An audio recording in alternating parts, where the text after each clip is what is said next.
Hi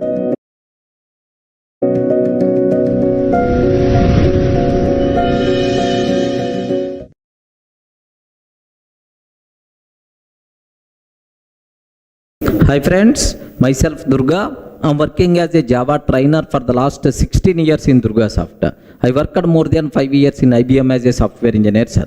Sir, now I want to introduce the most valuable, very important course for your day-to-day coding, Java exception handling for certification and interviews. Observe that, for certification and interviews. Sir, do you know, in total Java, the most valuable compulsory day to day we are going to use exception handling concept. You can't expect a Java code without a try and catch blocks. I hope you people may hear. Okay, so even for interview room also, what is the difference between final, finally, finalize? What is the difference between checked exception, unchecked exception? Most commonly asked questions in every Java interview.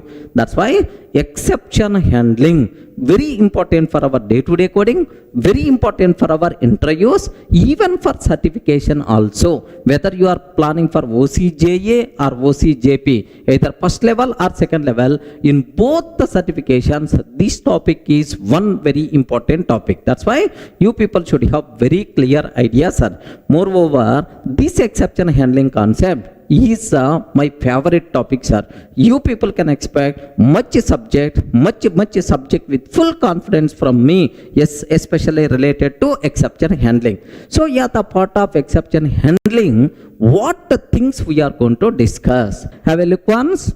Here, the first I will discuss introduction concept. What is exception? Why exception handling is required? What is the meaning of exception handling? All these things I will discuss, right? Sir, next, runtime stack mechanism. A small theoretical concept, right? Whenever you are calling Java method, internally stack frame will be created. How the stack frames will be created and so on. Runtime stack mechanism we will discuss. Next, default exception handling in Java. So if you are not writing any try catch, by default, what will happen? What will happen in Java if an exception raised? Compulsory you people should have clear clarity. Next, exception hierarchy. Do you know the most important concept for the interview room, sir? Do you know which class acts as root for all Java exceptions? Throwable class. Sir, throwable class contain two child classes are there. Exception, error. What is the difference between exception and error? Next, what is checked exception, unchecked exception? These are things we are going to discuss very clearly in this part, sir. Next, after that, customize exception handling by using try catch. If you want to handle exceptions explicitly, then how you can use a try and a catch. Next, control flow in try catch. So inside try block, if an exception rises, what will happen? Inside catch block, if an exception rises, what will happen? What is the flow of execution inside the try catch we have to discuss. Next, methods to print exception information. Sir, I want to print exception information. Which methods are there? Sometimes get message method, sometimes print stack trace method, sometimes toString method. What is the difference? When we require to use these methods, like we have to discuss, right? Next, try with multiple catch blocks. Sir, maybe a chance, a single try may contain multiple catch blocks. What is the need? If multiple catch blocks are there, in which order, sir, JVM is going to give the precedence? Do you have any rules are there? All those things we have to discuss about try with multiple catch blocks. Next, finally block. Sir, what is the purpose of finally block? What is the specialty of finally block? When the finally block will be executed, what rules are there related to finally we have to discuss, right? Sir, next, after that, the most important question for the interview room, what is the difference between final, finally and finalize? Sir, most important question. Crores of times asked question in the interview room. What is the difference between final, finally and finalize? Sir, final is a keyword. Finally is a block. Finalize is a method. What is the difference, right? Sir, we will discuss in detail. Next, various possible combinations of try catch finally. Sir, try catch finally. In how many possibilities you can take? So try without catch possible or not, catch without a try possible or not, two finally blocks possible or not, like almost around 25 combinations we are going to discuss, right? So that you people can get much clarity about this one, sir. Next, control flow in try catch finally. Sir, in try catch finally, if an exception rises anywhere inside try block, if an exception rises, what will happen? Inside catch block, if an exception rises, what will happen? Inside finally block, if an exception rises, what will happen? How the flow of execution compulsory we should aware.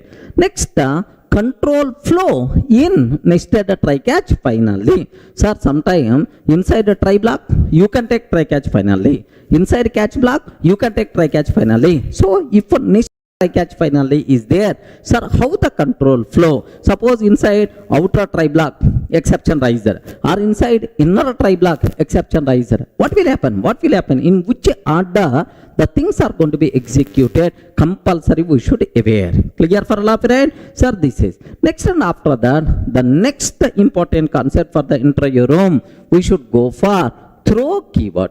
Are you getting what is the word? The next one, throw keyword. Throws keyword, what is the difference between throw and throws? Like in detail we have to discuss. Next, exception handling keywords summary. Exception handling keywords summary. Sir, try, except, try, catch, finally. Next, do you know throws for which purpose? So like I will give a small summary, sir. Next, various possible comparative methods in exception handling.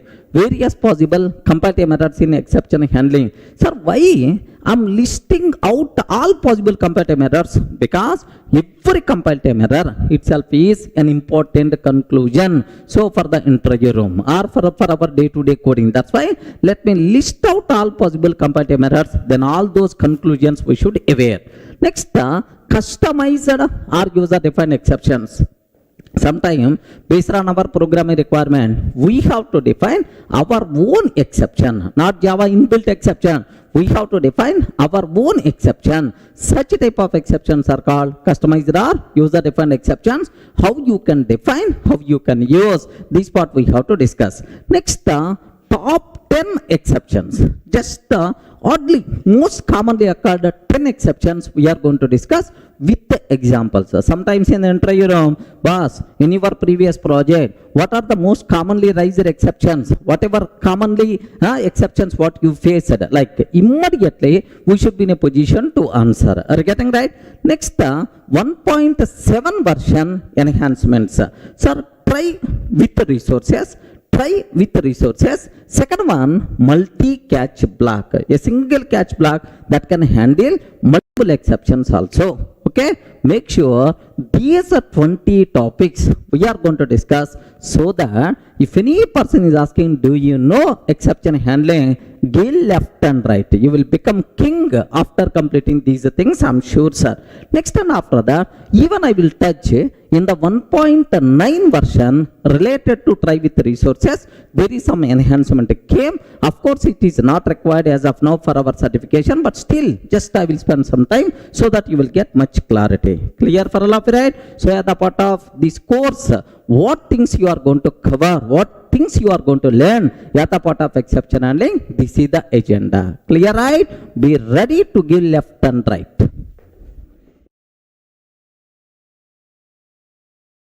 Hi friends, yeah, the part of exception handling. The first topic what I have to talk, introduction to exception handling. Here I want to talk 3 important points. What is exception?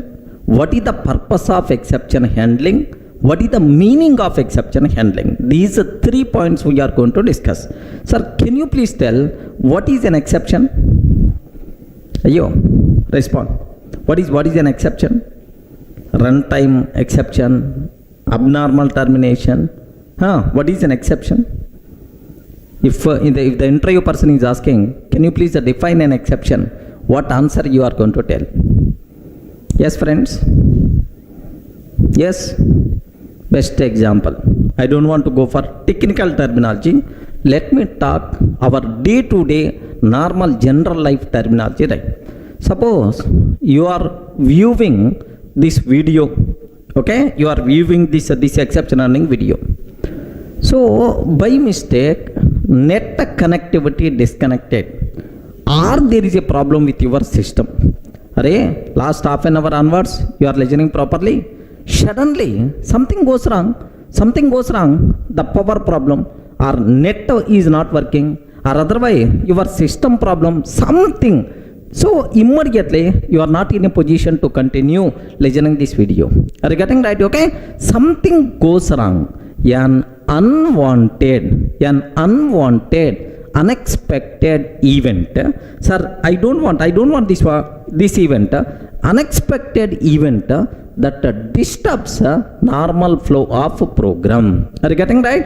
An unwanted, unexpected event that disturbs normal flow of program, maybe power failure, system problem, or maybe internet connectivity problem. Something goes wrong, okay, which disturbs our normal flow of the program is called exception. Next, another best example, sir. Suppose you are attending this class offline. Assume that in the regular classroom you are attending, sir. Early morning at 6 o'clock is the class. Assume that. So you are staying a bit very far, almost around 40 kilometers distance. You require to travel to attend this session. Assume that, sir, maybe in Hyderabad, Vanasthalipuram, almost do you know, almost around 40 kilometers outskirts of Hyderabad, right? Sir, you have to come from Vanasthalipuram by traveling 40 kilometers to attend the session at 6 a.m. Assume that to come at 6 a.m. to the class, compulsory you have to start at 5 a.m. Okay, to start at 5 a.m. compulsory you have to wake up at around 4:30. Okay, to wake up at 4:30 compulsory you have to keep alarm minimum at 2 o'clock. Are you getting? 2 o'clock alarm is going to ring, snoozing to 2:30, snoozing and so on. So at last at 4:30 you are going to wake up. Next 4:30 to 5 you are going to get ready, and 5 o'clock you catch the bus. At 6 o'clock you came to the class. Sir, everything is happening according to the flow. Assume that, sir. Now you are there in the class, faculty started the class. Now what is the next flow? Whatever faculty is covering, you have to listen very carefully. You require to listen very carefully. You require to grasp this subject, and you require to use this subject somewhere in the company, or otherwise in the interview, or otherwise in the certification exam. Somewhere you have to use this subject. Sir, class started. Happily the faculty is continuing, sir. Whenever faculty is teaching, so suddenly after 5 or 10 minutes, sir, you are getting sleeping. Are you getting? You are getting sleeping. So single point also not entering into your mind. Remember this. So an unwanted, unexpected event that disturbs normal flow of the program. Are you getting right? Which disturbs normal flow of the program. Sir, because of your sleeping, you are not in a position to listen the class properly. You are not going to get anything. Are you getting right? So main objective, main flow got disturbed because of your sleeping. So such type of unwanted, unexpected event that disturbs normal flow of the program is called exception. Are you getting right? So in this scenario, which exception got raised, sir? Sleeping exception. Are you getting? Which exception got raised, sir? Sleeping exception. Okay, sir, observe carefully, right? Are you getting? So something goes wrong which disturbs our regular flow, which is nothing but exception. Clear? Sir, let me go for one more example so that you people can feel more comfortable, right? Assume that you have to go to the office by two-wheeler, maybe by bike or scooter. You require to travel by two-wheeler. You are going to the office, right? At 8 a.m. you started. At 9 you have to reach the office. You require to reach the office. At 9 o'clock in the office, there is one important meeting is there. You require to attend that meeting. Assume that, sir. So at 8 by your two-wheeler, on your two-wheeler, you started, sir. You started. Almost, you reached almost half of the distance. Suddenly, bike tire got punctured. Are you getting? Early morning at 8:30, bike tire got punctured. You are not in a position to continue the office. So, no repairing shops also, because at morning 8:30, who is going to open? No one is going to open, right? Then you have to go back by walk. You have to go back by walk. Maybe after repairing, you may reach the office at 12 o'clock or 1 o'clock. Your team leader, project manager is going to get left and right. Are you getting right? Something goes wrong which disturbs your regular flow. An unwanted, unexpected event that disturbs the normal flow of the program is by default considered as exception. In this case, which exception got raised, sir? Tire punctured exception. Are you getting what is this exception? Tire punctured exception. Sir, it is got raised. Don't ask, sir, in which Java package tire punctured exception is available, or in which Java package slipping exception is available. Don't ask. Just for easy understanding purpose, I'm creating these examples, right? Are you getting? Sir, now I hope you are in a position to define what is an exception. Exception, an unwanted, unexpected event that disturbs the normal flow of the program is called exception. Okay, well, sir, now let me go for a small technical example so that you can get much clarity about this one, sir. Sir, what that a technical example? Very, very simple, sir. Assume being a programmer, of course, in my programming requirement is I have to read the data from London. Are you getting? Read the data from remote file, read data from remote file, locating at London, read the data from remote file, locating at London, like this, right? Sir, now the program started. So programming requirement is we have to read the data from the remote file locating at London. But at runtime, London file is not available. So if the file is not available, then our program not in a position to continue our execution. Are you getting right? So in this scenario, something goes wrong. The raised problem, the raised exception is a file not found exception. Are you getting right? What is this one, son? File not found exception. Remember this. So in our program, if something goes wrong which disturbs our normal flow of the program, which is nothing but what? Exception. An unwanted, unexpected event that disturbs normal flow of the program is called exceptions. Or something goes wrong which disturbs our normal flow of the program, which is nothing but what? Exception. Can you please give an example for exception? File not found exception, tire punctured exception, and slipping exception. Is the point very clear, right? Can you define an exception? Can you give an example for exception? Clear? Now the first point related to exception handling is very clear. What is exception? Now, what is the purpose of exception handling? Sir, it is highly recommended to handle exceptions. Okay, what the need, what is the purpose, right?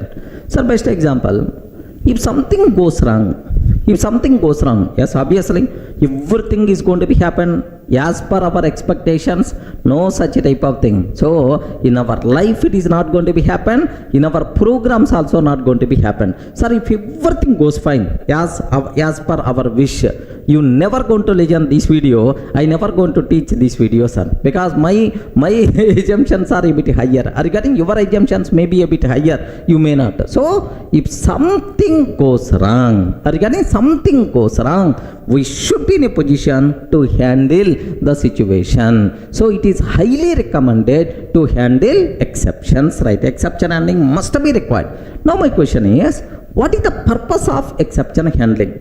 Sir, very easy example. Let me bring one layman example, right? Sir, everyone, the person who is viewing, who is seeing this video, everyone can have at least one time in your life this type of experience, right? Sir, being a student or being an employee, this type of experience is there. Sir, assume that in the college, I have to give the demo, or otherwise you have to give a seminar, you require to submit your seminar report, project report or seminar report in the college at morning 9 a.m. Assume that, sir. So, at early morning 4 o'clock onwards, you are full busy with preparing that report. Assume that 4 a.m. onwards you are full busy to prepare that project report or seminar report. Sir, you are writing some data, you are draw some images and so on. Almost your plan is at 8 you have to complete that. You have to complete, and by 9 you have to reach the college and you have to submit to your HOD or principal. This is about your job. Almost you are ready to complete, sir. Suddenly at 7:45, almost ready to complete, suddenly at 7:45, power gone, backup facility is not there. You are getting power gone, backup facility is not there, power backup is not there. You didn't save that work, you didn't use control yes. Have you observed? Then, sir, after just 2 minutes power gone, after 2 minutes power came again, but your work gone. Are you getting? Whatever you typed early morning 4 o'clock onwards, okay, but it was gone. So, if something goes wrong, because of that, you are missing something. Are you getting? You are losing something. So, we should not miss anything. We should not lose anything. I want a graceful termination. Are you getting that? Can you please repeat the word? Which termination you want? Graceful termination we want. If you want graceful termination, better to go for what? Exception handling. So, if something goes wrong, we should not miss anything. We should not miss anything. We should not lose anything. Such a type of graceful termination I want. That is the main purpose of exception handling. Theoretically, are you feeling comfortable, right? So, what is the purpose of exception handling, sir? Graceful termination of the program. Sir, let me go for a small programming example. Here, see this one. Suppose I have some program is there. In my program, the flow is open DB connection. Assume that carefully, sir. I am trying to open database connection. Now, read the data from the database. Read the data. Next, after reading the data, close the database connection. Close the DB connection. Okay, this is my programming requirement. Of course, in our programs, this type of requirements are very common. Now, assume that this is my database, right? Okay, I have to open DB connection. I have to read the data. I have to close this DB connection. Assume that. Sir, now DB connection I opened successfully. DB connection I opened, sir. Next, while reading data from the database, suddenly I got the SQL exception. Are you getting? Suddenly I got the SQL exception. While reading the data, I got SQL exception. I didn't handle that exception. Of course, I don't know exception handling. I didn't handle that exception. Then what will happen? The program will be terminated here only abnormally. Are you getting? The program will be terminated here only because you didn't handle. If the program terminated here, then who is going to close the database connection? No one is going to close. One database connection is open, but no one is using, but no one is closing. Are you able to understand? Unnecessary. One DB connection is going to be wasted. Sir, now if for 10 times 10 programs are terminated like that, 10 times 10 programs are terminated like that, then automatically 10 connections are going to be wasted. Sir, 11th person is coming to communicate with the database. Okay, but my database server can provide support max 10 connections only. Suppose 11th connection is required. Sorry, database server is not in a position to provide support. Total application is going to be crashed. Total application is going to be down because of this problem. Are you able to get right? So we are missing something. We are blocking our resources because of exceptions. So we should not do that. I want a graceful termination. For that, we require to go for what? Exception handling. Are you getting right? Now, the second word related to exception handling is the very clear, sir. What is that second word? What is the purpose of exception handling? The main purpose of exception handling is graceful termination of the program. If something goes wrong, we should not miss anything. We should not lose any resources. We should not block any resources. Graceful termination I require. Then we should go for exception handling. Clear for all of you, right? Up to this, any doubt? Sir, up to this, it is very clear for you. What is an exception? What is the purpose of exception handling? So, an unwanted, unexpected event that disturbs the normal flow of the program is called exception. Next, what is the purpose of exception handling? Graceful termination of the program. Sir, now the third one, what I have to discuss, what is the meaning of exception handling? Sir, we have to handle exceptions. Highly recommended to handle. What is the meaning? What is the meaning of exception handling? In what way you are going to handle exceptions, right? Very simple terminology, sir. Suppose assume that most of the people are going to feel exception handling means you are going to repair that exception. No.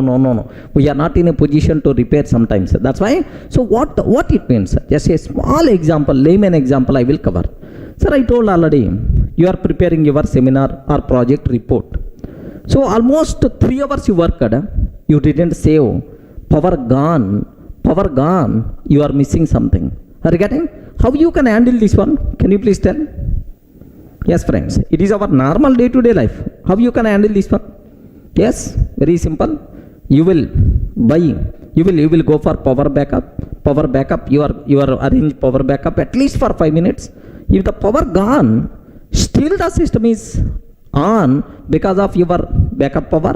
So you will save all the things and then stop the program. Are you getting? Shut down your system. Once power came, then you can start your system and again you are going to work. Are you getting right? So something like you are arranging backup facility to continue your work as usual. Are you getting? So defining alternative way to continue rest of the program normally is nothing but exception handling. So every day, in our every minute of life, so we are always using exception handling, but unknowingly we don't know that is called exception handling. If you go to the hotel, you are asking, boss, can you please give 1 plate idli, something like tiffin, 1 plate idli like. Suddenly hotel person is telling, sorry, idli is not available. Then what you are going to do? Arey, can you please give the puri? Are you getting? You are asking about alternative and you are continue your program. Suppose if you go to the cinema right, you are trying to get the tickets for movie 1. But for movie 1 tickets are not available, then immediately, please check for alternative movie tickets, like you are going to do that. Or you require to travel to your native place. Sir, you are trying by bus. If the bus ticket is not available, no problem. You will try for the train ticket and you have to travel. Regarding you can travel. So means defining alternative way to continue rest of the program normally is nothing but exception handling. Sir, observe. Okay, I will go for a small technical terminology. Have a look once, sir. Approach one. Read the data from a remote file locating at London and use that data. Sir, have you observed? This is one program. Assume that of course the corresponding code I will write. This is one program. This program, there is no guarantee, sir, for complete execution, for successful execution every time. Because at runtime, if a London file is not available, then immediately what will happen? File not found exception will come and this program will be terminated abnormally. Correct, right? But the same program in different style I want to write. Observe that. Read the data from a remote file. Read the data from remote file locating at London. London, sir. So at the runtime, if a learn file is not available, if a file not found exception is coming, no problem at all. Happily, you can read the data from the local file, save side, backup purpose, I arrange a local file, read the data from local file and continue the program. Are you getting? Here, if London file is not available, if the London file is not available, then use a local file. Next, use that data. Observe.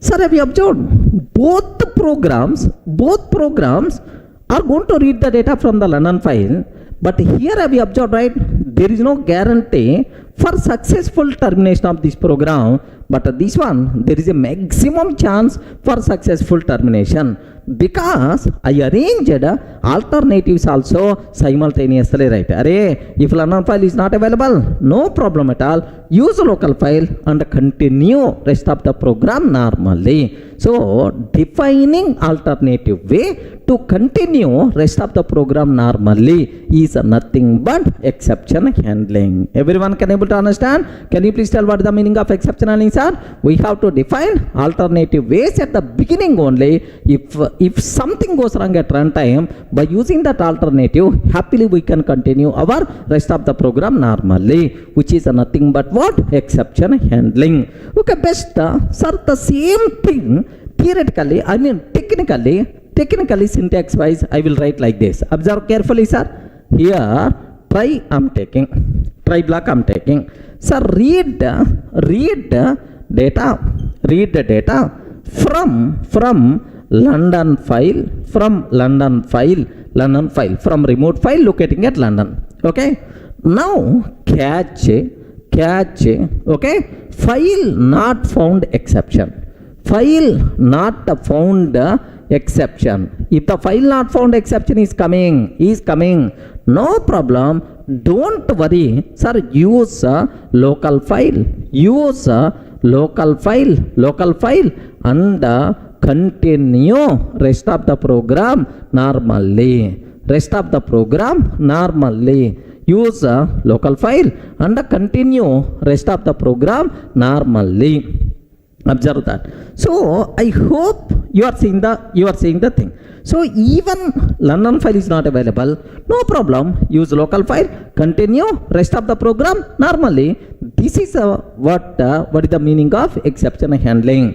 Main flow we have to take inside the try block. If in the try block, in the main flow, if something goes wrong, no problem, alternative flow is available inside catch block, handling code. So alternative flow is available in the catch block. With alternative flow, sir, happily you can continue rest of the program. This is nothing but what? Exception handling. Are you in the position to understand, right? So yeah, the part of exception handling introduction, we covered three things. What is exception? What is the purpose of exception handling? What is the meaning of exception handling? What is an exception? Can you please repeat? An unwanted, unexpected event that disturbs our normal flow of the program is called exception. What is the main purpose of exception handling? Graceful termination of the program. Are you getting? What is the main purpose of exception handling, sir? Graceful termination of the program. What is the meaning of exception handling? The meaning of exception handling is defining alternative way to continue rest of the program normally. Clear? Introduction. Okay. Sir, in the last video we covered very clearly what is exception, what is the purpose of exception handling, and what is the meaning of exception handling. Sir, now the next topic as the part of exception handling, we have to discuss a runtime stack mechanism. What is this one, sir? Can you please spell out? A runtime stack mechanism.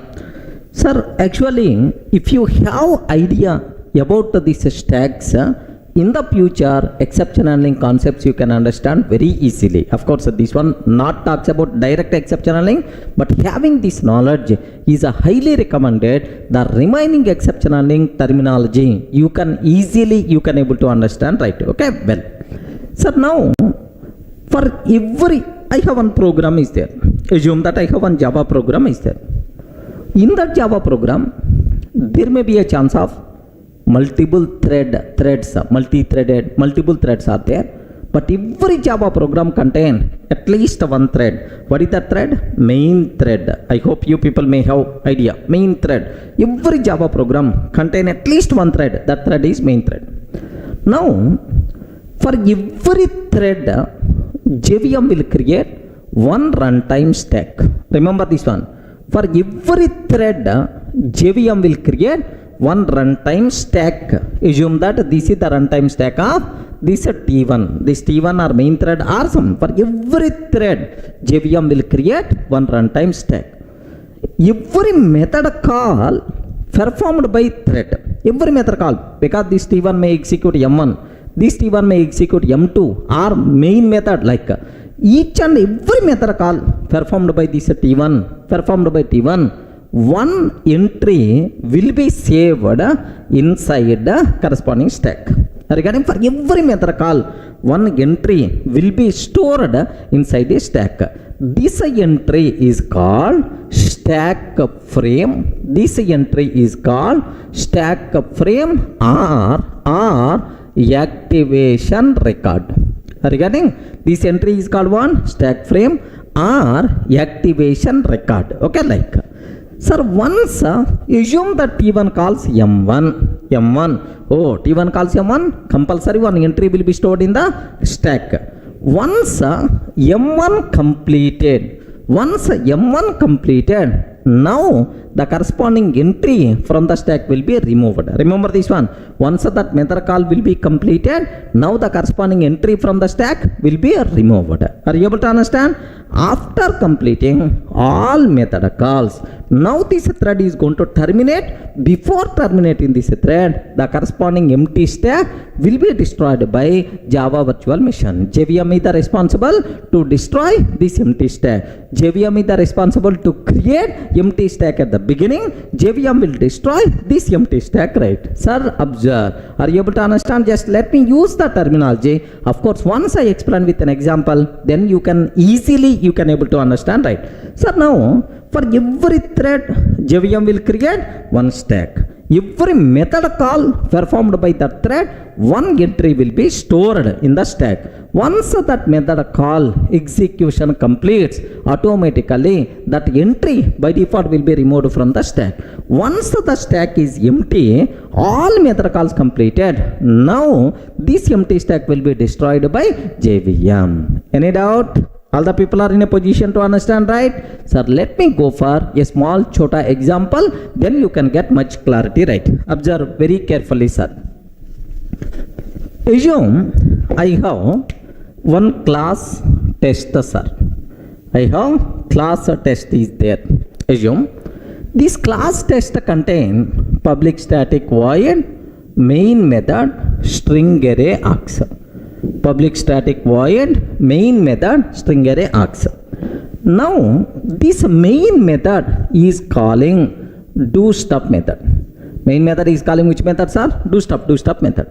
Now public static void do stuff. Public static void do stuff. This do stuff internally calls do more stuff. This do stuff internally calls do more stuff. Okay, well, now public static void do more stuff. Public static void do more stuff. Okay, inside do more stuff, system.out.println hello like I took, sir. A simple program. Here, how many methods are there? Main method, do stuff, do more stuff. Main method internally calls do stuff. Do stuff internally calls do more stuff. Do more stuff just a print SOP of hello. Okay, well, now my question is, take very special case, sir. In this program, how many threads are there? Your respond, friends. How many threads are there in this program? Only one thread, main thread. That's all, because I didn't create any child threads and so on. Every Java program by default contain one thread. What is that threads are? Main thread. Now for main thread, for every thread, JVM will create one empty stack. For every thread, JVM will create one stack, one runtime stack. Sir, this is the runtime stack of main thread. Remember this. Sir, who creates this one? JVM is the responsible to create this runtime stack. Now, can you please tell main thread, which method will be called by the main thread? First. Which method? What is the first method which is executed by main thread? Main thread is always responsible to call main method. Remember this one, sir. Which thread is going to execute main method? Main thread, sir. So for every method call performed by main thread, one entry will be stored. Remember, now main method will be called by main thread. That's why for this method call, one entry will be stored in the corresponding stack. Okay, one entry will be stored in the stack. Now yata part of main method, sir, it is calling do stuff. Again do stuff will be executed by main thread only, because only one thread, every method call will be executed by main.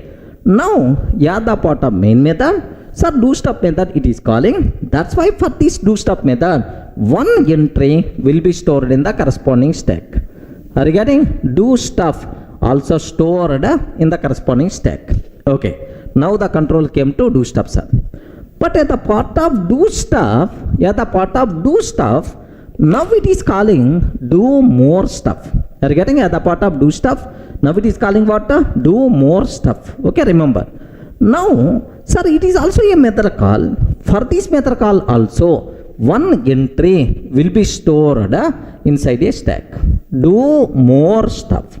Are you getting? One entry will be stored inside a stack. This entry is called do more stuff.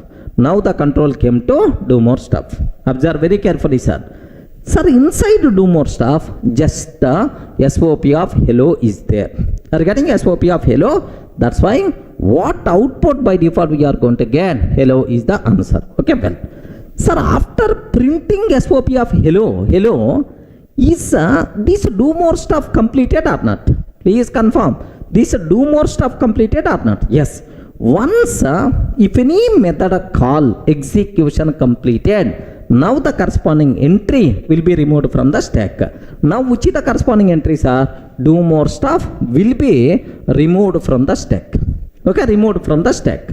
Now once this one completed, now the control will goes to do stuff, because do more stuff method call completed. Now no other thing is there to continue. That's why do stuff is also completed. Once do stuff completed, remove the corresponding entry from the stack. Okay, JVM will remove the corresponding entry from the stack, sir. Now, sir, control goes to main.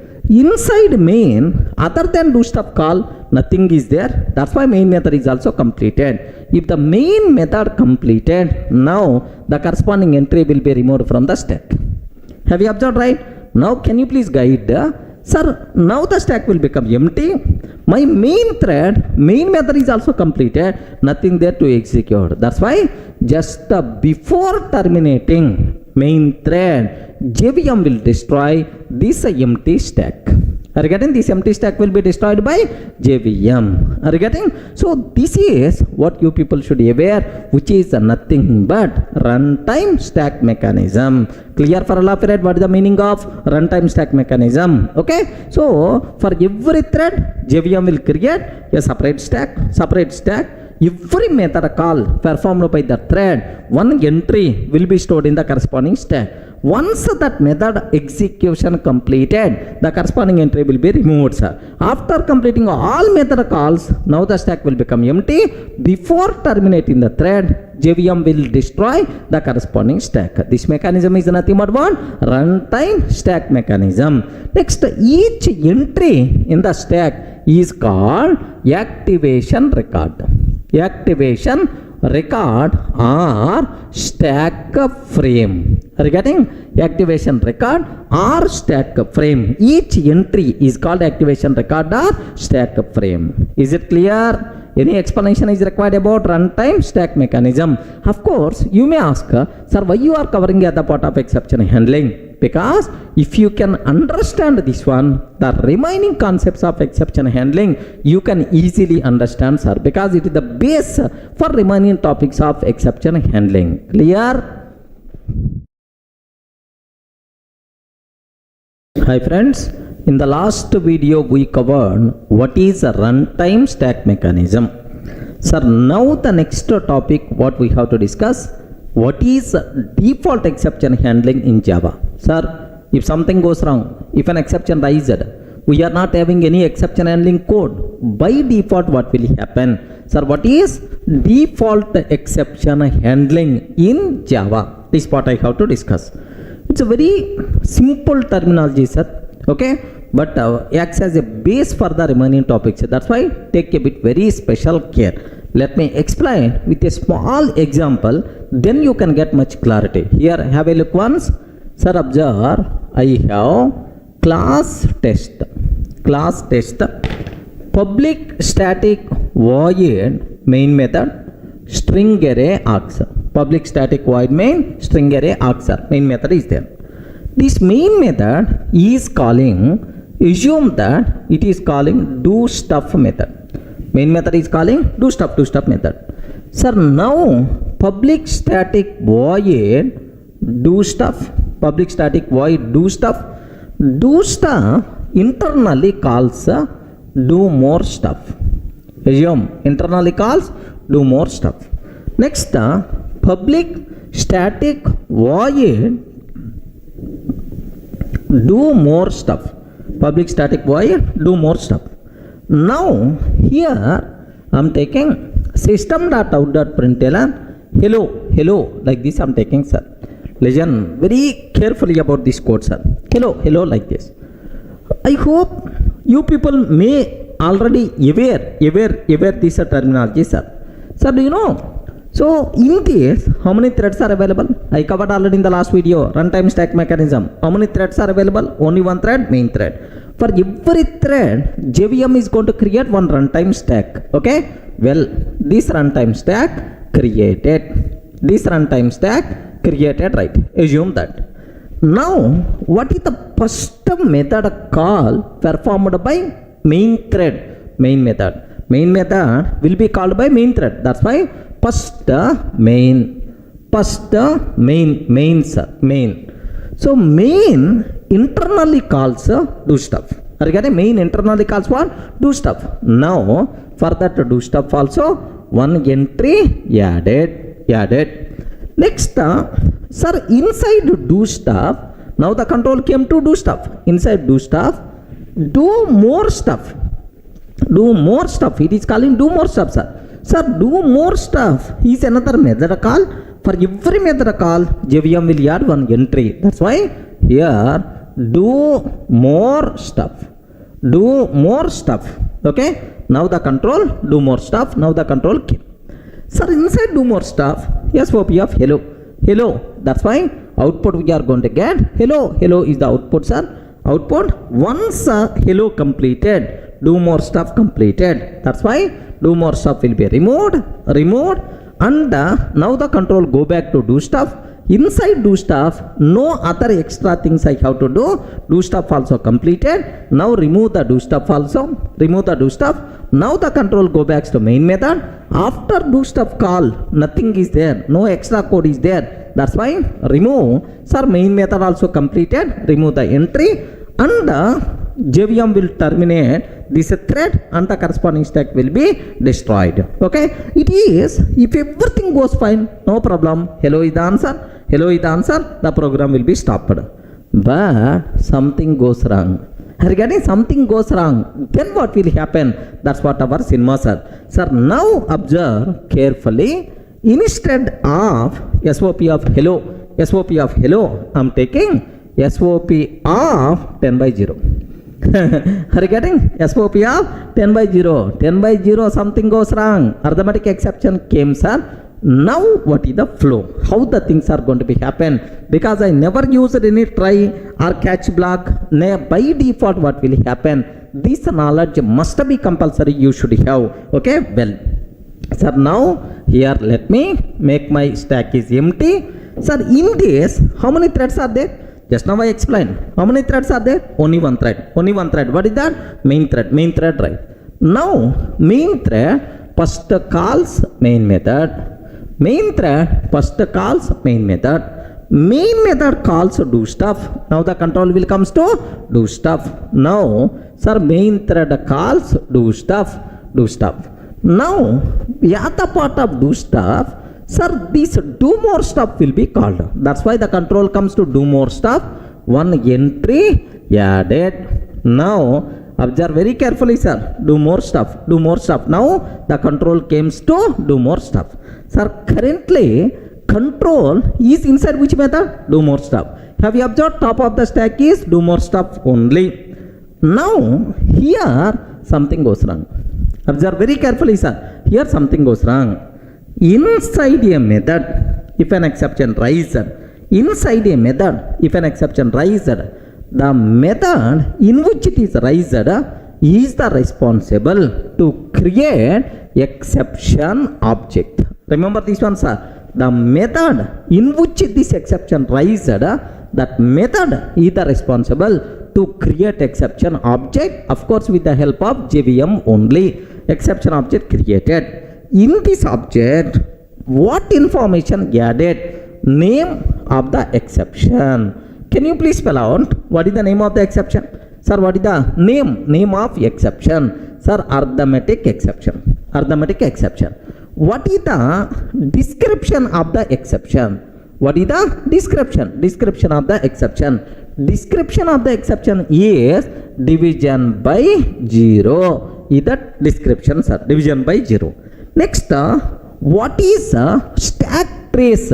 Sir, where the problem? Stack trace or location. At which location the problem came? Stack trace or location, sir. Now, in which location, sir? Inside do more stuff. Do more stuff is called by do stuff. Do stuff is called by main. Have you observed? Location is do more stuff, which is called by do stuff, which is called by main. This is the complete stack trace. Remember, with this information, exception object will be created. Sir, let me repeat up to this.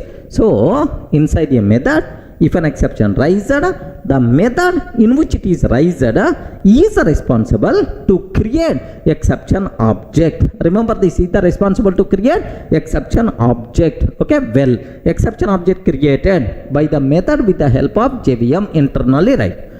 Sir, immediately this exception object hand over to JVM. Remember, sir, in our day-to-day also, somewhere on the road, if accident happened, something goes wrong, accident happened, then immediately we have to intimate to the police, ambulance, like here also, if something goes wrong, with that complete information, we have to create exception object, hand over this object to JVM. Okay, here who is the policeman, who is the ambulance person, is the JVM, right? Now JVM will ask, in which method this problem came? Sir? Who is asking? JVM. Do more stuff. Now immediately JVM will ask, hey, do more stuff. In your area something goes wrong, some exception raised. Do you have handling code? Like this, JVM will ask do more stuff. What the answer do more stuff is going to tell? No, I'm not having any handling code. If you are not having handling code, immediately JVM is going to terminate this method abnormally. Remember this one. Immediately JVM will terminate this method abnormally without executing remaining code, sir. Without executing remaining code, JVM terminates this method abnormally and remove the corresponding entry from the stack. Observe, because something goes wrong, he is not in a position to handle, then how I can keep this person, man, block this person or terminate this method. Okay, like terminate this method and remove the corresponding entry from the stack. Okay, do more stuff method terminated abnormally. Now what the JVM will do? Array, do more stuff is just a method. Someone called this method. Who is the caller of do more stuff? Respond. Who is the caller? Who calls do more stuff? Do more stuff called by do stuff. Immediately JVM will approach. Hey, do stuff. You are calling do more stuff. You called do more stuff. But inside do more stuff area, something goes wrong. Arithmetic exception raised. You are responsible to handle that exception. Where is the handling code? Where is the handling code? Can you please show? Like JVM will ask do stuff, sir. Then immediately what the do stuff is going to tell? Boss, I'm not having any handling code. Array, if you are not having any handling code, you can't continue. Immediately JVM will terminate the caller method also and removes the corresponding entry from the stack. Okay, well, now, sir, immediately JVM will ask, Array, who is the caller of do stuff? Who is the caller of do stuff? Now the caller of do stuff is main. Immediately JVM will ask main method. Hey main, you are calling do stuff. Do stuff calls do more stuff. Do more stuff raises some exception. Sir, do more stuff and do stuff both not handle. As a caller, you are responsible to handle. Where is the handling code? Like JVM will ask main method, right? Then immediately main method is going to tell, no, I'm not having any handling code. If you are not having handling code, then I will terminate you also. I will terminate you also, like JVM is going to convey. Then simply main method is going to tell, Array, I'm your friend. I'm your friend. Okay, how you can terminate? So what? You are not in a position to handle exception. That's why you can't continue your execution. Main method also terminated abnormally and removes the corresponding entry. Now observe very interesting story. Who called the main method?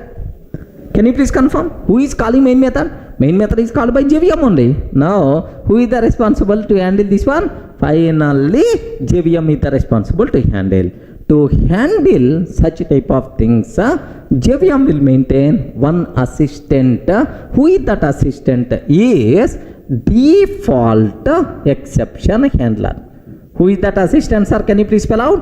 Default exception handler is the assistant, right? Now immediately JVM is going to hand over exception object to the default exception handler to handle. Default exception handler won't do anything, just print exception information to the console and terminate the program abnormally. Okay, in which format it is going to print, sir? Exception in thread, exception in thread main. In which thread the problem came? Exception in thread main. What is that exception, sir? Arithmetic exception. What is the description? Division by 0. So exception in thread main, name of the exception, and the description of the exception. Next yet. What is the stack trace? Yet test dot do more stuff. Test dot do more stuff. This do more stuff is called by yet test dot do stuff. Do stuff is called by yet test dot main. Are you getting? Do stuff is called by main. So observe, exception in thread main, arithmetic exception, name of the exception, division by 0, description, and this one is a stack trace. In this format, exception information will be printed by the default exception handler and terminates the program abnormally. Remember this one, sir? So by default, if for exception something goes wrong, what will happen, sir? What is the default exception handling in Java? This is what you people should aware. So just very briefly, I'm going to repeat so that you will get much clarity. Observe that, sir. Sir, here main calls do stuff calls do more stuff, inside do more stuff, arithmetic exception raised. So inside a method, if an exception raised, the method in which it is raised is the responsible to create exception object by including the following information: name of the exception, description of the exception, and the stack trace. With this information, so exception object will be created by do more stuff, of course with the help of JVM only. Sir, after creating this exception object, sir, it will be handed over to the JVM. Sir, now JVM will ask, do more stuff. You raised some problem. Do you have handling code or not? If you are not having handling code, I will terminate this method abnormally. JVM will terminate this method abnormally, removes the corresponding entry from the stack. Remember that. Sir, now after terminating this method abnormally and removes the corresponding entry from the stack, now JVM will identify who is the caller. Who is the caller method? Who is the caller method? Do stuff. Again, it will do the same process for the do stuff. Oh, do stuff. You are calling do more stuff. Do more stuff, raise some issue, raise some arithmetic exception. You are responsible to handle that. Where is the handling code? Where is the handling code? Like JVM is going to ask do stuff also. So JVM unable to identify any handling code, then JVM will terminate this do stuff abnormally, removes the corresponding entry from the stack. So this process will be continued until main method. If the main method also does not contain handling code, JVM terminates main method and removes the corresponding entry from the stack. Sir, now no one to handle such type of requirements, JVM maintain default exception handler. JVM hand over the object to the default exception handler. Default exception handler just print exception information in this format and terminates the program abnormally. Sir, here how many methods are there? 3 methods. All 3 methods are terminated abnormally, right? The program termination is abnormal termination. It is not a graceful termination. Is it clear for all of you? Execute this code. Is it going to be happened or not? Observe carefully, sir. Here, have a look once. Same example I'm taking. Observe carefully. Here, class test. First method main internally calls do stuff internally calls do more stuff is trying to print SOP of 10/0 like this, right? Now let me execute this code, sir. First compile. Yes, happily the code compiles fine, no problem at all. Now at runtime, have you observed? Exception in thread main java.lang arithmetic exception division by 0 yet tester dot do more stuff yet a tester dot do stuff like this. Sir, if you observe sir, here just observe, this is name of the exception, java.lang arithmetic exception name. This is description of the exception and this one is stack trace. Okay, remember this one itself is stack trace. Okay, sir, who is the responsible to print this total information? Regarding who is the responsible to print this total information, sir? Default exception handler. Can you please tell, is it normal termination or abnormal termination?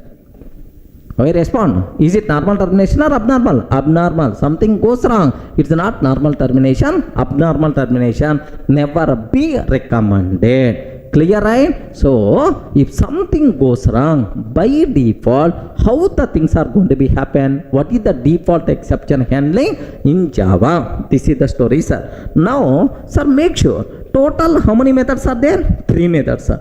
How many methods are terminated abnormally? Every method terminated abnormally. That's why, sir, it is abnormal termination. Clear?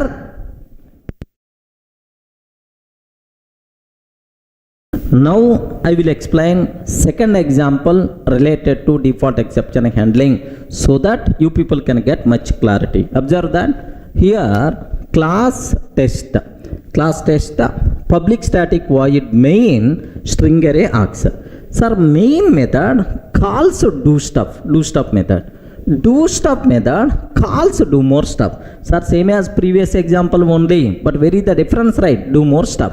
Sir, now inside do more stuff, SOP of hello I printed. Now, sir, after completing do more stuff method call, sir, just I'm trying to print what? SOP of 10 by 0 inside do stuff. Now, what is the flow? Sir, what is the exact output we are going to get to the console? You should aware. Now observe, sir, now in this program, how many threads are there? Only one thread. What is that thread, sir? Main thread. Main thread, sir, JVM is going to create runtime stack for the main thread. Okay, well.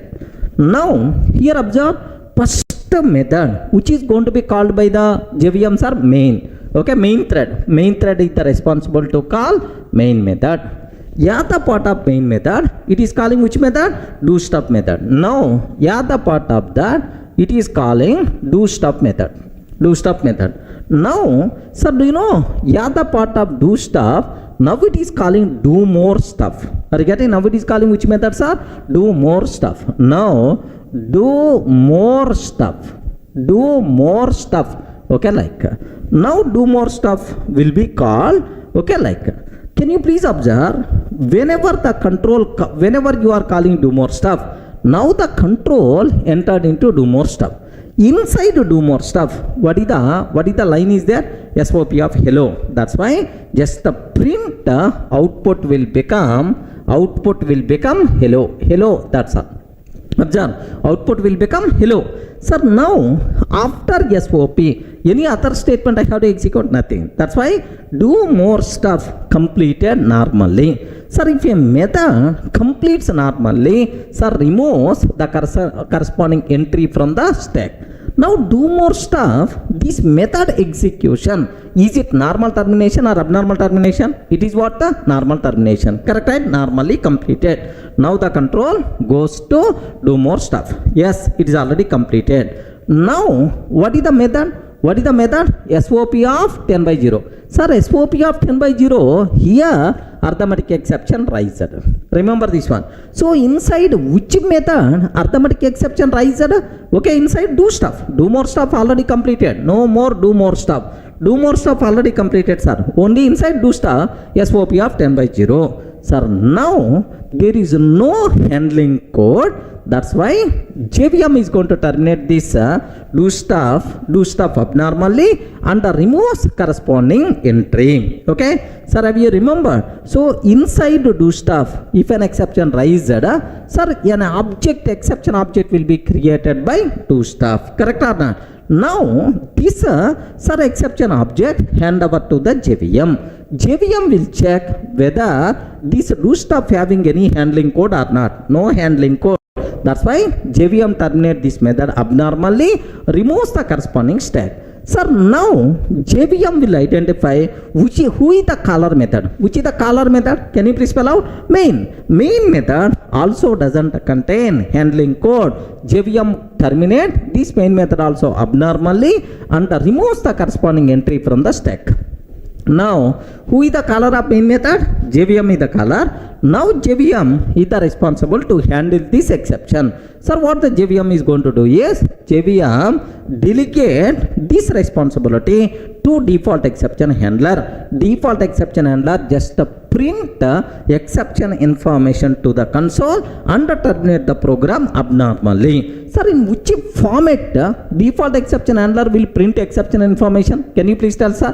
What is that? Exception in thread, exception in thread main, exception in thread main. What is the name of the exception? Please confirm. Java.lang. Arithmetic exception division by 0. This is the description. Division by 0. Yet. Very important. Sir, whenever exception raised, in which method it is raised? Do stuff method. Do stuff method called by which one? Main method. That's why yet test dot do stuff. Yet test dot do stuff. Now this do stuff is called by test dot main. Sir, please make sure this is the information is going to print to the console and the program will be terminated abnormally. Everyone can able to understand, right? Sir, that's all this is. Sir, total how many methods are there? Can you please confirm? Total how many methods? 3 methods. Main, do stuff, do more stuff. But to do more stuff, normal completion, normal termination, but the remaining two method, abnormal termination. Remember, if at least one method terminates abnormally, the program termination is always abnormal termination. Sir, even though do more stuff completed normally, but still this program abnormal termination only. Clear for all of you, right? Just let me execute this code, sir. Observe carefully. Have a look once. Have a look once. Here, class test, public static void main. Sir, observe very carefully. Here, do stuff, sir. Do stuff internally calls do more stuff. Do more stuff, just print hello. Sir, after completing do more stuff, SOP of 10 by 0 is there. Regarding SOP of 10 by 0 is there. Okay, like now have a look once. What output by default you are going to get, sir? The code compiles fine. The code compiles fine. What is that output? Hello. Hello will be printed, and then exception in thread main java.lang.arithmetic exception division by 0. I hope everyone in the position to understand very clearly, right? Okay, arithmetic exception hello followed by arithmetic exception. This is the stack trace, right? Clear, friends? I hope you are in the position to understand clearly, right? Now the last example related to default exception handling. Observe carefully, sir. Here class test, public static void main method calling do stuff, and after completing this do stuff method call, it is printing SOP of 10 by 0. Oh, exception will be raised inside main method. Remember, main calling do stuff. Okay, now inside do stuff we are calling do more stuff. After completing do more stuff, SOP of high is also there. Okay, now next inside do more stuff, SOP of hello. That's all right. Now observe the flow. What will happen, sir? Runtime stack will be created. Runtime stack created. Sir, first main method will be called by main thread. Okay, main. Next, within the main, it is calling which method? Do stuff. For every method call, one entry will be added. Now do stuff. Now do stuff. Observe carefully. Sir, if we are calling do stuff means now the control entered into do stuff method. Inside do stuff method, two activities are there. Calling do more stuff. After completing do more stuff execution, SOP of high.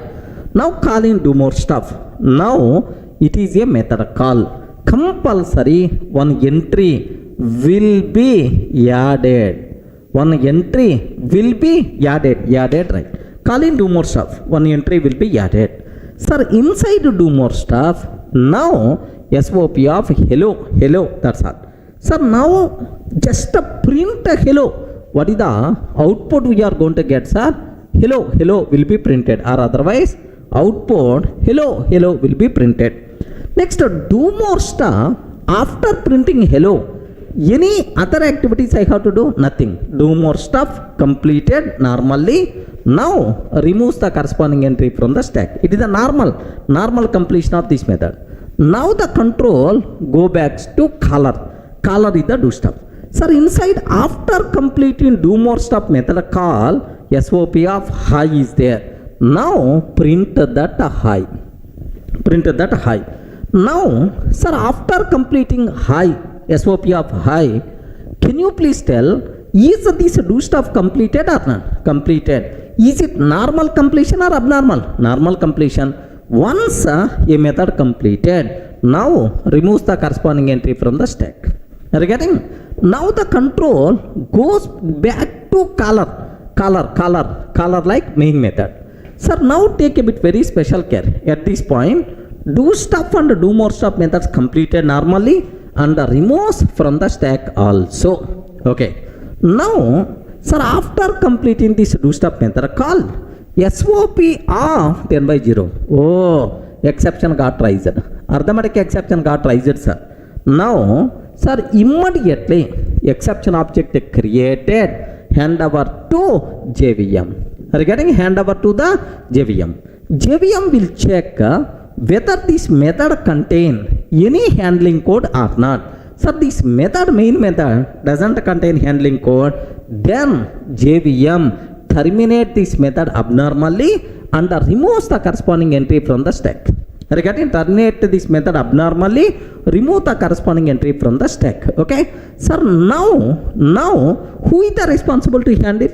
Who is the caller of main method? JVM is the responsible means to handle such a type of situation.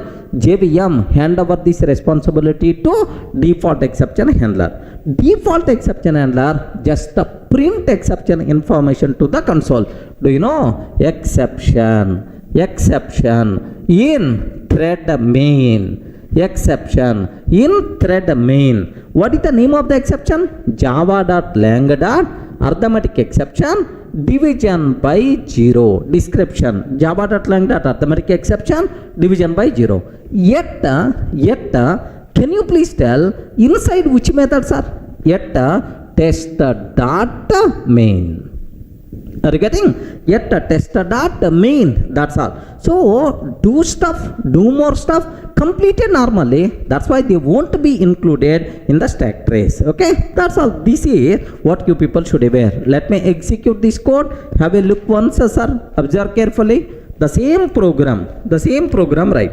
Do stuff, main method calling do stuff. Sir, after calling do stuff method call 10 by 0. Next do stuff is calling do more stuff high. Next SOP of hello, like this, right? Now have a look once what is the output we are going to get, sir. Sir, observe the code compiles fine. Same program, sir. What output by default we are going to get? Hello, hi, followed by exception in thread main. Java.lang arithmetic exception division by 0. Yet have you observed in the stack trace we are not going to see do stuff and do more stuff, because do stuff and do more stuff methods completed normally. Okay, now I have one wonderful point, sir. Can you please tell, is this program termination normal termination or abnormal termination? Can you please confirm? Is it normal termination or abnormal termination? Yes, is it normal or abnormal termination? Abnormal termination. At least one method terminates abnormally. The total program termination is abnormal termination. If all methods completed normally, then only termination is normal termination. Remember this one. This is the abnormal termination because at least one method terminates abnormally. Everyone can able to understand, right? So if an exception rises, if you are not having any handling code, by default what will happen? Okay, this is what the default exception handling. Clear?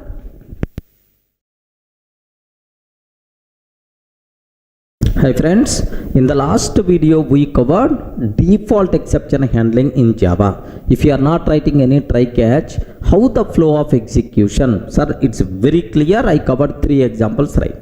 Sir, now I will explain the most valuable, very important concept for the entire room, exception hierarchy. Remember that. What is the topic? Exception hierarchy. Sir, in Java, there are several exceptions are there, errors are there. File not found exception, out of memory error, like multiple exceptions, multiple errors are there. For all these exceptions and errors, which class acts as parent class? Anyone, can you please tell? Which class acts as a root for exception hierarchy? Sir, for all Java classes, which class is the root? Object class. But for all exceptions and errors, which class acts as a root, sir? Throwable acts as a root. What is that, sir? Can you please confirm? Throwable class acts as root for Java exception hierarchy. Sir, have you observed? Is it a class or is it interface? Throwable, something like runnable, serializable, clonable. Are you getting? So runnable, serializable, clonable, all these are interfaces. What about throwable? Seems to be, it is the name reflects interface name, but it's not interface, it is a class only. Remember that throwable is a class but not interface. All exceptions and errors in Java are child class of throwable, sir. That's why throwable acts as root class for Java exception hierarchy. Next, sir, do you know throwable class contain two child classes are there. Observe a bit very carefully, sir. Two child classes are there. What is the first one, sir? Exception. Throwable class contain two child classes. First child class is what? Exception. Now the second child class is error. Error, right? Sir, how many child classes are there for the throwable? Two child classes. What is the first one, sir? Exception. Second one, error. Now, what is the difference between exception and error? Regarding very important question for the entire room. What the difference? What the difference between exception and error? Okay, very simple, sir. Most of the times, exceptions are caused by our program. Because of our program only, exceptions will be raised, sir. So, who is the responsible? Sir, who is the reason for exception? Our program only. Sir, my program reading data from your file. At runtime, if file is not available, file not found exception. So, because you are reading the data from that file, that's why the problem is coming. If you are not going to read, the problem may not come. Are you getting? So, most of the times, exceptions are caused by our program only. Okay? Next, exceptions are recoverable or non-recoverable. Exceptions are recoverable. Then immediately we may ask, sir, what is the meaning of recoverable? Recoverable, sir. Sir, now observe, read data from remote file. Read data from remote file. Locating at London. At London, sir. Assume that. So this is my program. This is my programming requirement, right? By mistake, at runtime, if a London file is not available, then file not found exception is going to come. So you are trying to read the data from the London file. So that's why file not found exception is coming. Our program only reason for file not found exception, right? But what is the meaning of recoverable? Assume if a file not found exception is coming, I am in a position to handle use local file and continue rest of the program normally. Sir, very simple. Try and catch block. Sir, what is that exception? File not found exception. File not found exception. Exception A, use local file. Use local file and continue rest of the program normally. Use a local file and continue rest of the program normally. Are you getting? So, who is the reason for exception? Our program. Next, if exception raised, am I in a position to handle or not? Yes, we can handle. Happily, rest of the code will be continued normally. This type of thing is called recoverable. Exceptions are recoverable or not? Yes. Who is the responsible to recover? Programmer is the responsible, or programmer's catch block is the responsible to recover that exception. Clear, right? So, what is an exception? I mean, what is the difference between exception and error? Sir, most of the times exceptions are caused by our program and exceptions are recoverable. Clear, right? Sir, now what about errors? What about error? Very simple, sir. Most of the times errors are not caused by our program. Errors are not caused by our program. Our program code is not responsible to raise error. Okay, most of the times errors are not caused by our program. Errors are non-recoverable. Observe, errors are non-recoverable. Sir, assume, sir, what is the meaning of non-recoverable? I wrote a program, sir. My program execution started. Suddenly, some virus attacked, JVM crashed, sir. Are you getting? Virus got attacked, my system got attacked with the virus, JVM itself got crashed. So if the JVM got crashed, being a programmer, what I can do? I can't.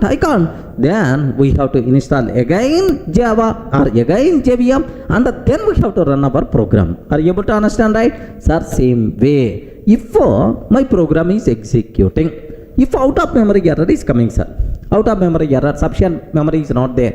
If out of memory error is coming, being a programmer, what you can do? You can't do anything. System admin, server admin, he is responsible to increase heap memory.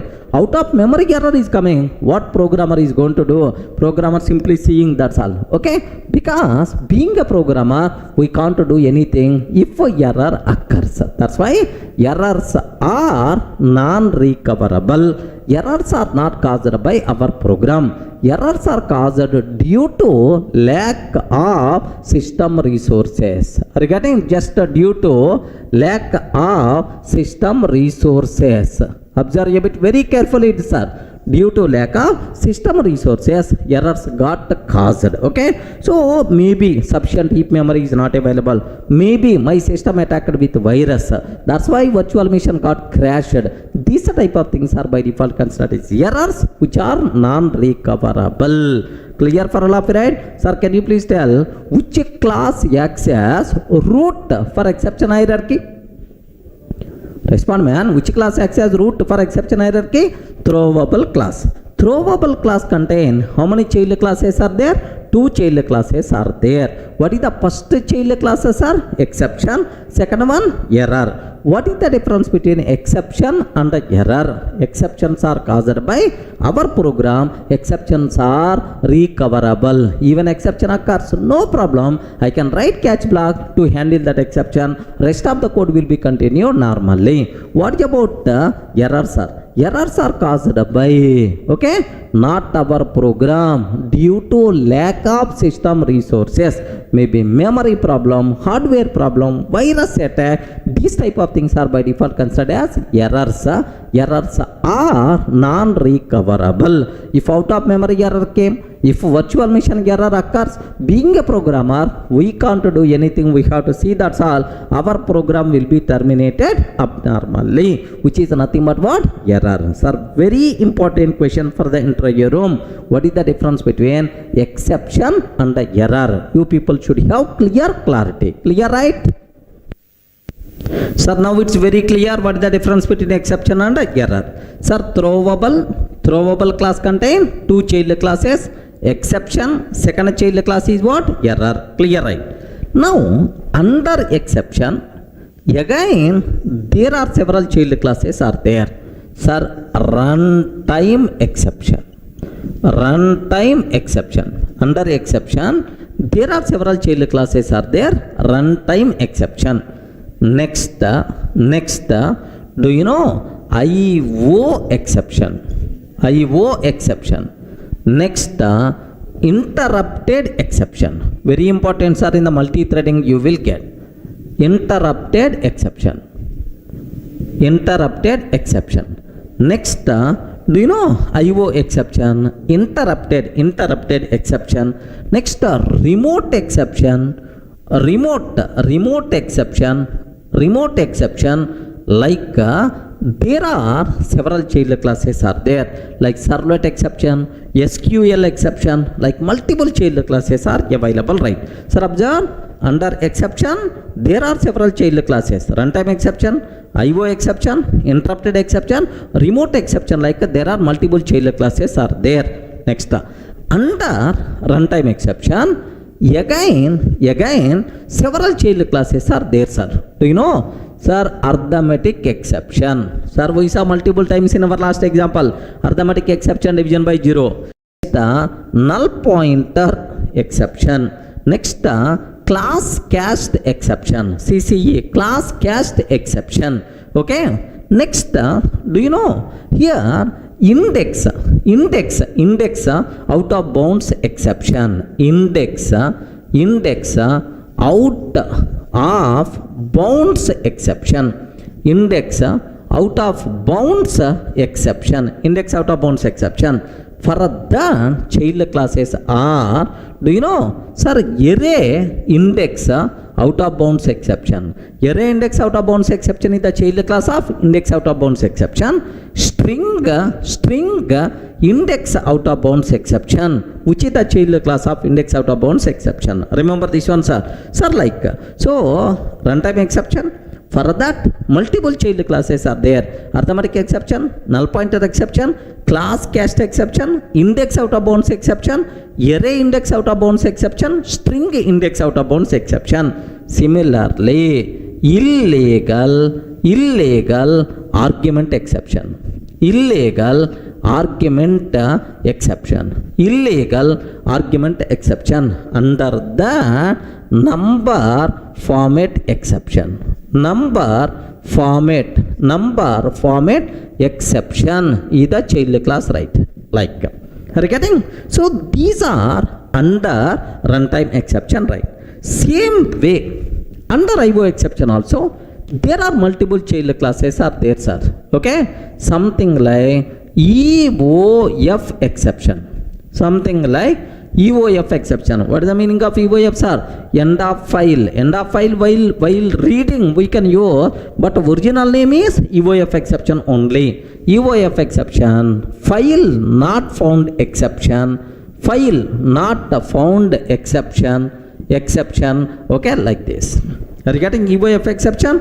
File not found exception, like that. Multiple. Interrupted exception, remote exception, like. Sir, all these things are related to exception. Clear, right? Similarly, for error also, there are several child classes are available. Okay? Virtual, here, VM error. Can you please spell out what is the meaning of VM error? Virtual machine error. Under the stack overflow error. Stack overflow error. Next, out of memory error. Out of memory error. Out of memory error. Stack overflow error. Out of memory error. Similarly, here do you know linkage error is there. Linkage error. Further, child class is verify error. Further, child class is verify error. Next, sir, do you know assertion error? Assertion error. Next, exception in initializer error. Exception in initializer error, like multiple child classes are available. I hope everyone got the basic idea, sir. Minimum commonly occurred exception compulsory you people should aware, sir. So which class acts as a root for exception hierarchy? Throwable acts as the root. Next, throwable class contain how many child classes are there? 2 child classes. What is the first one? Exception. Second one, error. Next, under exception, how many child classes? Runtime exception, IO exception, interrupted exception, remote exception, servlet exception, SQL exception, like multiple. Under runtime exception, arithmetic exception, null pointer exception, class cast exception, index out of bounds exception, array index out of bounds exception, string index out of bounds exception, illegal argument exception, number format exception. Okay, like next under IO, EOF exception, file not found exception. Next, interrupted exception, which is the child class of exception. Interrupted exception, which is the child class of exception, like this, right? Similarly, under error also multiple child classes are there, like virtual machine error, stack overflow error, out of memory error, linkage error, verify error, assertion error, exception in initializer error. Is it clear for all of you, right? So please make sure basic idea you people should have clear clarity about exception hierarchy. Clear? Hi friends, in the last videos we covered very clearly, sir, what is exception hierarchy, which class acts as a root for all exceptions, what is the difference between exception and error. Now the next most valuable question for the interview room, if you go for any Java interview, this question is compulsory question from exception handling, sir. Such type of beautiful concept we are going to discuss. Please take a bit very special care. Okay, sir, what that concept? What is the difference between checked versus unchecked exceptions. What is the difference between checked versus unchecked exceptions? You people should have clear clarity about this one, sir. Sir, next, moreover, if you understand this concept, now the next remaining topics of exception handling will become very easy, especially throws keyword. Throws keyword always associated with checked exceptions. First you should aware what is checked exception, then you can easily understand throws keyword. Next, how to define our own customized exceptions. It is also associated with unchecked exceptions. That's why if you want to understand, okay, next things very easily, compulsory you people should require to take very much care here. Next, moreover, it's very important for the interview room. Without asking this question in the Java interview, there is no chance of interview, right? That's why almost crores of times asked the question in the interview room. What is the difference between checked exception and unchecked exception? Remember. Sir, now, can you please tell what is checked exception? You respond. What is checked exception? What is unchecked exception? Sir, somewhere at my childhood, somewhere, I may heard from my students saying the exceptions which occurs at compile time are called checked exceptions. The exceptions which occurs at runtime are called unchecked exceptions, right? Sir, let me repeat again. The exceptions which occurs at compile time are called checked exceptions. The exceptions which occurs at runtime are called unchecked exception. Sir, this type of answers most of the people are going to tell. Even in your mind also, this definition may be there. Okay? This statement, 100% pakka wrong statement. Remember this one, sir. Whether exception is checked exception or unchecked exception, compulsory, every exception should occur at runtime only. There is no chance of occurring any exception at compile time. Then immediately we ask, sir, at compile time, we are getting some errors. Those things are syntactical errors, but not runtime exceptions. Remember this one, sir. Whether it is a checked exception, whether it is unchecked exception, always occurs at runtime only. Okay? At compile time, there is no chance of occurring any exception. Okay? Compile time, what we are going to get? Syntactical errors. We have to correct those things. That is not exception. It is not part of exception handling. Clear for all of you, right? Okay, well. Then, sir, if this is not the definition, then what is checked exception or what is unchecked exception? Okay, very simple. I want to tell with a small analogy, you people can able to understand very easily, right?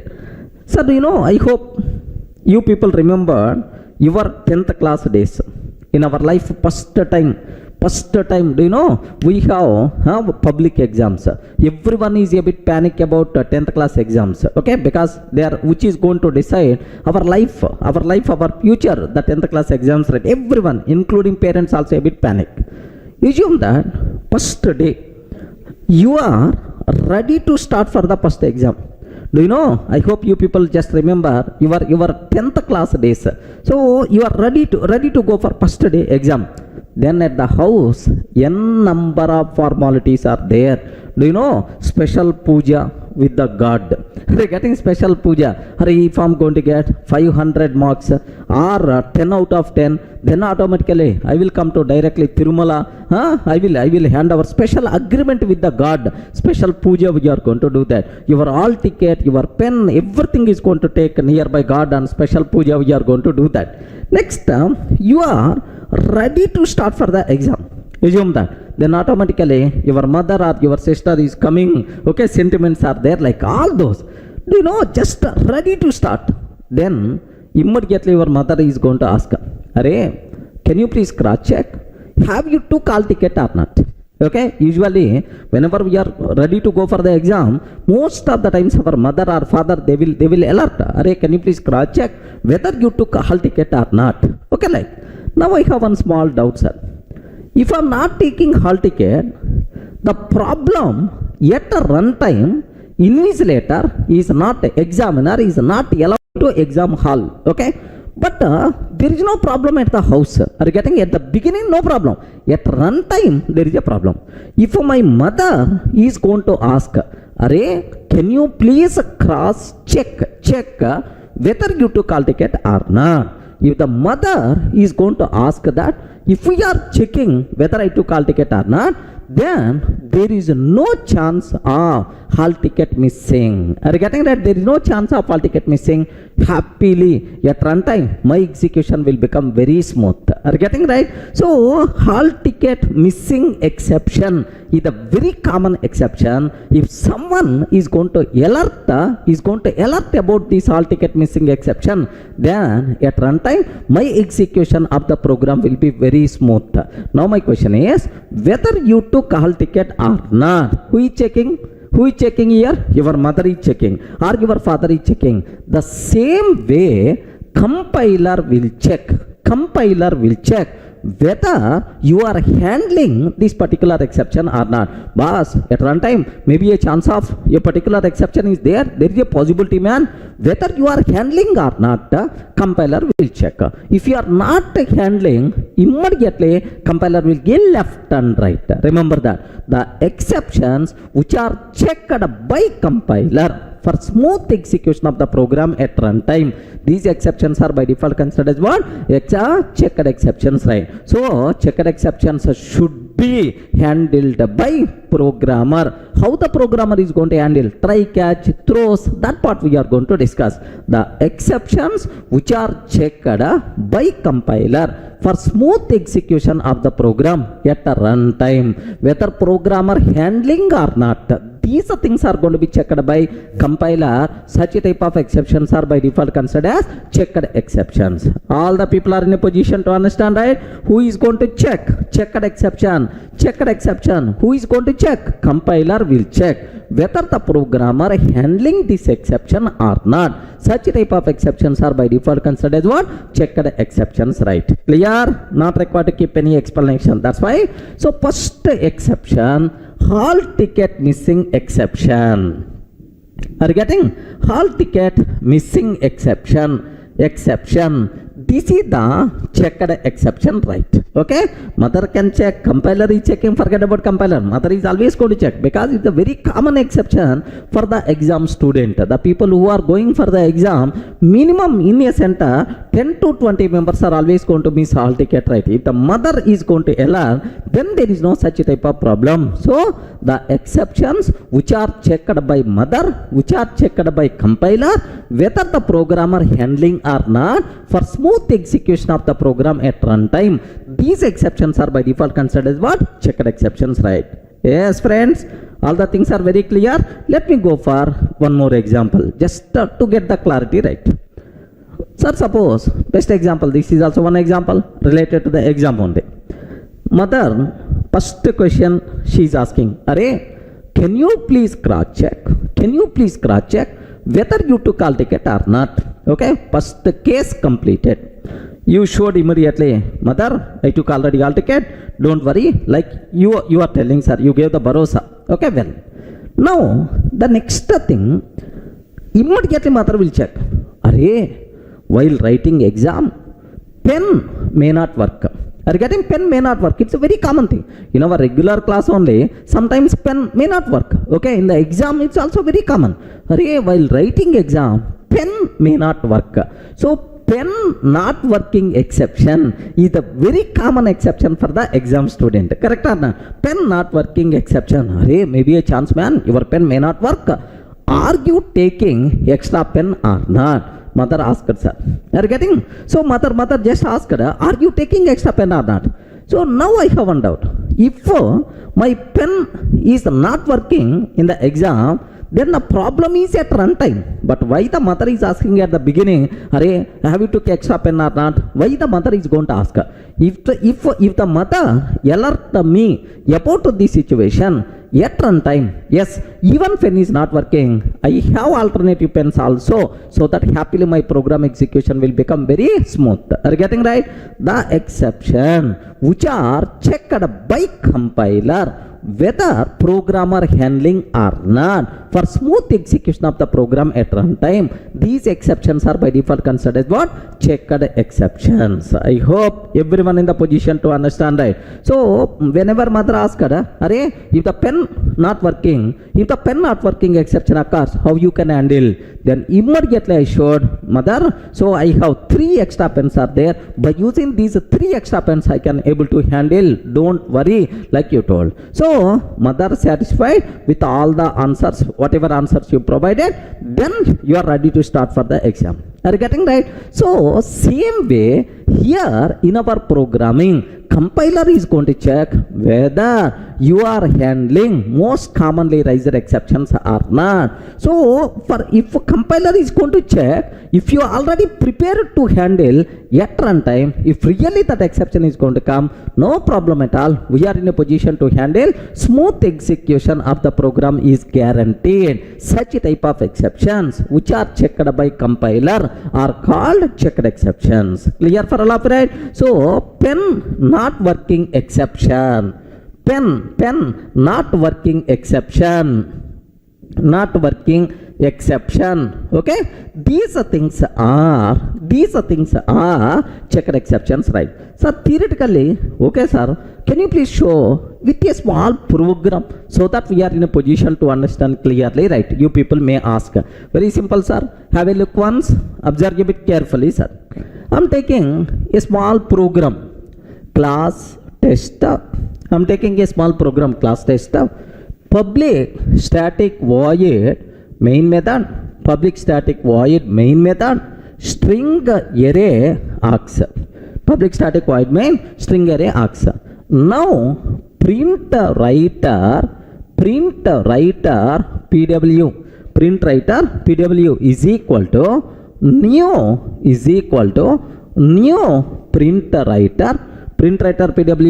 print writer of abc.txt.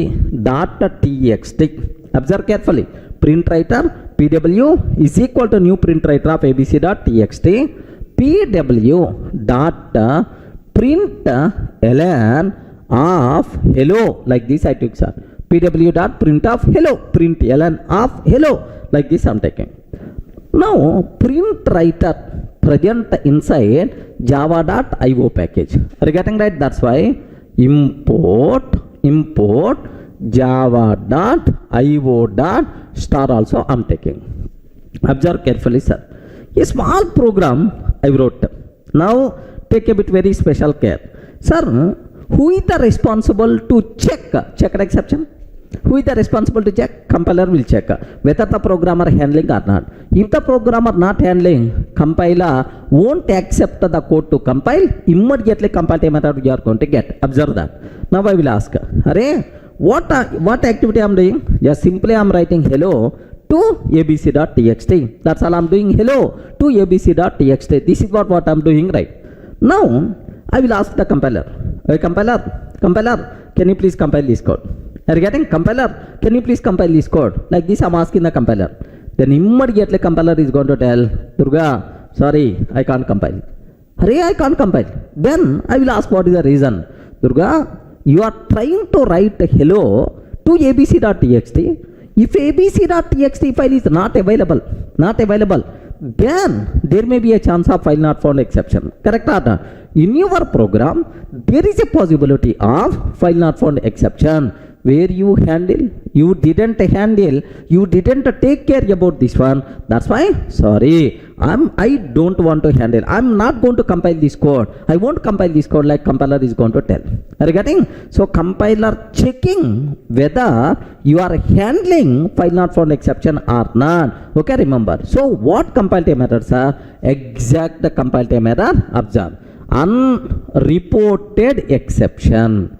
Java.io.file not found exception.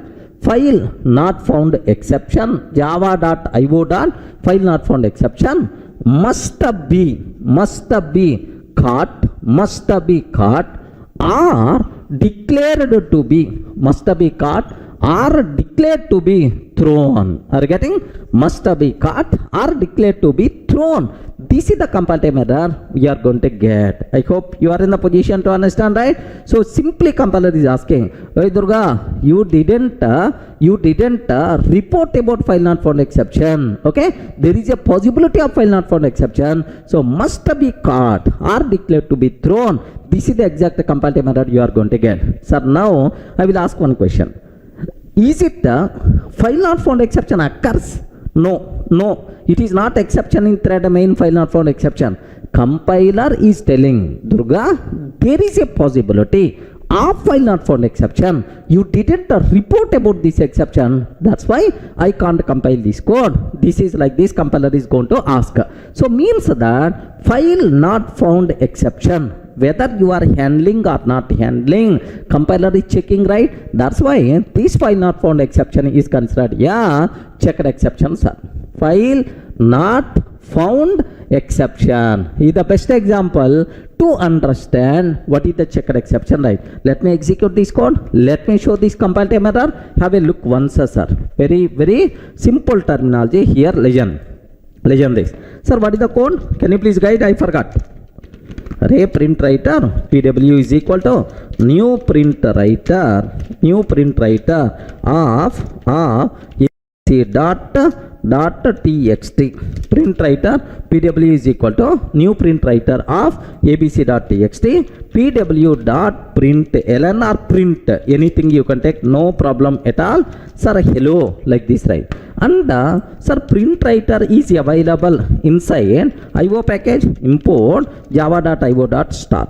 Okay, that's all. This is the program what we have. Now let me compile this code. Compile this code, sir. Java C tester.java. Observe that very carefully. Durga, there is a possibility of file not found exception. You didn't report about this exception. How I can compile this code? Like this compile error by default you are going to get, sir. Okay, remember that. Now have a look once. Observe carefully, sir. What is the exception we are getting? Unreported exception. File not found exception must be caught or declared to be thrown. Are you getting? Must be caught or declared to be thrown, sir. Means that file not found exception not occurs. Compiler is telling Durga, there is a possibility of file not found exception. Compulsory, you have to report either by using try catch or by using throws keyword. Like this compiler is going to search check. These type of exceptions are by default considered as checked exceptions. All the people are in the position to understand, right? The most valuable important concept for the interview rooms are which is a checked exception. The exceptions which are checked by compiler for smooth execution of the program at a runtime, whether the programmer handling or not. Such type of checking is going to be done by compiler. Such type of thing is by default considered as checked exception. Can you please give an example for checked exception, sir? File not found exception. Next, hall ticket missing exception, pen not working exception. These things are examples for checked exceptions, right? Are you feeling comfortable? Respond, man. Are you feeling comfortable? Clear, right? Can I go for one more example so that our next exception handling life will become very easy? Just observe. Let me go for another small example, right? Here observe, I'm taking class test. Observe a bit very carefully, sir. Second example, class test. Public static void main method string array args. Public static void main string array args. Okay, now the next thing what I'm trying to take, system.out.println, I want to sleep very happily. I want to sleep very happily. Okay, like this, right? Sometimes we may not have that much happy sleep, even just we are sleeping, that's all. So we may not. I want to sleep very happily. Okay, how much times thread dot sleep of 1000 milliseconds. Are you getting? Thread dot sleep of 1000 milliseconds. Now, in this program, of course, it's associated with multi-threading, where exception handling is a very common requirement. That scenario I'm explaining. In this program, how many threads are there? How many threads are there? Even in the last videos also I told. Okay, every Java program compulsory contain one thread. What is that thread, sir? Main thread. Are you getting? Every Java program compulsory contains one thread. What is that thread? Main thread, right? Now, sir, do you know main thread want to sleep for some time. Main thread want to sleep for some time. How much time? 1000 milliseconds means 1 second main thread want to sleep, sir. This is the code what I wrote. After 1 second sleeping, the program will be stopped because no other code is there, sir.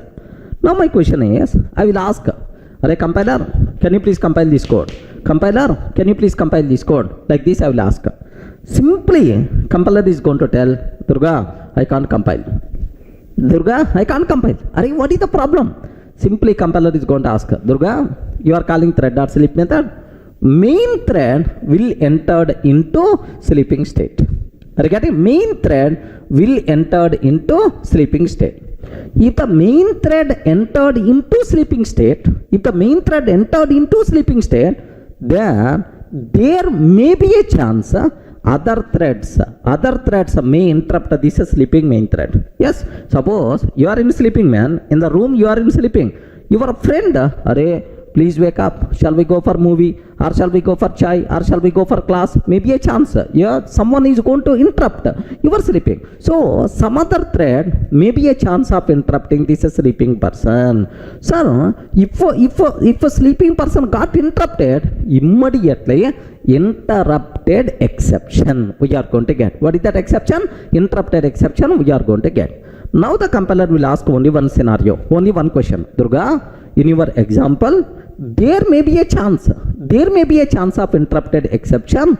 You didn't report about this exception. How I can compile this code? Are you getting, Durga? Whenever you are using sleep method, there is a possibility of interrupted exception. You didn't report about this exception. How I can compile this code? Compiler will always give left and right. What exact errors are? Observe that compile time error. Unreported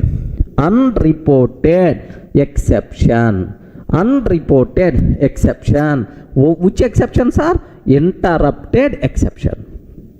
Unreported exception, interrupted exception must be caught or declared to be thrown. Are you getting? Must be caught or declared to be thrown. This is the compile time error we are going to get. Sir, observe very carefully. Unreported exception, interrupted exception must be caught or declared to be thrown. It doesn't mean interrupted exception occurs. Are you getting it? Doesn't mean interrupted exception occurs. Just compiler simply telling that there is a possibility of interrupted exception. You didn't report about this exception. That's why. So I can't accept this code to compile. Like compile time error we are going to get. Are you getting right? The exceptions which are checked by compiler, whether programmer handling or not, for smooth execution of the program at runtime, such type of exceptions are called checked exceptions, right? Interrupted exception is another example for checked exception. Okay, sir, now let me execute this code. Have a look once. Sir, here have a look. Sir, class test public static void main. I want to sleep very happily. Thread.say. The danger line is about this one, sir. This is the most dangerous. Danger line. Now have a look once, sir, about this one. Now I'm trying to compile. What is the compile time error? Sir, unreported exception. Which exceptions are? Java.lang.interrupted exception must be caught or declared to be thrown. This is the compile time error we are going to get. So, interrupted exception is another example for checked exceptions, right? Up to this is the clear? What is a checked exception? The exceptions which are checked by compiler for smooth execution of the program at runtime, whether programmer handling or not. Such type of exceptions are called checked exception. Can you give an example for checked exception? Okay, file not found exception, interrupted exception, hall ticket missing exception, pen not working exception. These things are checked exceptions. Everyone got the clarity? What is checked exception? By mistake, if interview person is asking what is checked exception, go left and right. Clear, right? Sir, in the last video, we covered very clearly what is checked exception with multiple examples, right? Now, we have to perform postmortem on unchecked exceptions so that you people can feel more comfortable. Sir, what is unchecked? Unchecked. Checked means compiler will check. Unchecked means compiler won't check. So let me go for a small normal analogy and then I will go for technical example. So do you know, your mother will check whether you are handling hall ticket missing exception or not, pen not working exception or not, like mother can check. Because missing hall ticket, pen not working, these things are the most commonly raised exceptions in the exam hall. Correct, right? That's why mother is always going to check. Now I have another small doubt. Mother can ask, whether you took hall ticket or not, whether you took extra pen or not. These things every mother or every father before going for the exam, every parents are always going to ask. Now I have one small doubt. Assume that if you are going, if you entered in the exam hall, of course you are writing the exam. So while writing the exam, just beside, suddenly there's a big bomb blast is going to be happen. Are you getting? There's a big bomb blast is going to be happen. How you can handle the situation? Is your mother can ask like this? Durga, while writing the exam, just beside, there's a bomb blast is going to be happen. How you can handle this situation? If the mother can ask, if you forgot hall ticket, how you can handle? If the pen is not working, how you can handle? Mother can ask, there's a big bomb blast is happening just beside you. So how you can handle? If the mother can ask, never. By mistake, if the mother is asking such type of question, I don't want to go for the exam. Even by mistake, if I'm going for the exam hall, my concentration is not on the exam paper, my concentration is on beside any bomb is there or not. That's why, so no mother will ask such type of questions. Okay, but is it possible for bomb blast exception in the exam hall or not? Yes, man, yes, but very rare. Out of 1 crore times, maybe one time. But in India, as of now, bomb blast not reported in the exam hall. Remember, don't worry about that. Okay, that is very rare. That's why mother will ask commonly occurred problems only. Okay, very rarely occurred things my mother is not going to ask. Are you able to understand? Same way, there are some exceptions which are not checked by compiler. Okay, compiler won't check. Such type of exceptions are by default considered as unchecked exception. Can you please give an example? Best example, bomb blast exception. Are you getting? Best example, bomb blast exception is the example of unchecked exception, right? Okay, well, now my question, take very special care, sir. Can you please give an example for technically, can you please give an example so that we can able to understand easily, sir? Observe carefully, right? Here I'm taking class test. Okay, public static void main method, public static void main string array args. Just my target is system.out.println 10/0 I'm taking, sir. System.out.println 10/0. Just I'm taking like this, right? Now I will ask the compiler, can you please compile my code? Compiler, can you please compile my code? Like simply compiler, what is going to tell? Durga, no problem, happily I can compile, like the code is going to be compiled. Then immediately you may get the shock. There is a possibility of arithmetic exception, but still compiler is the silent Because arithmetic exception, whether you are handling or not, my compiler is not going to check. You are getting? Compiler never going to check whether you are handling arithmetic exception or not. That's why arithmetic exception is not checked by compiler, okay, which is unchecked exceptions, right? Okay, the exceptions which are unchecked, which are not checked by compiler, whether the programmer handling or not, such type of exceptions are by default considered as unchecked exceptions. Okay, best example, arithmetic exception, no compile time error but at runtime, exception in thread main, exception in thread main java.lang. Arithmetic exception, division by 0. So this is not the compile time problem, this is the problem at runtime. It is the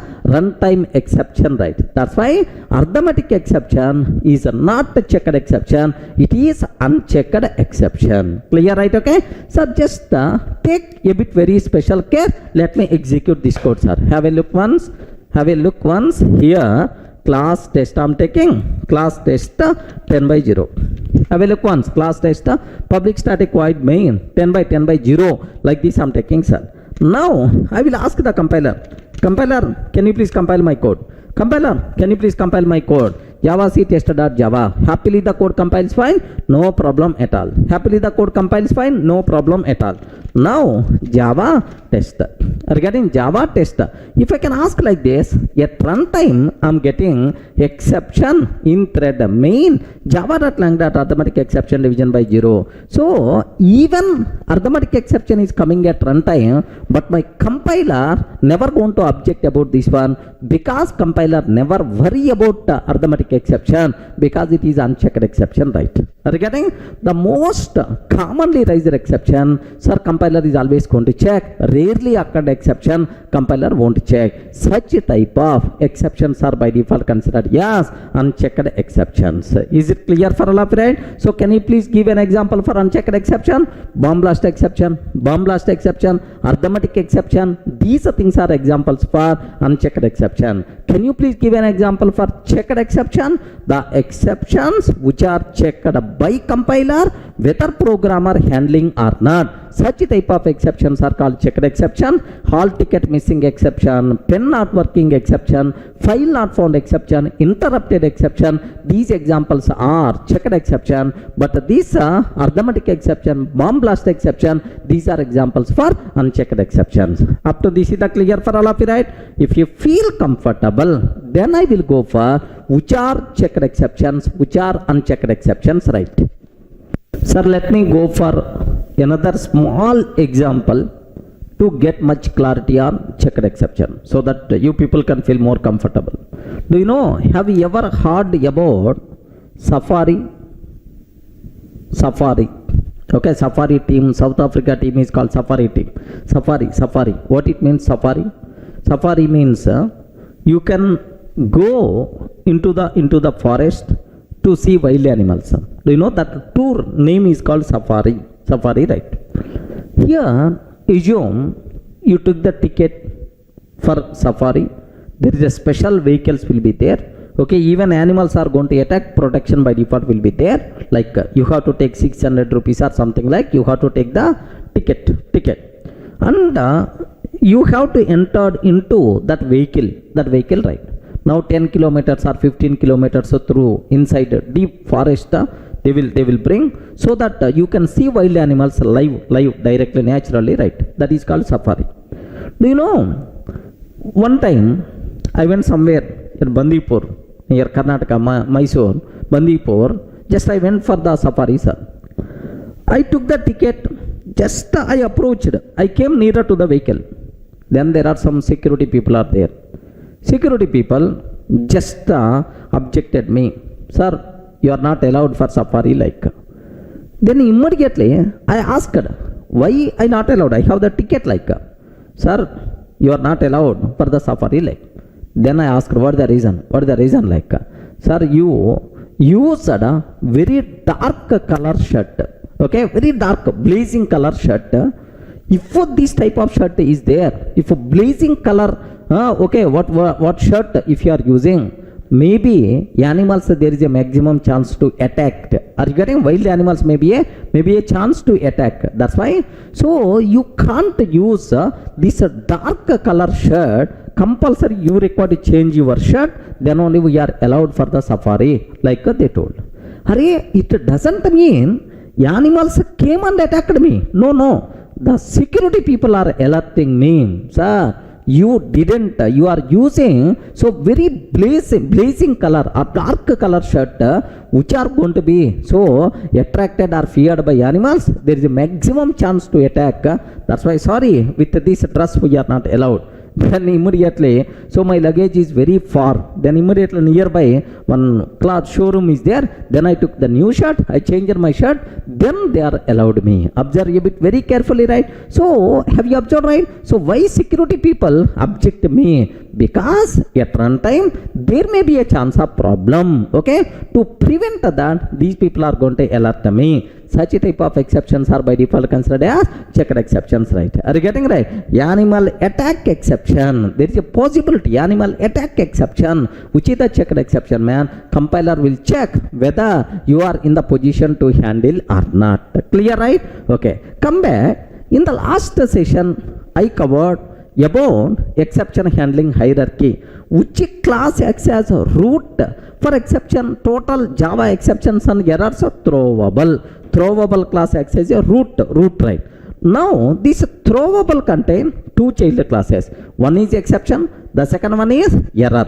Are you getting? One is exception, second one is error. Under exception, runtime exception, arithmetic exception, null pointer exception, class cast exception, index out of bounds exception, array index out of bounds, string index out of bounds, like multiple things are there under runtime. Similarly, under exception, IO exception is there. Under IO, EOF exception, file not found exception. Next, interrupted exception, servlet exception, SQL exception, remote exception, like multiple things are available. Similarly, error also. Error, virtual machine error, stack overflow error, out of memory error, like. So now my question is, among all these things, which are checked, which are unchecked? Are you getting? Which are checked, which are unchecked? So which things compiler will check whether you are handling or not? Which things compiler ignore? It is not going to check whether programmer handling or not. Which are checked, which are unchecked? Compulsory you people should have clear clarity about this terminology, right? Okay, listen carefully. What about errors, right? Errors. Sir, simple. In the last somewhere I covered, errors are non-recoverable. Okay, if an error occur, being a programmer, you can't do anything. Just we have to see, that's all. The program will be terminated abnormally, because errors are not caused by our program. Errors are caused by due to lack of system resources. Okay, so here, if out of memory error is coming, being a programmer, what you can do? Nothing. I can't do anything, because errors are non-recoverable. Program will be terminated abnormally. Exception handling concept not applicable for these bloody things, right? Now the question is, take very special care. Error, is there any chance compiler will ask the programmer, compiler will ask, Durga, there is a possibility of out of memory error. How you can handle? Durga, how you can handle? Is there any such type of possibility the compiler is going to ask me? By mistake, if the compiler will ask this question, okay, then I will give left and right to the compiler. Arey, bloody compiler, errors I can't handle. That is not my job. Why you are asking this question to me? That's why. So errors are non-recoverable. We are not responsible to handle. We can't handle also. Out of memory error is coming. What I can do? System admin or server admin is responsible to increase the memory. So program will be terminated abnormally. They are responsible to increase, not by the programmer, not by the programmer, right? That's why errors, compiler never going to ask the programmer whether you are handling or not. That's why all errors are unchecked. Remember these ones are all errors are unchecked. Observe that a bit very carefully, sir. Every error by default unchecked. Similarly, here say this one. What about runtime exception? Runtime exceptions because of our runtime values. Okay, so runtime exception and its child classes. Observe very carefully. Runtime exception and its child classes. Error and its child classes are unchecked. Are you getting? Just observe very carefully, sir. Runtime exception and its child classes. Next, error and its child classes are unchecked, sir. So it is also unchecked. Sir. So this corner, runtime exception and its child classes, error and its child classes are unchecked. Except these two groups, all the remaining are checked exceptions only, except this runtime exception and child classes, error and child classes. Every remaining thing is by default checked one only. Throwable checked, sir. Next, exception checked. IO exception checked. UOF exception, file not found exception, interrupted exception, servlet exception, remote exception. All these things are checked exceptions only. So which are checked, which are unchecked? You people should have clear clarity. Runtime exception and its child classes, error and its child classes are unchecked, except that all the remaining things in our exception hierarchy are checked exceptions. Compiler is always going to check whether you are handling or not. Yes, this part, sir. But unchecked area, compiler never going to check. Everyone in the position to understand what is checked, what is unchecked exceptions are right. Sir, up to this checked and unchecked exceptions, it's very clear. Now the next cinema, very important, sir. What is fully checked exception, partially checked exception? Of course, in the checked exceptions, again two categories are there. What is fully checked exception, partially checked exception? Very simple, sir. Do you know, when we say that a checked exception is said to be fully checked, and when we say that a checked exception is said to be partially checked, sir, checked versus unchecked only we are getting the problem to understand. Then why this fully checked and partially checked? Somewhere in the next sessions this concept may be helpful. That's why compulsory you people should aware, sir. Okay, well, sir, now just very simple. If you go to shopping mall, okay, with your kid, do you have the kids? Do you have the kids? Yes or no? Don't tell no. Even you are not having the kids, just tell soon, we will bless her. Just soon, we will get the kid. Okay, so like you have to tell soon. Okay, anyway, you went to the shopping mall with your kid. In the shopping malls, security these days is very common, right? Now, in the shopping mall, they are going to check only parent. So metal detector is there. They are going to check only parents, but small kid, they never going to check. Ignore. This type of checking is called partial checking. Are you getting? Partially checked. So parent should be checked, but kid not required to check. Kid need not be checked. Such a type of checking is called partial checking. Just observe general word.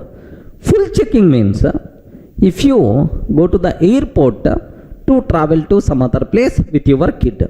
In the airport, whether you are parent or kid, everyone should be checked properly. Are you getting? Parent should be checked, kid also should be checked. Are you getting? Parent should be checked, kid also should be checked. This type of checking is called full checking. Are you getting it? Fully checked. So partially checked, fully checked, what it means? So parent compulsory checked, child need not be checked. This type of thing is called partially checked. Okay, parent compulsory checked, but parent and child both compulsory should be checked. Such a type of checking is called full checking. Observe a bit very carefully, sir. Best example, IO exception. Have you observed? IO exception. This IO exception is checked. It is a checked, sir, because it is not under runtime, it is not under error. It is not under runtime exception error, it is a checked. It is a checked. It's a child also checked, sir. The child is also checked. That's why. So IO exception is said to be fully checked exception, because sir, it is already checked. All its child classes also checked, fully checked. Sir, interrupted exception fully checked. Servlet exception fully checked. Remote exception fully checked, sir. All these are fully checked. Sir, now what about exception? Exception is checked because it is not under runtime exception. It is a checked, sir. So exception is checked, but some of its child classes are unchecked. Are you getting? Some are checked, some are unchecked. That's why exception is partially checked. Exception is partially checked. Observe carefully, sir. Exception itself is one partially checked. Next, what about throwable? Throwable is also checked, sir. Checked. Basically, it is the checked. Next, because it is not under runtime exception, it is not under error, it is checked. So, for this, some child classes are unchecked, some child classes are checked. That's why it is also partially checked. It is also partially checked. Remember this one. So, if the parent is checked, but child need not be checked, such type of thing is called partially checked. If the parent is checked and the child is also checked, such type of thing is by default considered fully checked. Remember this one. So, it is what? Fully checked, but these things are partially checked. Sir, now, can you please tell any three partially checked exceptions in our exception hierarchy? Any three partially checked exceptions in our exception hierarchy? Please confirm. Already two things already there. Throwable and partial and exception. These two are partially checked. Sir, just this total is unchecked. In the case of unchecked, partially fully checked, no. It is unchecked. Next, fully checked. So, the only possible partially checked exceptions in Java, the only possible partially checked exceptions in Java are only two things. One is throwable, second one is exception.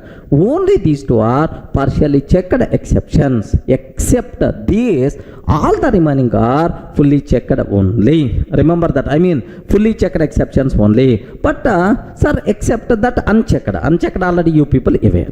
Clear, right? So, very important question for the interview room. What is partially checked? What is fully checked? Or what is checked? What is unchecked? Can you explain with an example? Then you should be in a position to answer. Clear, right? Okay, I will give some small things. Okay, you have to identify whether these are fully checked or partially checked, right? Okay.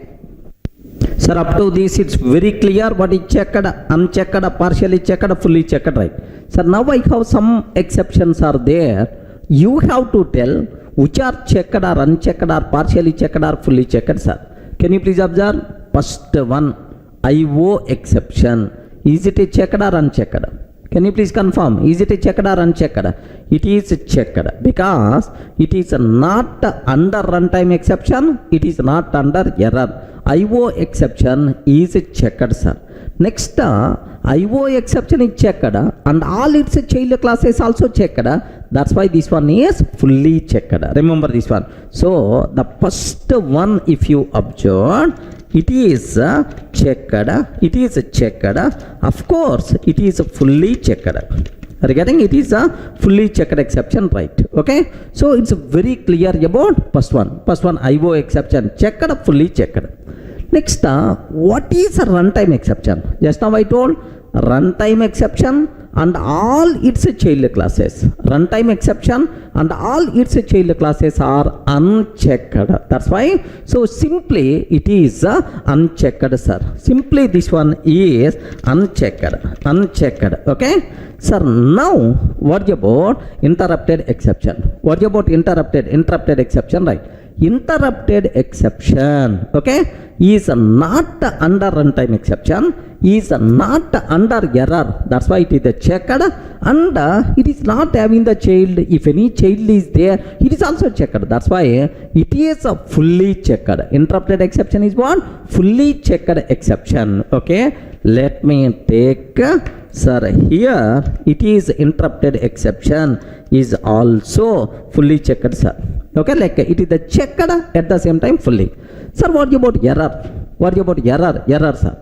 Error and its child classes are unchecked. I told right, error and its child classes are unchecked, right? So runtime exception and its child classes, error and its child classes are unchecked. That's why error is unchecked. Okay, now let me take, it is unchecked, sir. Okay, sir, what about throwable? Have you remembered, right? Throwable is not a child class of runtime exception, is not a child class of error. That's why obviously this one is checked exception, sir. But for throwable, some child classes are unchecked, like runtime exception, error, these are unchecked. That's why throwable is checked but partially checked. Observe that carefully, sir. Throwable is checked but partially checked. Regarding it is partially checked, not fully checked, right? Okay, well, now what about arithmetic exception? Arithmetic exception is the child class of runtime exception. Runtime exception and all its child classes are unchecked exceptions, right? That's why runtime exception, I mean arithmetic exception is unchecked. Null pointer exception is also unchecked, because arithmetic exception, null pointer exception, these are child classes of runtime exception. That's why these two things are unchecked. Observe carefully, sir. Here just arithmetic exception is unchecked. Next null pointer exception is also unchecked, because both are child classes of runtime exception, right? Next, what about exception? Sir, exception is not under runtime exception, is not under error. That's why it is a checked exception, right? But some of child classes of exception, like runtime exception, is unchecked. That's why, so it is partially checked. It is partially checked exception, sir. Have a look once here. Here this is, sir, checked only, but it is partially checked, sir. It is the checked only, but it is partially checked. Okay, like next, what is file not found exception? What is the file not found exception?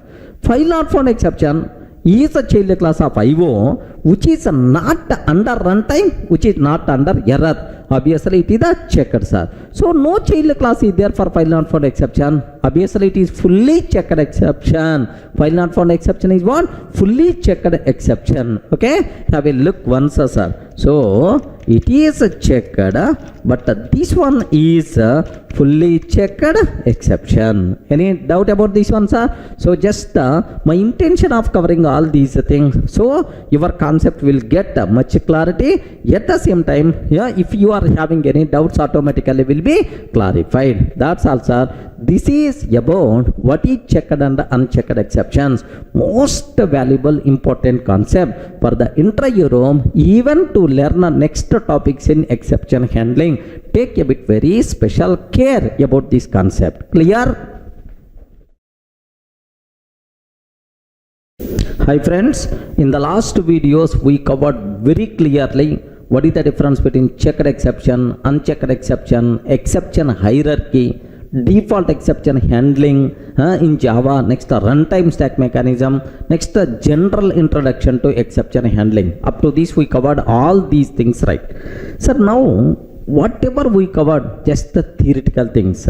So you may feel bored, you may not get that much interest, like, but the next things what I'm going to discuss are very interesting things, because programmatic exception handling we are going to start. So now I have to talk about what is a try, what is the catch block, what is the purpose of finally block. So next throw keyword, throws keyword, like all the things, very interesting things we are going to discuss. So it's a good news for you, right? right. Okay, well, next what is the next topic we have to discuss? Sir, customized exception handling by using try catch. Customized exception handling by using try catch, right? What is the how you can use a try, which code we have to take inside try block, which code we have to take inside catch block. All these things you people should get very clearly, right?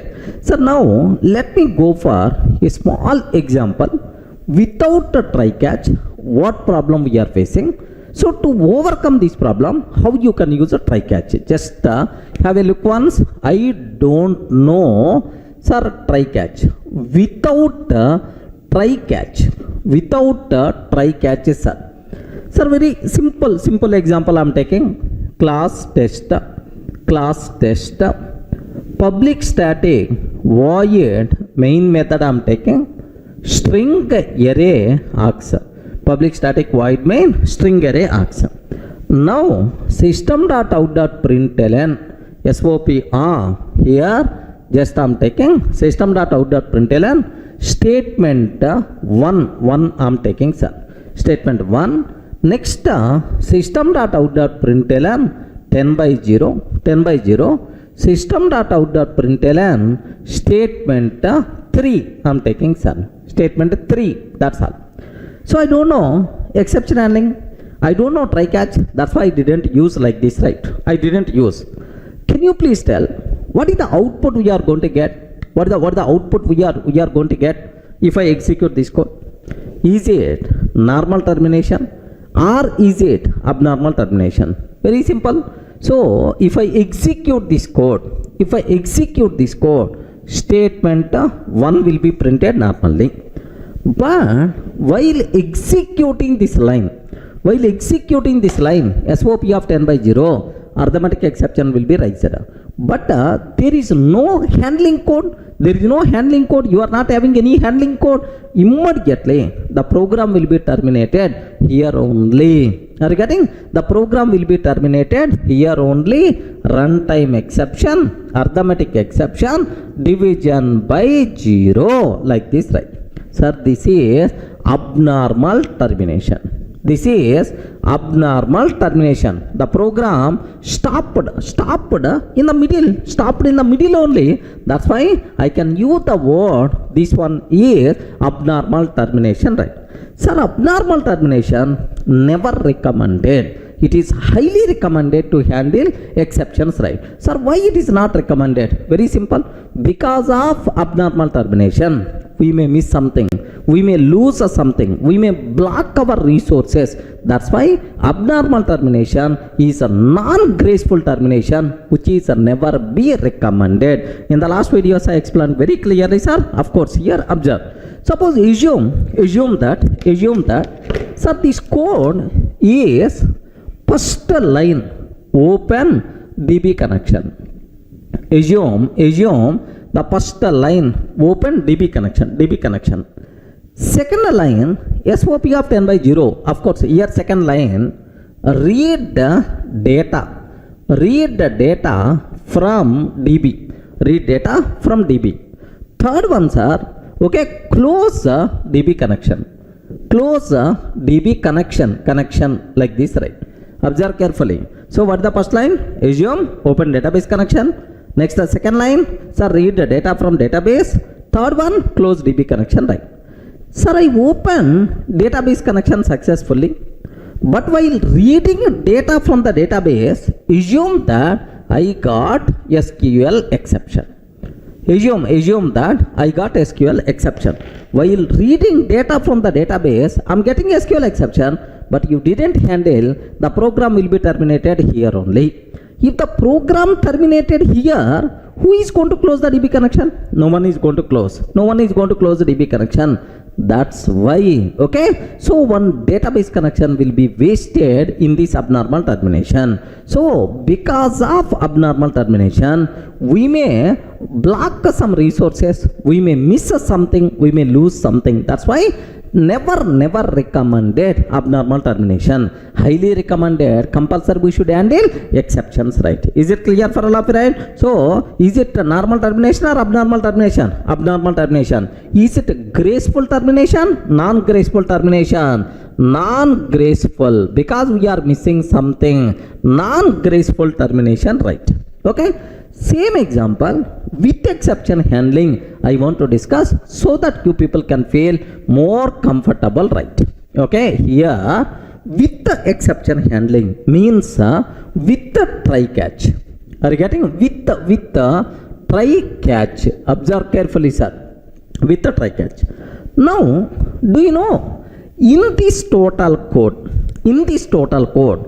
which code may raise an exception? Yet line number 1 or line number 2 or line number 3? Can you please confirm? Which code may raise an exception? Sir, line number 1, I mean statement 1 or this one or this one. So this line, okay, this line may raise the problem. The code which may raise an exception, that code is called risky code. Are you getting? The code which may raise an exception, that code is called what? Risky code. That risky code we have to take inside the try block. Are you getting that? That risky code where we have to take, sir? Inside the try block we have to take risky code. Observe a bit very carefully about this one, sir. Here try block I'm taking. Here just I'm taking try block. Within the try block, here risky code I'm taking, sir. What is the code I'm taking? Risky code I'm taking inside a try block. Is it clear for all of you, right? So the code which may raise an exception, that code is by default considered as risky code. That risky code we have to take inside a try block. Clear for all of you? Next, in this risky code, if any exception raised, where we have to take corresponding handling code inside catch block. Are you getting? Where we require to take corresponding handling code inside catch block. Here some catch exception. Here we have to write handling code. Here we require to write which code, sir? Handling code. Observe very carefully, sir. So the code which may raise an exception, that code is called risky code, but not whiskey code. Whiskey is also risky only, right? Okay, risky code. Inside the risky code, if an exception rises, then immediately corresponding catch block is going to handle, and once I handle, remaining code will be continued normally. Remember this one, sir. So how to use a try block, how to use a catch block, you people should be aware. So inside try block, which code we are going to take? Risky code. The code which may raise an exception, risky code we have to take inside try block. The corresponding handling code we have to take inside catch block, right? Okay, same program with the try catch, sir, exception handling code, what I have to take? Observe carefully. Here I am taking class test, public static void main method, public static void main method, string array args. Okay, string array args. Now SOP of statement 1, it is not risky code. SOP of statement 1, it is not risky code. That's why take normally. System.out.println statement 1 take normally. But SOP 10/0 is the risky code. Maybe a chance to raise arithmetic exception. That's why here try block I'm taking. Inside the try block, risky code I'm taking. System.out.println 10/0. Try block SOP of 10/0. Now, sir, catch block. Here I'm taking catch block, catch. Sir, if arithmetic exception raised, because here in this risky code, which exception there is a possibility? Arithmetic exception. Because being a programmer, you know, this code, what type of problems may be a chance to rise, what type of exceptions may be a chance to rise. You should aware catch arithmetic exception. Catch arithmetic exception is, sir. So while executing this code, if any exception is coming, if any problem is coming, can you please execute this alternative code? Alternative code handling code is nothing but SOP of 10/2. Regarding is nothing but SOP of 10/2. Try catch block. After that, here now the remaining SOP of statement 3 we have to take. SOP of statement 3 we require to take, sir. Now observe the flow. Sir, is it normal termination or abnormal termination? Have a look once. Sir, statement 1. So what is the output we are going to get? Statement 1, sir. 1. Sir, now while executing this one, arithmetic exception riser, immediately the control will comes to catch block. Regarding immediately the control will comes to catch block, right? Sir, now in SOP of 10 by 2 means 5, sir. 10 by 2 means 5. After that, sir, exception riser handle. Now remaining code will be continued normally. That's why SOP of, sir, statement 3 will be printed. Can you please tell, is it normal termination or abnormal termination? Normal termination. Even though something goes wrong, we handled that by using catch block. It is a normal termination. Normal termination. It is the graceful termination. I can use the word. It is a graceful termination. We are not going to miss anything, sir. This is the way how you can handle exceptions by using try catch. Is it very clear for all of it? So inside try block, which code we have to take? Risky code. The code which may raise an exception, that code we have to take inside a try block. The corresponding handling code where we have to take inside catch block, sir. Okay. So once I handle, then rest of the code will be continued normally. This is the way how to use try catch. The first two keywords in Java exception handling is sir, this what you people should aware, sir.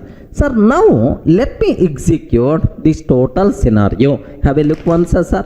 I'm taking a simple example. Here a simple example I'm taking, sir. Observe carefully, right? Yeah. A simple example. Here I'm taking just observe statement 1. Here this is the statement 1 I'm taking, sir. Next here this is the statement 2. Statement 3 I'm taking like this.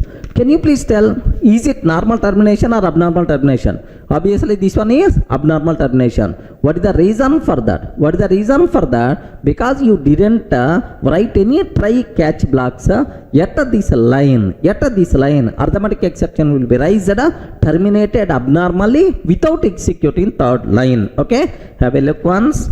Have a look. What is the answer? By default we are going to get here is, sir, observe carefully. Java C test.java Java test. Observe statement 1 executed and then abnormal termination. Are you getting? Where is the statement 3? Statement 1 executed and then abnormal termination. Arithmetic exception division by 0. So it is a non-graceful termination. Never be recommended. We should handle. That's why what I have to take is, sir, in this total code, total code, which code is the risky code, sir? In this total 3 lines, sir, this code is the risky code. What is the reason for that?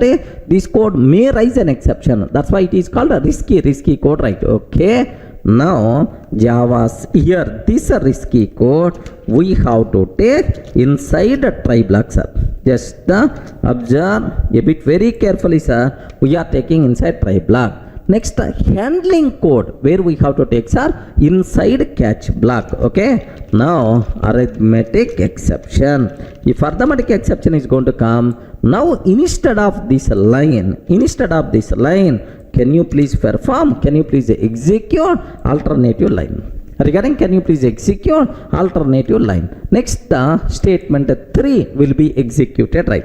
Sir, observe. So here statement 1 will be executed normally. Sir, while executing this line, if arithmetic exception raised, immediately the control will comes to catch block. Sir, after completing catch block, remaining code will be executed normally. That's why it is a normal termination, graceful termination. We are not going to miss anything. Let me execute this code. Observe carefully, sir. Here the code compiles fine. And then if I'm trying to execute statement 1, statement 5, statement 3, no exception, no abnormal termination. That's all. So everyone can able to understand how to use customizer exception handling, how you can implement customizer exception handling by using try catch. Inside try, which code we have to take? Please respond. Inside the try, which code we have to take? Sir, risky code we have to take. The code which may raise an exception, risky code we have to take. Inside catch block, which code we require to take, sir? Inside catch block, corresponding handling code we have to take. Inside try, if an exception rises, immediately catch block is going to get in the chance. So after completing catch block, remaining code will be executed normally. It is the normal termination. Clear, friends? Hi friends, in the last video we covered very clearly how to handle exceptions by using try catch. Sir, within the try, risky code, inside catch block, we have to write handling code. It's very clear. Now my next thing, very important, very interesting, sir. What is control flow in try catch block? Observe this one, control flow inside try catch. Okay, here observe, try block is there in that statement 1, statement 2, statement 3. Total how many statements are there inside try block, sir? 3 statements are there. Catch block, XXX, it can be any exception. Sir, statement 4. Sir, after completing catch block, statement 5 is there, sir. Okay, like total 5 statements are there where I use a try catch also. Now my question is, if an exception rises at statement 1, what will happen? Statement 2, what will happen? Statement 3, what will happen? 4, what will happen? 5. Like each and every statement, if an exception rises, what is the flow we have to aware? So most of your doubts also will be clarified from this basic flow. Just take a bit special care to understand, sir. Sir, first case, multiple cases I will discuss. First case, if there is no exception. Sir, exception not raised at runtime. Can you please tell which statements will be executed, sir? 1, 2, 3 will be executed normally. 1, 2, 3. Catch block won't be executed. Regarding catch block won't be executed because there is no exception. If there is no exception, catch is not going to execute. Sir, catch. Now statement 5. Statement 5. And then normal termination. Sir, is it normal or abnormal? If there is no exception, obviously normal termination. Take very special care. If there is no exception, so except the catch block, all the remaining statements will be executed normally. This is the case 1. Now case 2, sir. If an exception rises at a statement 2. If an exception rises at a statement 2. And the corresponding catch block matched. If an exception rises at statement 2, here exception rises and the corresponding catch block means matched, corresponding catch block matched. What will happen? Now take very special care. 1 will be executed normally. 1 will be executed normally. But while executing 2, the problem came, some exception rises. Immediately corresponding catch block is there. Now statement 4 executed. Yeah, take very special care. After statement 4, either statement 3, remaining part of try block, will be executed or not. Ayo, respond. Very important. For most of the students here, there is a doubt. Compulsory, you should have clear clarity. Sir, now statement 2, there is a problem. Catch block executed. After executing catch block, now statement 3 will be executed or not. Okay, remember a bit very carefully. Inside the try block, we have to write the main flow. Main flow. Of course, the risky code main flow. If there is any problem is coming, then immediately catch block contain alternative flow. Alternative flow will be executed, right? Now, in the main flow, if you are facing the problem, then immediately alternative flow executed. After executing alternative flow, what the need of going back to the try? Regarding suppose if the bus ticket is not available, then I will try for the train ticket. Once you got the train ticket, are you going to try for the bus ticket again? No, that's why. So within the try block, if an exception raised, control came to catch block. After executing catch block, the control never go back to try block, sir. Remaining code will be executed normally. So inside the try block, if at any statement an exception raised, even though you handle that exception, rest of the try block is not going to be executed. Take very special care, sir. That's why, do you know, statement 1 executed, now 2 the problem, corresponding catch block matched. If the corresponding catch block matched, immediately statement 4 will be executed. After the regular remaining statements will execute. 5 followed by normal termination. 1 next while 2 the problem 4 and then 5 normal termination. That's what you should aware. Sir, very very important conclusion. Inside a try block, if an exception raised, sir, even you handle that exception, rest of the try block never going to be executed. That's why inside the try block we have to take only risky code but not the normal code. Remember that. Sir, most of the people, do you know, most of the people are having worst kind of programming approach they followed, sir. What that is, assume I have one program, class test is there, sir. Public static void main method is there, string array accept. Do you know, almost around 10,000 lines of the code is there, sir. How many lines of the code inside main method? 10,000 lines of the code is there. 10,000 lines of the code is there, sir. Now, if anywhere the problem is coming, most of the people what they are going to do is, sir, they will take try block here. And at last catch block they will write at last, sir. Catch some exception here like end of the main line.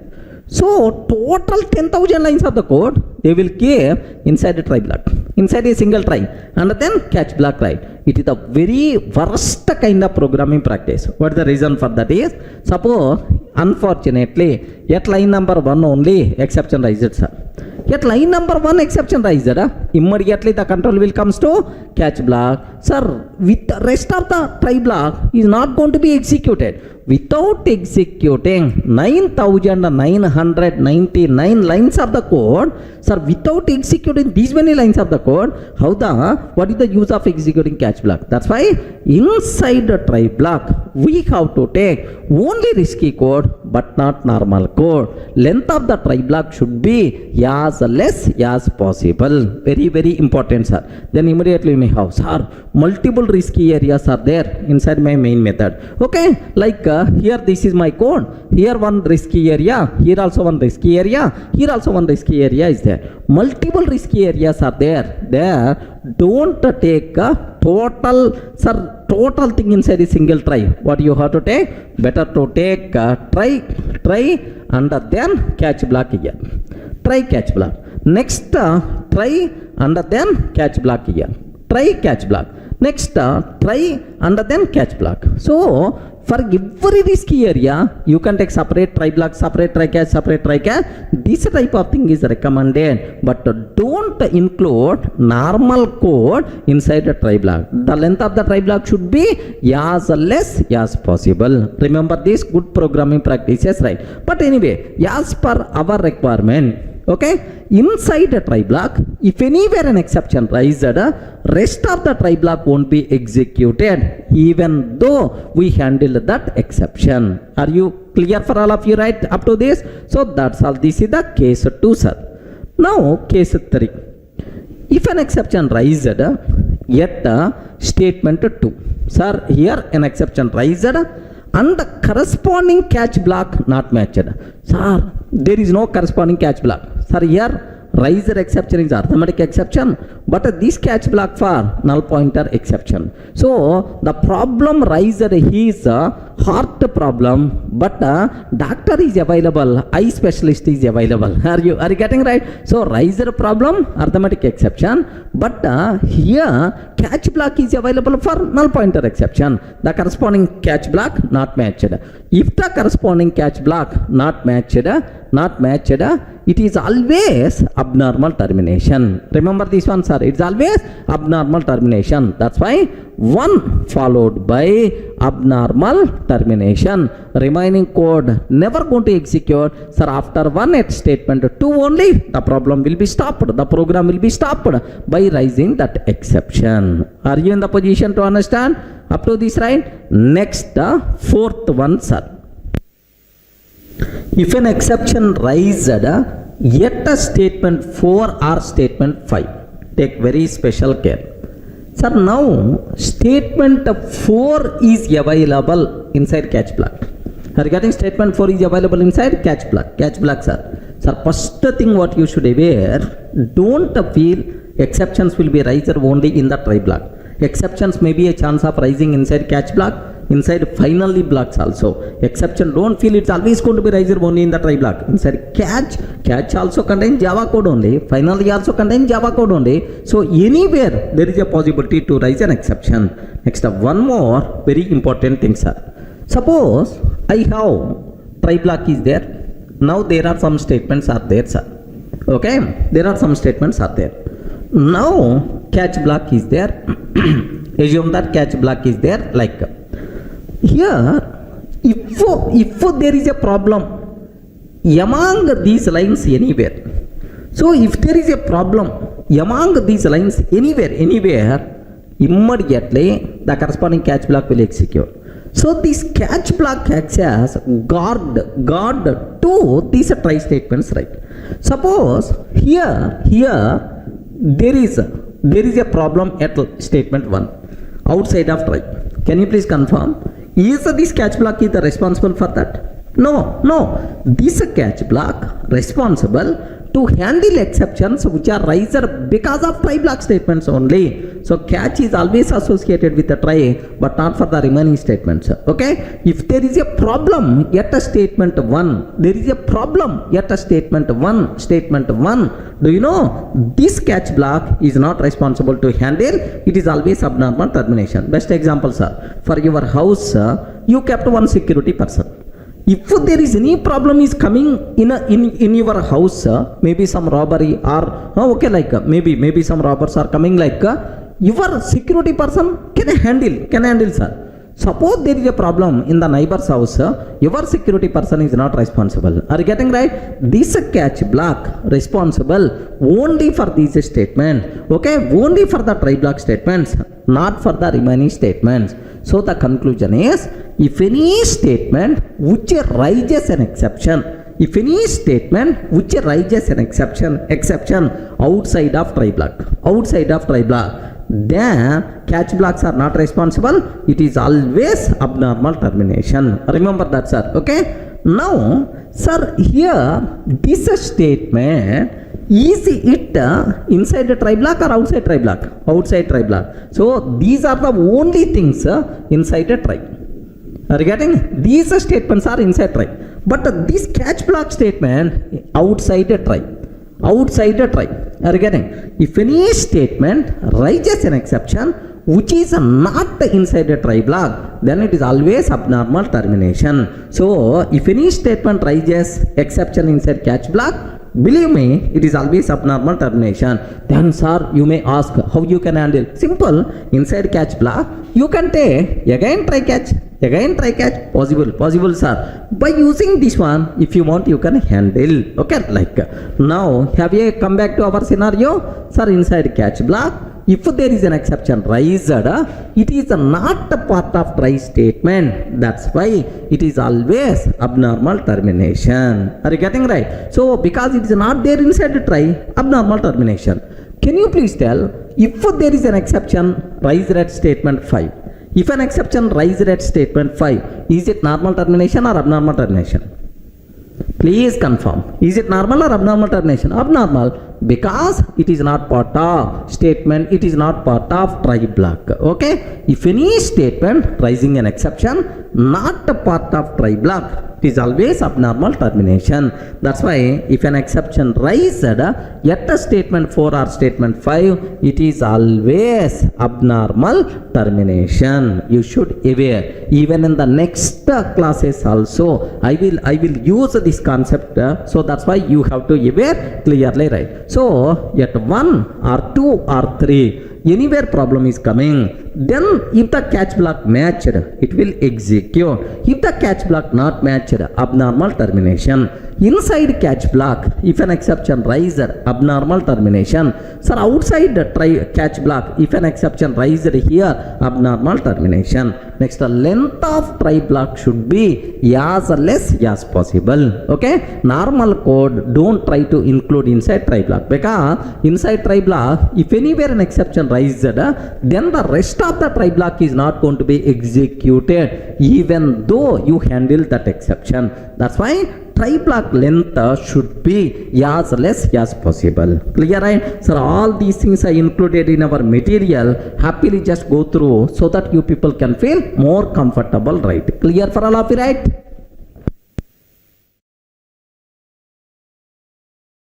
Sir, in the last videos we covered very clearly, so how to handle exceptions by using try catch, what is the control flow in try catch, right? Sir, now sometimes it's a common requirement to print exception information. Sir, I want to print exception information to the console. Which methods are there? Okay, just there are 3 methods are available. What is the first one, sir? Okay, print stack trace. What are the methods are? Can you please spell out? Print e dot print stack trace. Print stack trace. So this is one method which is available, right? Sir, sometimes we may go for e dot toString method also, or simply print SOP of e. Are you getting? SOP of e. Whenever we are trying to print any object reference, internally toString method will be called. So SOP of e or SOP of e dot toString. E dot toString. Both the things are always the same, sir. E or e dot toString. Sir, sometimes the people are going to follow this approach. Or some people may follow, sir, system.out.println e dot get a message. Are you getting? E dot get message also. Okay, these are 3 ways to print exception information to the console. Can you please tell what is the first one? Simply you can call print stack trace. Second one, sir, your toString method, e dot toString. Third one, sir, e dot get message. Sir, what is the difference between these things? In which class these methods are available? These methods you can apply on any exception object, on any error object. That's why these methods are available inside throwable class. Parent class, right? If the parent class contain, then automatically these methods are available for all child classes. That's why throwable class contain 3 methods to print exception information to the console. What is the first one? Print stack trace. Second one, toString. Third one, get message method, right? Sir, what is the difference between these? I will explain with a small example. Don't worry about that. Sir, observe just I'm taking class test. Here, public static void main method string array args. Public static void main string array args. Sir, now let me take a try block. Within the try block, I am taking system.out.println 10/0. I know arithmetic exception will be raised. I want to print that arithmetic exception information to the console. Now have a look once, sir. Catch arithmetic exception. Sir, what is the first way, okay, to print exception information to the console? Can you please tell what is the first way, sir? E dot print stack trace. Are you getting? E dot print stack trace. This is the first way, sir. if you are using print stack trace method, how the output, how the display is going to be there? Very simple, sir. Name of exception, name of exception, and the description of exception, followed by stack trace. Are you getting? Followed by stack trace. Okay, if you use print stack trace method, how the output will come, sir? Name of the exception colon description of exception followed by stack trace. Stack trace means in which method this exception riser, that method called by which method, complete stack trace by default you are going to get. Sir, now let me check up to this terminology, right? Have a look once, sir. Very simple, very simple. I don't want all these things. Let me comment all. Sir, same example, SOP of 10 by 0, SOP of 10 by 0, E dot print stack trace I'm taking. Observe, same example, the code compiles fine. The code compiles fine. What is the answer we are going to get, sir? Do you know? Java.lang.arithmetic exception division by 0 yet test.main. Okay, Java.lang.arithmetic exception division by 0 yet test.main line. Sir, if you observe that this is name of the exception, Java.lang.arithmetic exception colon description of the exception division by 0 yet test.main, this is the stack trace. 3 parts are there. So if you want complete information about exception, then highly recommended you should go for what? Print stack trace method. Clear for all of you? Right, first one. Son, I don't want complete information. I want only name of the exception and the description. I want only name of the exception and the description, sir. Sir, name of exception and the description I want. If you want only name and the description, then better to go for which concepts are better to go for toString method. Are you getting which method we require to go for? toString method, right? Let me comment this line. Let me comment this one. Now system.out.println is, okay, whenever we are trying to print any object reference internally, toString method will be called automatically. Now have a look once, sir. Name of the exception, java.lang.arithmetic exception colon description division by 0. That's all. Stack trace won't be there, remember. Now, sir, instead of this one, if you want, you can call e dot toString method also explicitly. If I call to e or e dot toString, both the things are always same. In this style, the output is going to come, sir. Clear for all of you, right? Let me cross check this behavior, sir. Observe carefully. If I can take SOP of E, sir. SOP of E. Just let me comment earlier line. I have only SOP of E. That's all. Only SOP of E. What is the output, sir? Here the code compiles fine. Yes, what is the answer we are getting? Are you here just only name of the exception, description? Are you seeing the difference between earlier and now? This is earlier and this one is just now. So the difference is stack trace won't be there in the toString method. Observe that stack trace won't be there in the toString method. Now have a look, sir. Instead of E, if you can ask E dot toString also. So whenever we are trying to print object reference, internally toString method will be called. So either this one or this one produces same output. You are going to see the same output 2 times. Observe carefully, right? Here what answer we are going to get? What the answer we are going to get is java.lang.arithmetic exception division by 0 like this. Any explanation is required?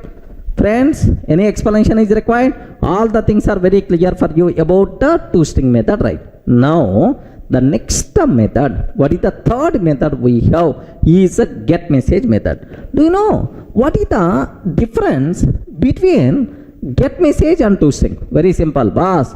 I want only message. I want only message. Description. I don't want a name of the exception. I don't want a stack trace. Just only description. Sir, I want only description. If you want the only description, better to go for get the message method. Observe carefully, sir. Here, system.out.println e dot get message. E dot get message. Get message. Directly, only description we are going to get division by 0. That's what, sir, you should aware. Let me check this functionality also. Sir, I don't want all the remaining things, only last one I want. System.out.println e dot get message. Are you getting? E dot get message. Like this I'm taking, sir. Observe that. What the answer we are going to get? Only division by 0. Are you getting? Only division by 0. This is the description we are going to get. That's all. So total, how many methods are there to print exception information to the console? 3 methods are available. What are the first ones are? Print stack trace. Second one, toString method. Third one, get message method. Sir, which method will provide more information? Print stack trace method. That's why default exception handler always going to use print stack trace method to print exception information to the console. Whenever, if you are not handling any exception, by default output you are going to get exception information will be printed to the console by default exception handler. Default exception handler always follows this approach, means print stack trace. Any doubt? Friends, everyone got clearly right? Everyone got clearly about this concept? Okay, but here one small thing you have to aware, sir. It's a very common doubt from my classroom students. Sir, here you are using SOP statement, but here you are using e dot print stack trace without SOP. Sir, SOP statements internally this print stack trace method contain. That's why don't worry. But toString method, get message method returns a string. That string we are responsible to print by using SOP statements. Are you getting? But print stack trace method, sir, internally contain print statements to print the messages to the console. Okay, these are various methods to print exception information to the console. Can you please tell all these methods present inside which class? Respond, man. All these methods present inside which class? Throwable class. If the throwable contain this method, automatically these methods by default available for all exception classes, error classes. That's why happily you can call this method on any exception object. It may be arithmetic, it may be null pointer, it may be class cast exception. On any exception object or error, happily you can call all these things. No syntactical mistake. Clear? Hi friends, in the last videos we covered very clearly how to handle exceptions by using try catch blocks, and then what is the control flow inside a try catch. In the try block, if an exception rises, what will happen? In the catch block, if an exception rises, what will happen? Complete control flow I explained, right? Next and after that, even we discussed about what are various methods are there to print exception information. That's all up to that, right? Now the next topic, very important topic, what we have to discuss, right? Try with the multiple catch blocks. Try with the multiple catch blocks. Okay, this part we have to discuss, right? Sir, what is the need of this concept? Just let me explain a small analogy so that you people can get very easily, right? So the point is, suppose assume that sometimes my students may ask, okay, sir, what is your name? Observe this example so that you can understand very easily. Try with multiple catch blocks. Sir, the student is coming. Sir, what is your name? He asked, sir. Then I told, Hare, my name is Durga. Hare, my name is Durga. Like I told the correct answer, relevant answer, right? Now he asked, sir, what is your qualification? This is the question he asked. Then my answer is, my name is Durga. Are getting? My name is Durga, like I told. Then student immediately, sir, he didn't listen my question. That's why he's telling the same answer. Like he asked again, sir, what is your qualification? Then I told, my name is Durga. Okay, like. So maybe sir is not interested to tell his qualification. Like he thought that. Then immediately asked, sir, which subjects you are handling? Sir, can you please tell Java, Python, which subjects you are handling? Like the student asked. Then my answer is, my name is Durga. Are you getting?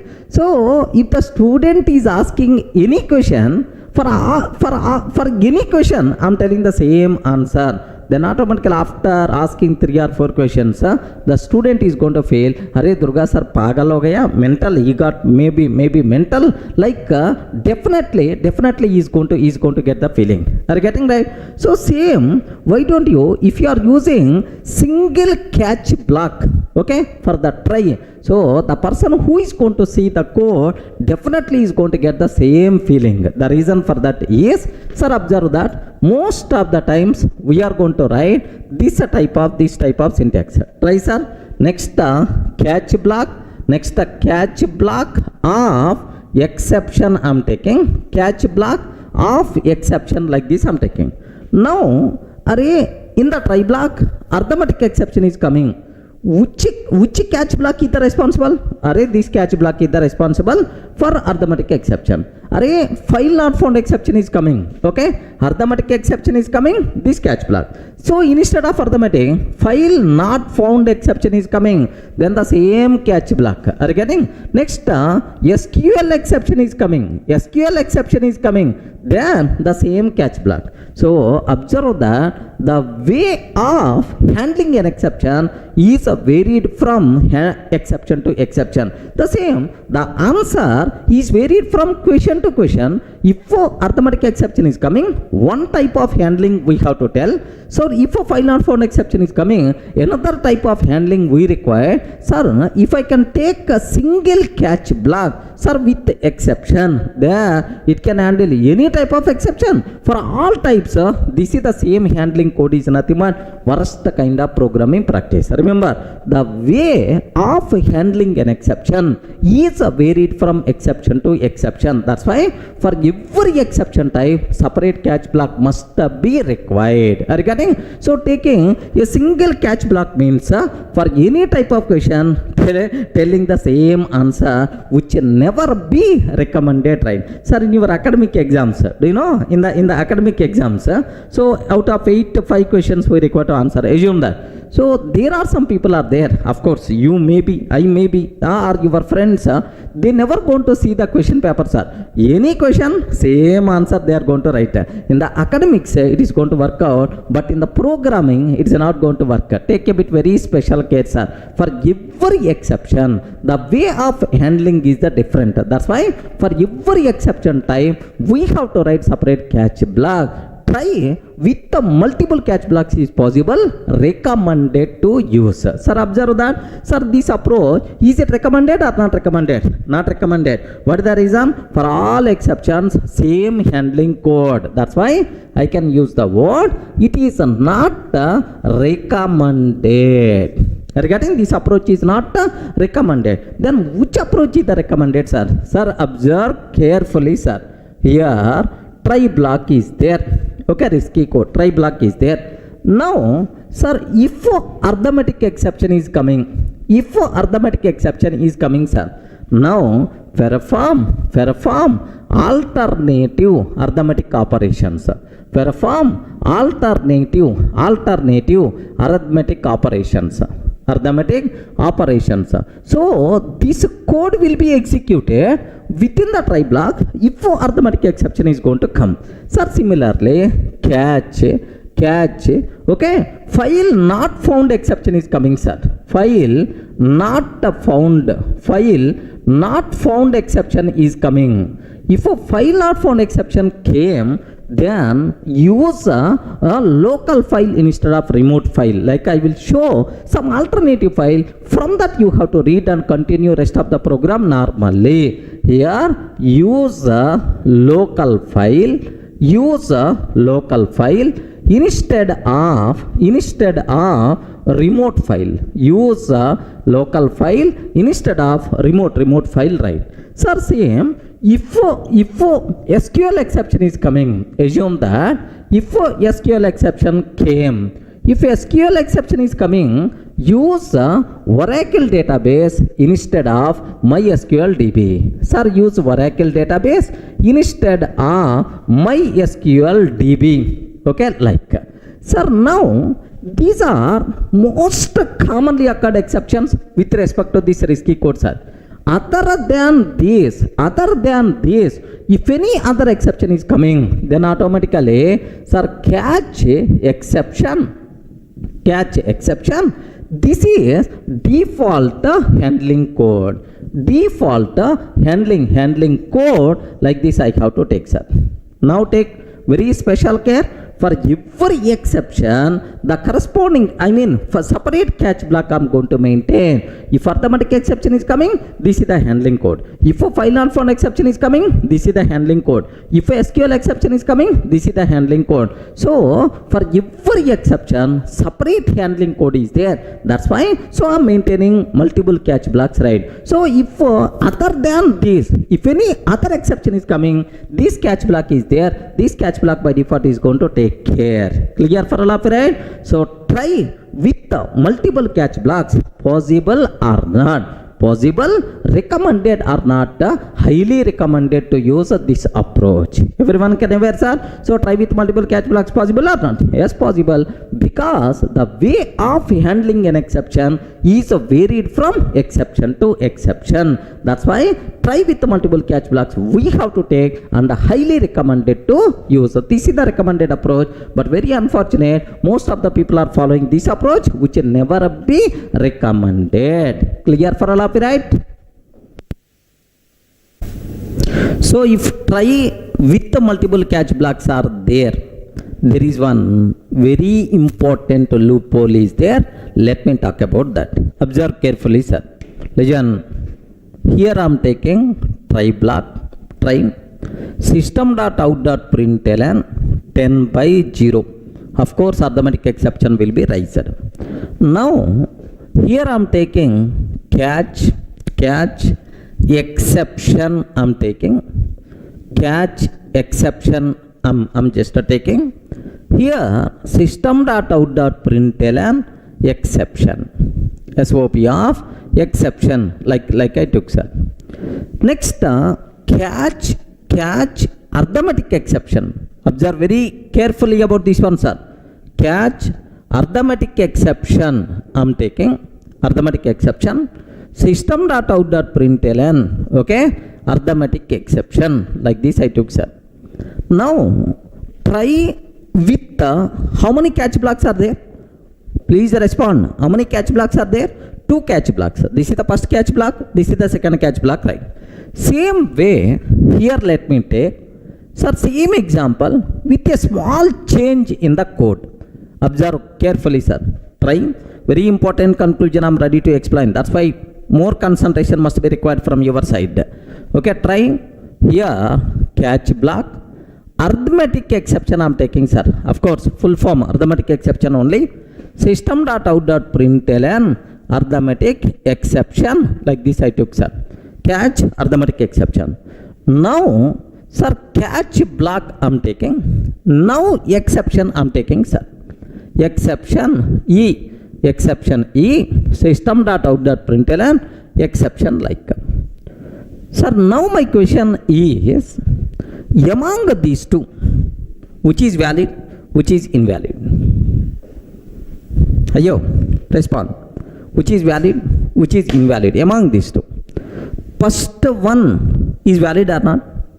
Or, sir, first one is invalid, second one is valid, or first one is valid, second one is invalid, or both are valid, both are invalid? Can you please tell what's your option?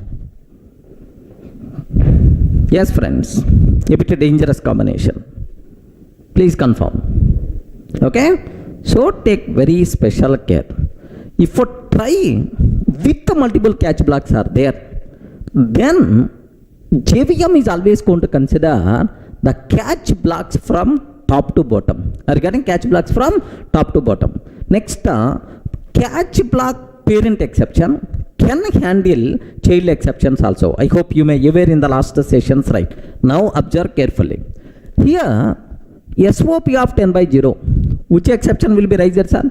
arithmetic exception will be raised. Correct or not? Which exception will be raised? Arithmetic exception will be raised. Sir, now my question is, if arithmetic exception came, immediately JVM will ask first catch block. JVM will ask first catch block. Catch block, can you please handle arithmetic exception or not? Yes. So this person, exception means this catch block can handle either exception or it's a child classes. Arithmetic exception is the child class of exception. That's why this catch block can handle. Regarding this catch block can handle right. Now, so this catch block can handle arithmetic exception also. Then this catch block never going to get in the chance, because this catch block arithmetic exception which can be handled by this catch block, then when this person will get the chance, never going to get in the chance. That's why immediately if you have such a type of syntaxes, compiler will give left and right. What is the reason for that is, arithmetic exception has already been caught. Here only catched. Why you are taking again? Like this comparative error you are going to get. So the important conclusion is, in try with the multiple catch blocks, the order of catch blocks is very important. Are you getting right? The order of catch blocks is very important. Compulsory we have to take child to parent, but not parent to child. Are you getting? First parent and then child. Immediately error we are going to get, sir. Okay, so what that error? Exception java.lang.arithmetic exception java.lang.arithmetic exception has already been caught. This is the exception. Java.lang.arithmetic exception has already been caught. This is the compile error by default we are going to get. Remember this one, sir. So are you getting? So if try with the multiple catch blocks are there, is the order of catch blocks is important or not? Yes. Compulsory we have to take from child to parent, but not from parent to child. First parent and then child catch block, not possible, right? By mistake if you are taking, immediately error we are going to get.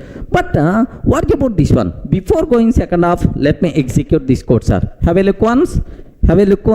Here I have try block is there, SOP of 10/0, catch block and catch block arithmetic exceptions. Sir, same story, not required to keep much explanation, right? Now here, let me compile this code. Compile this code. Observe the code once. Same code only. Let me compile this code. Java C test.java. Compiler will give left and right. Compile time error we are going to get. Can you please observe? Exception, arithmetic exception has already been caught. So at line number 13. Means objecting about this catch block, because this exception has already been caught here only. Here only. First catch block already handled arithmetic exception. Why you are writing again second catch block? This is the problem we are going to get, sir. Are you in the position to understand, right? Most valuable important point. If try with the multiple catch blocks are there, order is very important. So first child and then parent. By mistake if you are taking parent and then child, comparative error, right? Sir, what about second half? Observe. First I to catch arithmetic exception. Okay, now catch arithmetic exception. Right? Now first I took child and then parent. First I took child exception and then parent exception. Now arithmetic exception came, sir. Sir, now JVM is always going to ask this catch block, first catch block. Hey, catch block, can you handle arithmetic exception or not? Yes, I can handle. No problem. Perfectly, this one is going to get in the chance. If arithmetic exception is coming, then this catch block can take care. If other than arithmetic exception, any exception is coming, then this catch block is going to take care. So both are reachable at certain point. It may execute or it may execute. That's why this syntax is always valid, no problem at all. Are you able to understand? So first catch block meant for what? Arithmetic exception. Second catch block meant for what? If any exception other than arithmetic exception, this catch block is going to take care. Clear division of responsibilities. But here, have you observed? Everything is going to handle here only, including arithmetic exception also, when this person will get the chance. So no chance at all. That's why error by default we are going to get. Clear, right? Let me show this example, sir. Sir, now I want to change order of catch blocks. Here, see this one. First arithmetic exception, and then catch, and then exception I'm taking, sir. If I can take like this, arithmetic exception coming, JVM will ask, array first catch block, can you handle or not? Yes, I can handle, no problem at all. For arithmetic exception, this person is going to take care. For any non-arithmetic exception, this one is going to take care. So both possibilities are there at certain point to execute. That's why. Here, have a look once. Happily, the code compiles fine. No syntactical error. If I can take Java test, sir, what is the output by default? We will get, sir, arithmetic exception. Perfectly, this one is going to get the chance. So, the important conclusion, what you people should aware, if try with the multiple catch blocks are there, then order of catch blocks is important. Compulsory we have to take child to parent. By mistake, first parent and then child, immediately error we are going to get. Compile time error, syntactical mistake. Clear, right? Next, same error in another option is there, sir. There is another example where we may see the same kind of exception, same kind of compile time error, right? What is that? Is observe. Here I am taking try system.out.println 10 by 0. Try SOP of 10 by 0. Now, sir, catch block, arithmetic exception, E, like this I am taking, sir. Assume this is the catch block for arithmetic exception. Now, again, I am taking arithmetic exception. Again, I am taking arithmetic exception like this, right? Sir, if I can take like immediately compile time error we are going to get. What the reason is? Arithmetic exception already has been caught here. Then why you are taking again catch block? So for the same exception, if you are taking two catch blocks like this, immediately compile time error we will get. Same reason only, right? Arithmetic exception has already been caught. Why you are taking again like this compile time error you are going to get, sir? Sir, let me show. Have a look once. Sir, now assume second one is also arithmetic exception only. Assume second one is also arithmetic exception only, sir. Both are arithmetic exceptions. So we can't take two catch blocks for the same exception. By mistake, if you are taking two catch blocks for the same exception, immediately compile time error you are going to get, sir. Observe that exception, arithmetic exception has already been caught. This is the compile time error we will get. That's all, sir. So these are various important points what you people should be aware about. Try with multiple catch blocks. Try with multiple catch blocks is possible, recommended to use. If try with multiple catch blocks are there, order of catch blocks is very important, compulsory. Child first and then parent next. By mistake, parent you are taking first and then child, immediately compile time error we are going to get. Any doubt? Sir, in the last videos we covered very clearly try with multiple catch blocks. Now the next cinema what I have to start, finally block. What is the concept, sir? Can you please spell out? Finally block. Sir, now I have what is the need of finally block? What is the speciality of finally block? You have to get much clarity right here. Just observe. Do you know? Open DB connection. I open one database connection. Okay, open database connection. Next, read the data. Read the data. Open DB connection, read the data. And then close DB connection. Close DB connection. Like assume. Open DB connection, read the data, close DB connection. Do you know? Close DB connection. This activity is called resource deallocation code. We are deallocating the resource. This activity is called what? Resource deallocation code. Are you getting? Resource deallocation code. We are deallocating the resource. Such a type of code is also known as cleanup code.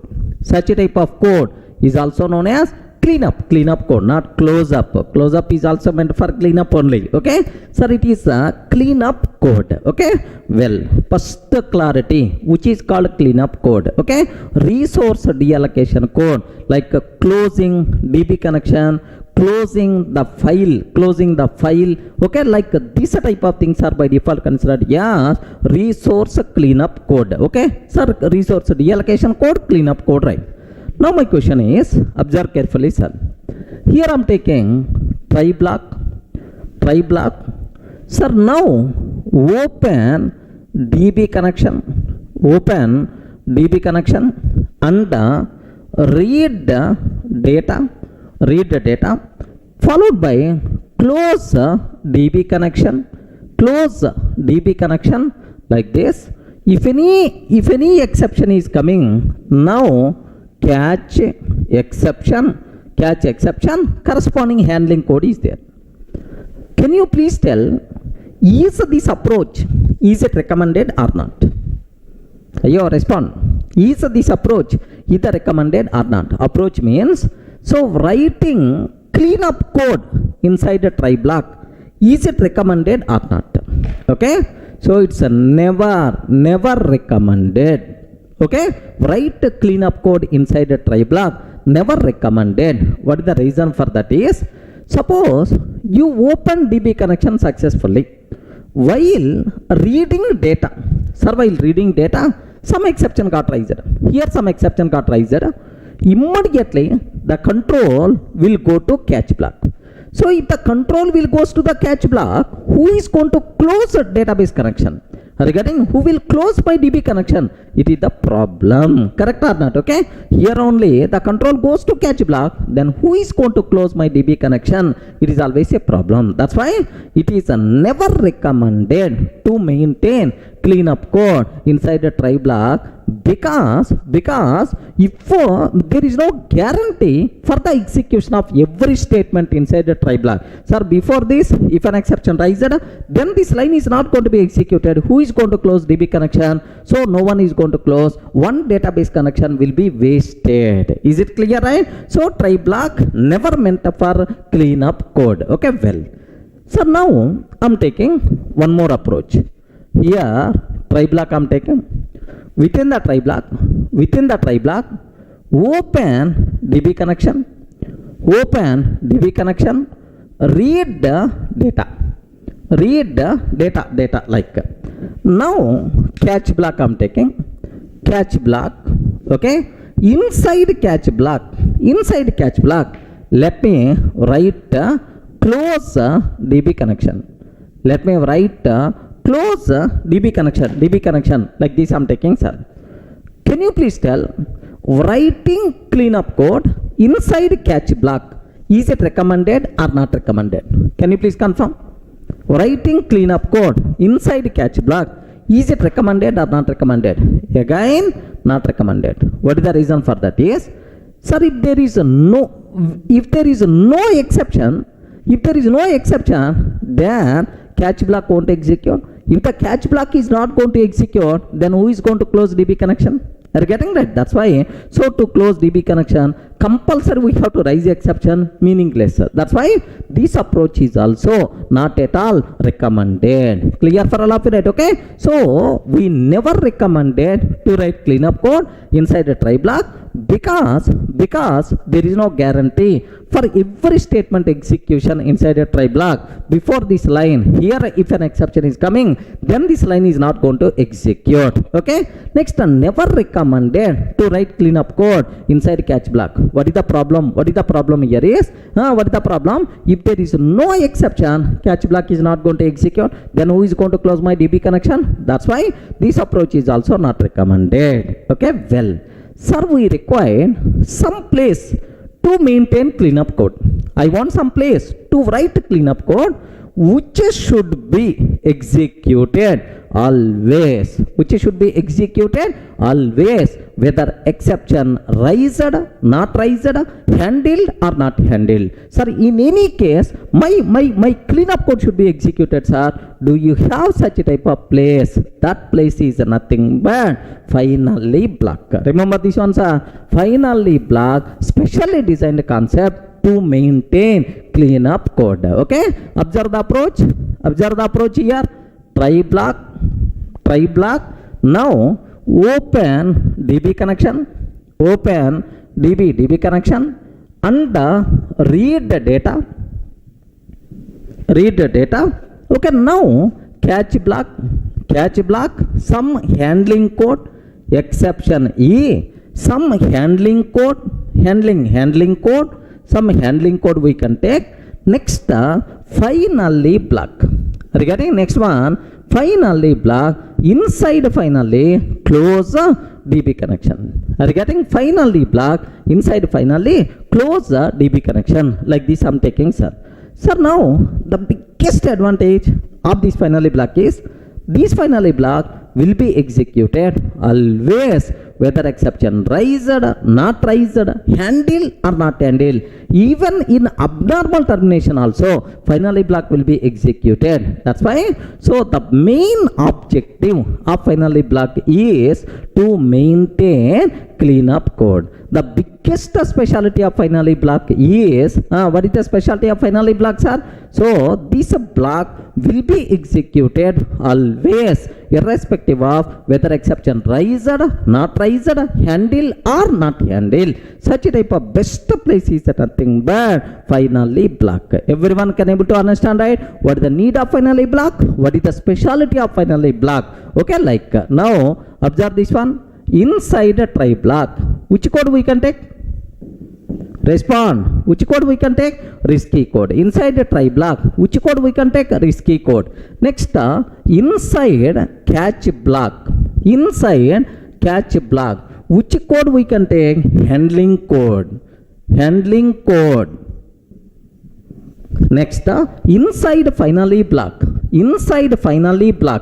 Which code we can take? This code itself is, what is the code, sir? Which code we can take inside finally block? So risky code, handling code, and then here cleanup code. Okay, very important question for the interview room also. What is the purpose of finally block? To maintain cleanup code, resource deallocation code. Sir, what is the specialty of finally block? The specialty of finally block is, sir, it will be executed always, whether exception raised, not raised, handled or not handled. In any case, my finally block will be executed. That is the biggest specialty, right?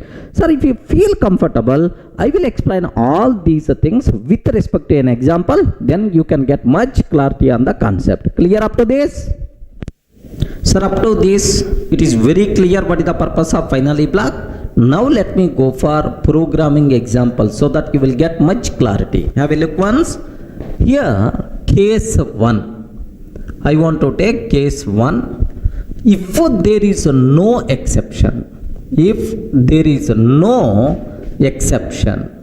assume that if there is no exception, finally block will be executed or not. I want to show programmatically, right? Sir, assume try block, system.out.println, try is there. Okay, that's it. Next, catch block, exception E. Catch block, exception E, system.out.println. Okay, sir, catch block like. Next, finally, okay, finally, system.out.println, finally. Observe very carefully, sir. Okay, finally, like. Can you please tell, in this scenario, any exception riser? No, simple SOP statements, that's all, no exception. If there is no exception, okay, what is the flow? Sir, try block will be executed. Immediately, the control will goes to finally block. Because there is no exception, catch block won't be executed. That's why, what is the output by default we will get, sir? try followed by finally. Are you getting what is the output? Output you are going to get try followed by finally. That's all. So first case it is very clear. If there is no exception, finally block will be executed compulsory. Let me check with example. Have a look. Let me execute this code here. Just I am taking. Observe carefully, sir. It is the try block, catch block, finally block. There is no exception in the try. There is no exception in the try. Now what is the output we are going to get, sir? Have a look once. Try followed by finally. Have you observed? What is the answer we are going to get, sir? Try followed by finally. Okay. If there is no exception, finally will be executed. Okay. Now let me go for case 2, sir. Okay. Case 2. If an exception raised and handled, observe. If an exception raised and handled. So handled means the corresponding catch block is there. Okay, like now try here, observe system.out.println. Try, I'm taking try block. Now system.out.println 10/0, sir. SOP of 10/0 like.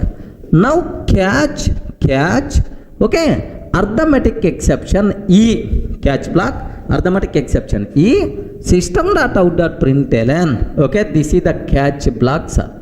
Catch block, finally, okay, finally, system.out.println, finally block. Are you getting finally? SOP of finally block. Take very special care about this terminology, right? Sir, try executed. And whenever we are getting arithmetic exception, immediately, sir, the corresponding catch block will execute. Okay, catch. After catch block, yes, finally will be executed anyway. Sir, what is the output we are going to get, sir? Try. Whenever arithmetic exception is coming, catch block, sir, catch, and after catch block, finally will be executed normally. So try catch finally is the output we are going to get, sir. Are you getting? So case 2 is the very clear. Finally will be executed if an exception raised and handled. Clear, right? Let me execute this code. Observe that. Have a look once. Same code, only a small change here is, let me raise the arithmetic exception. Okay, here assume that it is the arithmetic exception. Okay, now exception raised, sir. At this line, exception raised, but the corresponding catch block is already available. After catch block, immediately finally will be continued, sir. So now case 2, let me compile. Yes, happily the code compile. Let me execute. Try catch finally. This is the output we are going to get, sir. Perfect. Try catch finally. This is the output we are going to get, sir. So if there is no exception, if an exception raised and handled, happily my finally block executed. Can you please tell what is the next case? Arey, guess, man. What is the next case? If an exception raised but not handled. Arey, exception raised, man, but not handled. Abnormal termination. In this case, finally block will be executed or not. Observe a bit carefully, right? Here, so case 3, sir. If an exception raised, if an exception raised, but not handled, what will happen? Now observe, try block, system.out.println, try, sir, and then system.out.println 10/0. Can you please tell which exception will be raised? Respond. Which exception will be raised, sir? SOP of 10/0. Which exception? Arithmetic exception. But available catch block is null pointer exception. Observe that. Available catch block is null pointer exception. Okay, means that you are having heart problem, but a doctor available, eye specialist is available. What he can do? Are you getting? So here riser exception is arithmetic exception, but available catch block is null pointer exception. So it can't handle arithmetic exception, abnormal termination. Okay, now system.out.println catch blocks are catch block, and then I'm taking finally, and then finally system.out.println finally block I'm taking. That's it.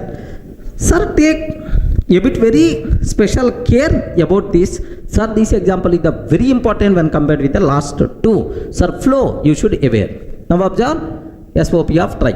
So what is the output we will get, sir? First try will be printed. Okay, well, now whenever we are in arithmetic exception riser, whenever arithmetic exception riser, immediately JVM will check is there any corresponding catch block. No, this catch block for null pointer exception but not arithmetic exception. That's why. So is there any corresponding catch block? No catch block, abnormal termination. But before abnormal termination, JVM is always going to execute finally block. Remember this one. It's always abnormal termination. Hand over to default exception handler. But before hand over to default exception handler, before abnormal termination, compulsory finally block will be executed, sir. Okay. So this speciality is available only for finally block. Suppose after finally block, some more statements are there. These statements won't be executed. Only finally block will be executed. After that abnormal termination. Now observe, try, and then finally try, and then finally, and then runtime exception, arithmetic exception, division by 0. Remember this one. Sir, it is abnormal termination, but even in abnormal termination, finally block will be executed. Now terminology is very, very clear for you people, right? Okay. Sir, let me execute this one. Have a look once, sir. Sir, now these two is the same, riser exception, arithmetic exception, but here available catch block is null pointer exception. Null pointer exception. Now have a look. Happily the code compiles fine. No problem at all. Have you observed? Try finally, and then try finally, and then abnormal termination. Okay. Even in the case of abnormal termination, compulsory finally block will be executed. Is it clear for all of you, right? This is the specialty of the finally block. So if there is no exception, if an exception raised and handled, if an exception raised but not handled, finally block will be executed always. That is the biggest specialty of finally block. Everyone can able to understand? 2 points you people should aware, sir. Point number 1. What is the purpose of finally block? To main up code, resource reallocation code. Next, what is the specialty of finally block? Finally block specialty is it will be executed always, irrespective of whether exception raised, not raised, handled, not handled. In any case, my finally block will be executed. Clear? Sir, in the last videos, we covered about finally block very clearly. Sir, now finally block versus return statement. Regarding finally block versus return statement, what is the behavior we have to discuss, right? Sir, first inside a method, if there is a return statement is there, okay, inside a method, if there is a return statement is there, then rest of the method won't be executed. Remember this one, sir. Okay, that's all. That method will be terminated. Inside a method, if there is anywhere return statement is there, after return statement, remaining code is not going to be executed. Now my question is, inside a try block or catch block, return statement is there. Now finally block will be executed or not. Are you getting? Inside try block, return statement is there, or inside catch block, return statement is there. Finally block will be executed or not. This is about my doubt. Observe carefully, right? Here I am taking class test, public static void main method string array args. Okay, let me write complete executable code. Now here try system.out.println try sir. Next here catch block catch exception I'm taking. Now system.out.println exception system.out.println exception catch block exception. Next finally system.out.println finally block. Okay, finally, like this I'm taking, sir. Now my question is, so first try and then finally will execute. It is a normal flow. Try and then finally, because there is no exception. But the problem here is return statement is there, sir, inside a try. So inside a main method, a return statement is there. What it means is rest of the code not required to execute. Can you please confirm in this case what is the output we will get? Finally will be executed or not? Yes, man. I told in the last video very clearly, finally block will be executed always, irrespective of whether exception riser or not riser, handle or not handle. That's why, sir, even return statement is there inside a try block or catch block. First finally will be executed, after that return statement will be executed. Are you getting? First finally will be executed, after that return statement will be considered. So whenever return statement came, immediately JVM is going to convey, array return, please wait some time, I have some mandatory work is there, execution of finally block. First I will execute this finally block, after that I will consider this return statement. Like this my JVM is going to consider. So in this case what is the output we are going to get, sir? Sir, output here try will be executed, return it will wait first finally, only finally, and after that this return statement main method will be written, so the program will be terminated, right? Okay, try followed by finally is the answer. Sir, now the important conclusion is finally block dominates return statement. Are you getting? Finally block is going to dominate return statement. Finally block will get more priority than return statement. Remember this one. Have a look once. Sir, the same example here I have observed that SOP of try return, SOP of null pointer, I mean here some exception, okay, exception finally, right? Same code only, right? So first sir, this SOP will be executed. Whenever return is coming, JVM will ask, array later I will consider, like, so first finally will execute, sir, after that return statement will be considered. Remember that. Okay, here observe carefully what is the answer we are going to get in this case. The code compiles fine, the output is try followed by finally. Even though return statement is there inside a try block, first finally will be executed, after that only return statement will be considered. That's why finally block dominates a return statement. Is it clear for all of you, right? Friends, is it clear for all of you, right? Okay. Sir, there is one more case I want to discuss. Try catch finally. Try block return some value, catch block return some value, finally block also return some value.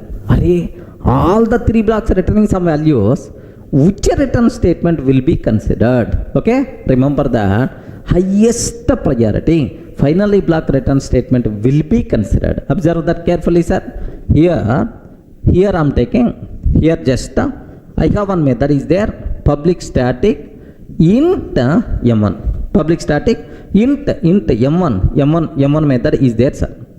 Inside m1 method try block is there, try block return 777. Are you getting? Try block return 777. Now catch block is there, catch exception e, okay, return 888. Array catch block return 888. Next finally finally return 999. Observe very carefully, right? Return 999. So try return 777, catch block return 888, finally return 999. Now here system.out.println, sir, M1. I'm calling M1 method. That M1 method will return some value. That return value I want to print, sir. This is about my requirement. How we can do that? Of course, can you please tell, sir, how the flow? First try block having the return statement. Immediately JVM will convey, array, return, please wait some time. I have some mandatory job is there. I have to do that mandatory job, like immediately the control will come to finally block. Then what the finally block is doing? Finally block, what it is doing? Finally block is also returning. Array, then immediately if the finally block returns some value, only this value will be considered. It is not go back to consider 777. That's why what is the answer we are going to get? 999. Observe that carefully, sir. So finally block return statement will be considered right. Everyone can able to understand, right? So if a return statement present inside a try catch finally, which return statement will be considered, sir? Finally block return statement will be considered. Anyway, finally block will always get highest priority when compared with the remaining stories. Yes, can I execute this code? Have a look once, sir. Here, sir, just observe carefully. Here I'm taking static. Here just system.out.println. Just I'm calling M1 method. That's all. Now let me take public static int M1 method like this, right? Sir, try return 777. Okay, like next catch block return 888.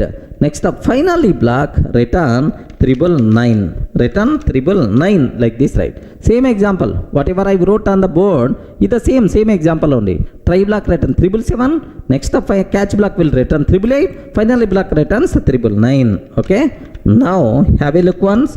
What the answer we are going to get, sir? The code compiles fine. The answer is 999 itself is the answer. Clear? So finally versus return statement, who is going to get highest priority? Finally block will get more priority than return statement. Finally block dominates return statement. Clear? Sir, in the last videos I covered very clearly what is finally block, what is the speciality of finally block. Next finally versus return statement, everything is the clear. Now my next point here is take very special care. One special scenario I want to tell, sir. Assume that finally block will be executed always irrespective of whether exception raised or not raised, handled or not handled. But now I want to explain one small scenario. Observe a bit carefully, sir. This is my code. Listen, very important scenario it is. Observe try block. Every code is there, sir, inside try block. Next catch block. Here I am taking exception, catch block, exception. Okay, and then finally block. Okay, some cleanup code is there. Try catch finally. Assume now the flow, observe a bit carefully. Now the flow is executing, sir. Executing try block, the control is executing like this. Observe. Now happily try block the code. Whenever power gone, if there is no backup facility, can you please tell finally block will be executed or not? Hey, respond, man. Finally block will be executed. Either JVM is going to convey to the power saying, power, please wait some time. I have some mandatory activity finally block. So until executing finally block, can you please wait? Either JVM is going to convey to the power. No chance at all. So whenever power gone, automatically system will be terminated. Then where is the chance of executing finally block? So there is one situation. where finally block won't be executed. Sometimes interview person may stress at this point. Array, is there any situation where the finally block won't be executed? Yes, there is one situation or not? Yes, there is one situation. When if the power gone, there is no backup facility, then finally block won't be executed. Array, don't tell this type of thing. Interview person may see from top to bottom. Are you getting? It's never recommended, right? Now, here the same point, a bit technically I want to explain so that you will get much clarity. Observe that. Whenever power gone, what will happen? The system is going to terminate. So, if the system will be terminated means JVM is going to shut down. JVM will shut down, system will shut down. JVM will shut down. If you exit JVM explicitly, if you shut down JVM explicitly, in that situation, finally block won't be executed. Are you getting? So, programmatically, is there any way to exit JVM explicitly? Yes, man. There is a way here. System.exit of 0. Are you getting? System.exit of 0. Remember this one. Whenever we are using system.exit of 0, then JVM itself is going to be shut down. JVM itself is going to be shut down. In this particular case, finally block won't be executed. Remember this one. So who is the responsible to execute finally block? JVM. That JVM itself is going to be shut down. Then where is the chance of executing finally block? There is only one situation where the finally block won't be executed. That situation is nothing but system.exit of 0. Whenever we are using system.exit of 0, JVM itself is going to be down, finally block won't be executed. Observe that. So finally block system.exit of 0. Who is going to dominate here? Respond. Who is going to dominate? System.exit of 0 dominates finally block, because finally is not executing, right? Okay, have a look once, sir. Now I am taking a small chota example here. See this one. In the last, this is the last example we covered, right? Instead of return statement, now I am taking system.exit of 0. System.exit of 0. Like this I am taking, sir. Observe. First try block, and then whenever system.exit of 0 is coming, JVM itself is going to be shut down. If the JVM itself is going to be shut down, where is the question of executing finally block? Now, in this particular case, what is the answer we will get, sir? Only try block. Only try block. Finally block won't be executed. Everyone can able to understand. So there is only one situation where the finally block won't be executed whenever we are using system.exit of 0. Clear? But here there is one small thing is there, sir. Let me explain a small point. Let me explain, sir, so that you will get much clarity. Assume here there is one, sir, what we call boat is there, sir. Assume that there is a boat is there. Who is going to drive this boat? Sailor. Okay, sailor is there. Okay, just he the responsible, sir. Now I want to cross the river. Okay, I want to cross the river, sir. Assume that best example to understand. I want to cross the river. Then immediately ask the sailor, Ray, if something is going to be happen, are you going to save me? Because I don't know swimming. Like I asked the sailor. Then immediately sailor is telling, sir, no problem. I will help you. Don't worry. Happily you can get into the boat. I will help you to cross this river, like he told. Then confidently, sir, I sat in the boat. Now the boat started, sir. Assume that the boat started. Okay, at certain point in the middle, what happened is something happened to this boat. Then the boat, slowly the boat sinking into the water. Okay, some damage happened because of some problem. Some damage happened. Slowly it is sinking into the water. Then immediately, so even sailor also can't do anything because here the depth is very high. Maybe he's also not in a position to survive. Now I asked the sailor, "Arey sailor, at the beginning you told that you are going to save me, you told that you are going to save me, but now you are not saving me, like then immediately sailor is going to tell, sir, if I'm safe, then I will provide support for you, but myself is going to be down. Then where is the question of providing the support? Are you getting? Myself is going to be down. Where is the question of providing support? Sorry sir, in the next janma we will meet, both the people are going to sink. Are you getting the point, right? Here the thing is, sir, who is the sailor? JVM is the sailor. Who is the passenger? Passenger is the finally block. Okay? JVM gave the word to the finally block saying, Array, finally, I will always execute you in any situation, like JVM is going to convey to the finally block. But now in this scenario, yes, finally block will ask, Array, JVM, you are not executing me. Like, sir, finally block is asking the JVM. Then simply JVM is going to tell, Array, myself is going to be down, man. So, myself, JVM itself is going to be down. Then how I can execute? If I'm safe, if I'm there, definitely I will provide support. But myself, JVM itself is going to be down. Where is the question of executing finally block? Are you getting right? So, who is the responsible to execute finally block? JVM. If that JVM itself is going to be shut down, that JVM itself is going to be exit, where is the question of executing finally block? That's why, so finally block, system.exit of 0, who is going to dominate, sir? Definitely system.exit of 0 dominates finally block.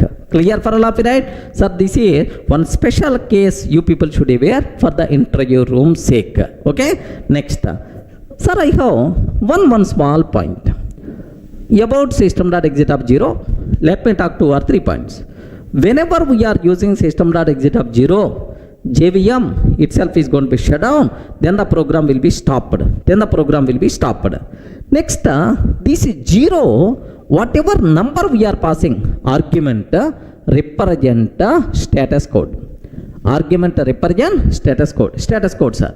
So it can be this status code internally used by JVM. This status code internally used by my processor, like internally used. 0 means normal termination. Non-zero means abnormal termination. You can take 10, you can take minus 10. Sir, any number you can take, the program result is always same, but internally, okay? So internally, the status will be saved somewhere. Why this JVM shutdown? Is it normal or abnormal termination? Like, just for its internal logging purpose, this status code is going to be helpful. So this argument represents status code.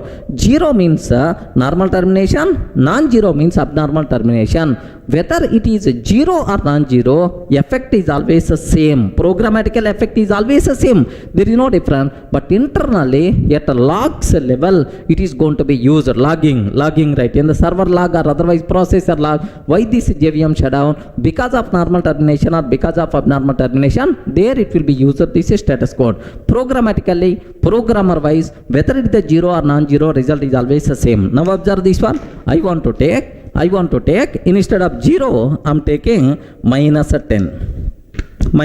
Any number you can take. Any number. Now observe that. What the answer we are getting? Try only. What the answer we are getting? Try only, right? Sir, if I can take 1,000, if I can take 1,000, 10,000, 1 lakh, like the result is always the same. There is no difference at all. Just internally, this number will be used, sir, while reporting why this JVM is going to be terminated. Is it normal termination? Is it abnormal termination? That's all, sir. This is about finally versus system.exit of 0. System.exit of 0 dominates finally block. Clear? Hi friends, in the last videos we covered very clearly what is finally block, what is the speciality of finally block. Next, what is the return statement with the finally block with respect to system.exit. We covered all these things, right? Sir, now the next thing what I have to discuss, control flow in try catch finally. Sir, control flow in try catch finally. Sir, earlier we covered in one video control flow in try catch, but not finally. But now we know finally block purpose also. Sir, now control flow in try catch finally. A beautiful concept, sir. This control flow. Next, one more control flow. I will explain. From these things, most of your doubts by default will be clarified. In try catch finally. Do you know, right? You will get much clarity, sir. Observe very carefully. Here, observe these codes, sir. Try block. Within the try block, statement 1, 2, 3. Total how many statements are there? 3 statements are there. Catch block, statement 4. Catch block, statement 4. Finally, statement 5 and then statement 6. Again, statement 5 and then statement 6. That's all. So total, how many statements are there? These are the statement. Try catch finally. Sir, this statement 6 is outside of finally block. Take very special care, sir. Sir, now can I start our cases? Sir, please keep this story. I mean this code in your mind. Inside a try block, statement 1, 2, 3 is there. Inside catch block, statement 4 is there. Inside finally block, statement 5 is there, and then statement 6. Now, first case, sir. Case 1. If there is no exception, sir, if there is no exception, which statements will be executed? I hope you can guess very easily, sir. So 1, 2, 3, these 3 will be executed. Catch block won't be executed because there is no exception. If an exception, then only catch block will execute. But there is no exception, catch block won't execute. Finally, and then remaining statements, it is a normal termination. That's why 1, 2, 3, 5, 6 normal termination. 1, 2, 3, 3, 1, 2, 3, 4 won't be executed. 5, statement 5 will execute, and the statement 6 also will execute under normal termination, because if there is no exception, then obviously it is always a normal termination. Remember that. Sir, now case 2, sir. If an exception raised at a statement 2 and the corresponding catch block matched. Now observe carefully. If an exception raised at a statement 2, sir, and the corresponding catch block matched, means raised exception is arithmetic exception. Now even catch block also, assume that it is the arithmetic exception, catch block is there. Okay. Now statement 1 will be executed, and while executing 2, the problem is coming. Immediately the corresponding catch block will execute, sir. So corresponding catch block 1, 4. Next, one more point you people should aware, sir. Within the try block, if anywhere an exception raised, rest of the try block won't be executed even though we handled that exception. So inside try block, if anywhere an exception raised, rest of the try block won't be executed even though we handled that exception. That's why statement 3 won't be executed, right? So 2, while executing 2, the problem came. Immediately catch block executed, and then finally statement 6. Regarding finally statement 6, that's why 1, 4, 5, 6, it is a normal termination. So because exception raised and handled, that's why normal termination, right? So if an exception raised at statement 2 and the corresponding catch block matched, what is the flow, sir? How the statements will be executed? Next, if an exception raised at statement 2, an exception raised at statement 2, and corresponding catch block not matched. Regarding and corresponding catch block not matched. If an exception raised at a statement 2, but corresponding catch block not matched. So arithmetic exception raised, but this catch block may be null pointer exception. What will happen, sir? Now observe very carefully. 1 will be executed normally. While executing 2, the problem came. But corresponding catch block not matched, sir.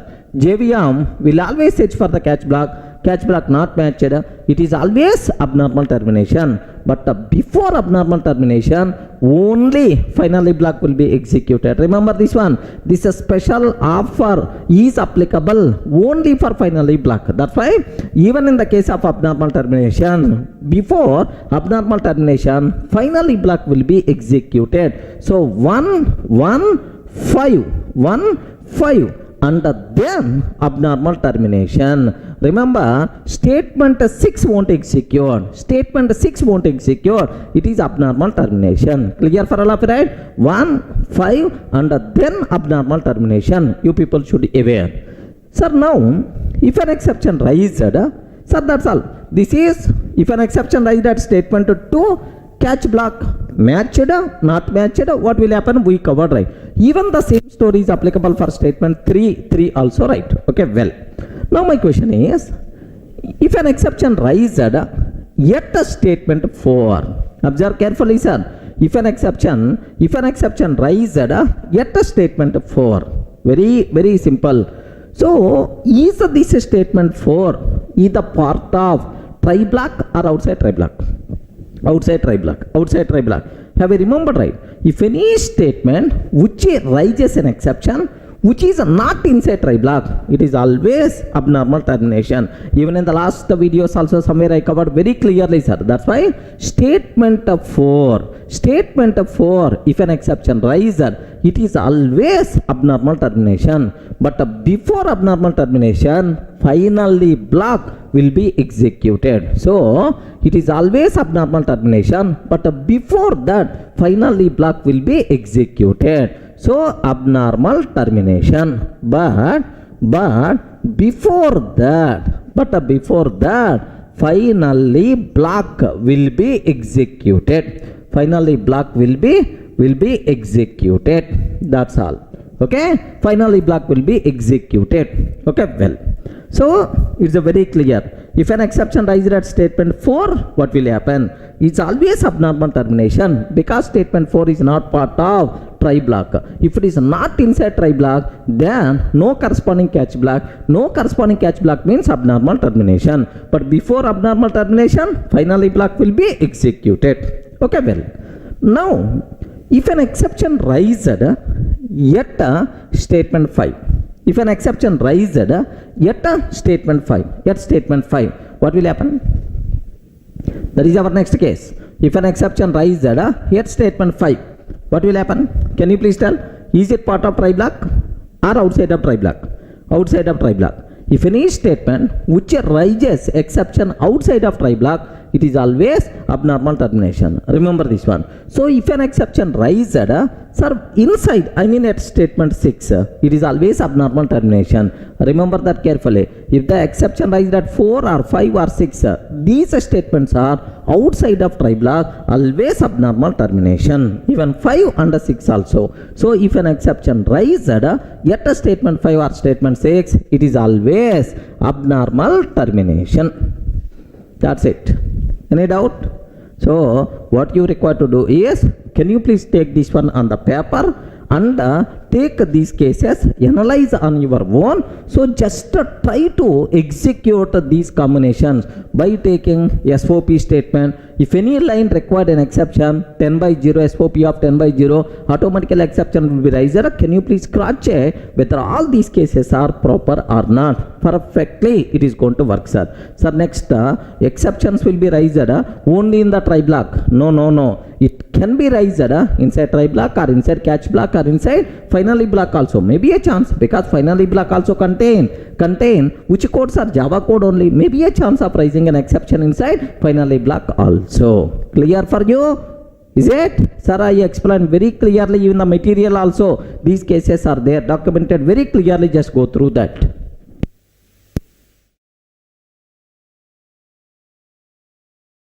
Sir, in the last video, we covered what is control flow in try-catch finally.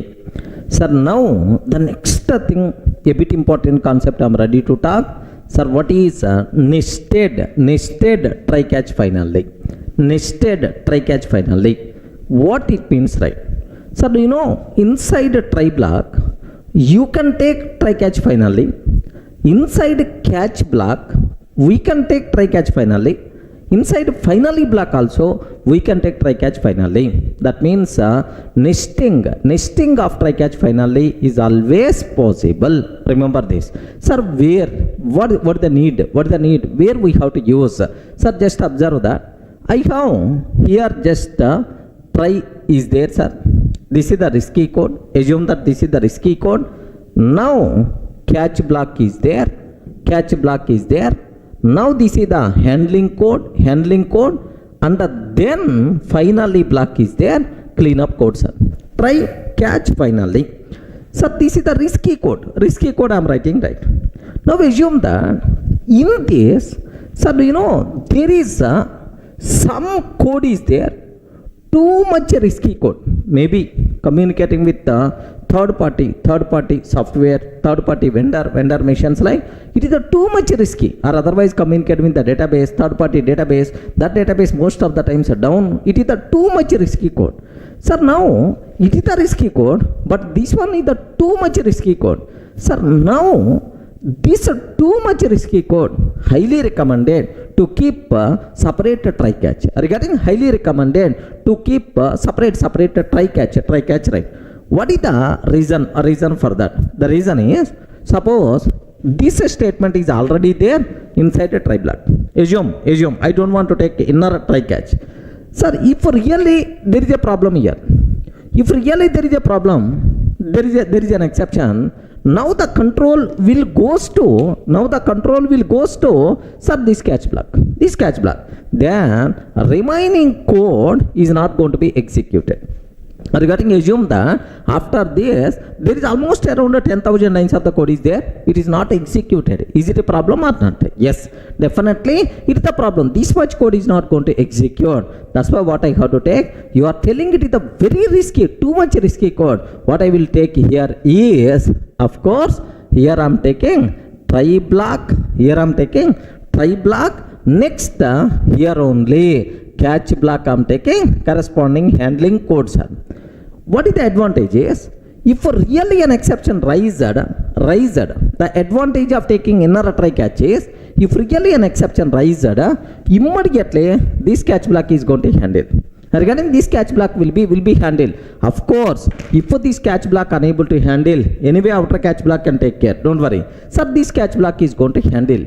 This after handling this, the remaining code happily will be executed. There is no problem at all. Are you getting right? So most of the code is not going to be skipped.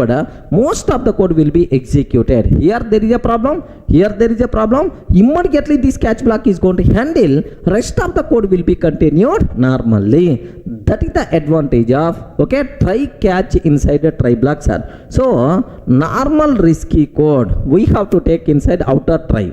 Too much risky code, very sensitive area, very sensitive code, too much risky code we have to take inside inner try block. Is it clear for all of you? So yeah, is it possible to take try catch inside try block or not? Yes, man. Try catch finally inside the try you can take, inside catch we can take, inside finally also we can take, no problem at all. It is acceptable. Okay, so now take a bit very special care.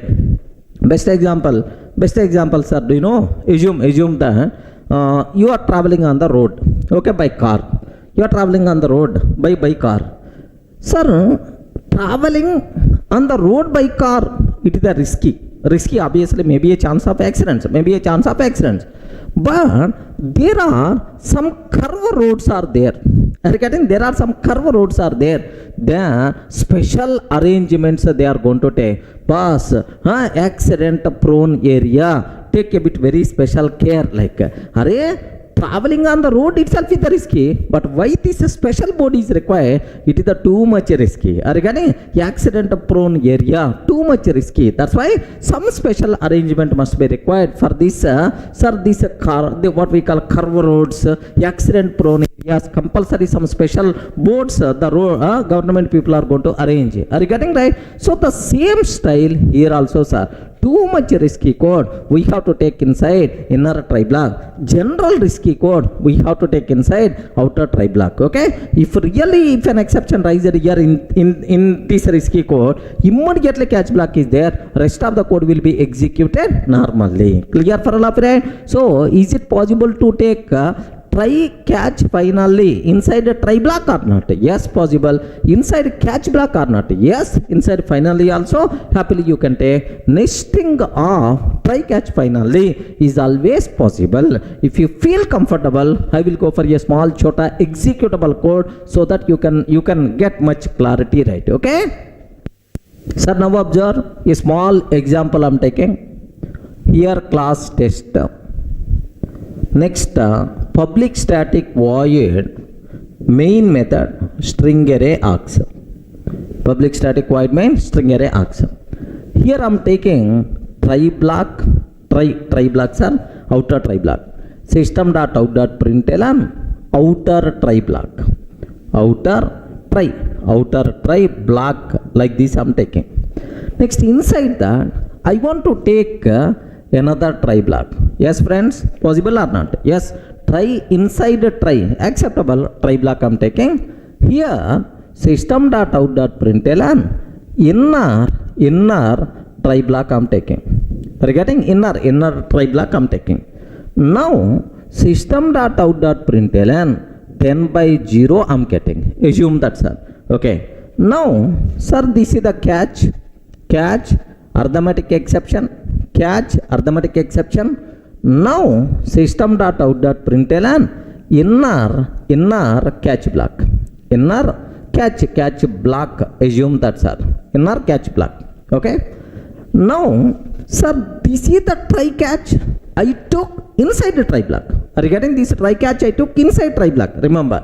Now after this inner try catch, system.out.println outside inner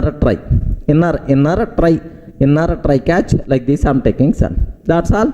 End of this one. Yes sir, this is outer try completed. Now sir, here I'm taking catch block.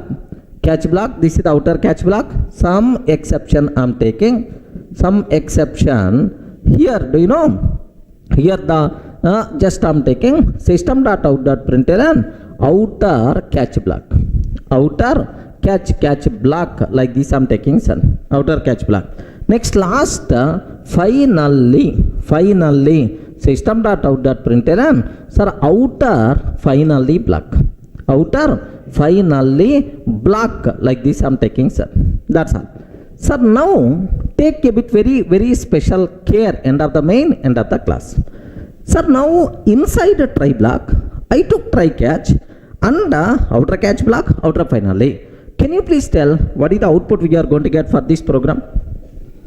Can you please guess what output, how the flow will be there, sir? Okay, very simple. Outer try, yes, this line will be printed. First this line will be printed. Now the control will enter into inner try block, this line will be printed. Next, while executing this one, while executing inner try block, there is an exception riser, sir. Okay, immediately JVM will check either in a corresponding catch block. Corresponding catch block means inner catch block. If inner catch block can handle, yes, happily it will execute, rest of the code will be executed. If inner catch block unable to handle, then immediately the control will goes to outer catch block. Because the reason is, sir, do you know this code present inside inner try, present inside outer try also. If inner catch block unable to handle, then outer catch block can handle. Yes, observe that. Next, here inner catch block, arithmetic exception, it is going to be handled. Third statement, right? Inner catch block. Sir, now an exception riser, here only we handle. Now rest of the code will be executed normally inside outer try. So the remaining code outside of inner try catch, it will be executed normally, right? Next, this catch block not going to execute because exception is already handled.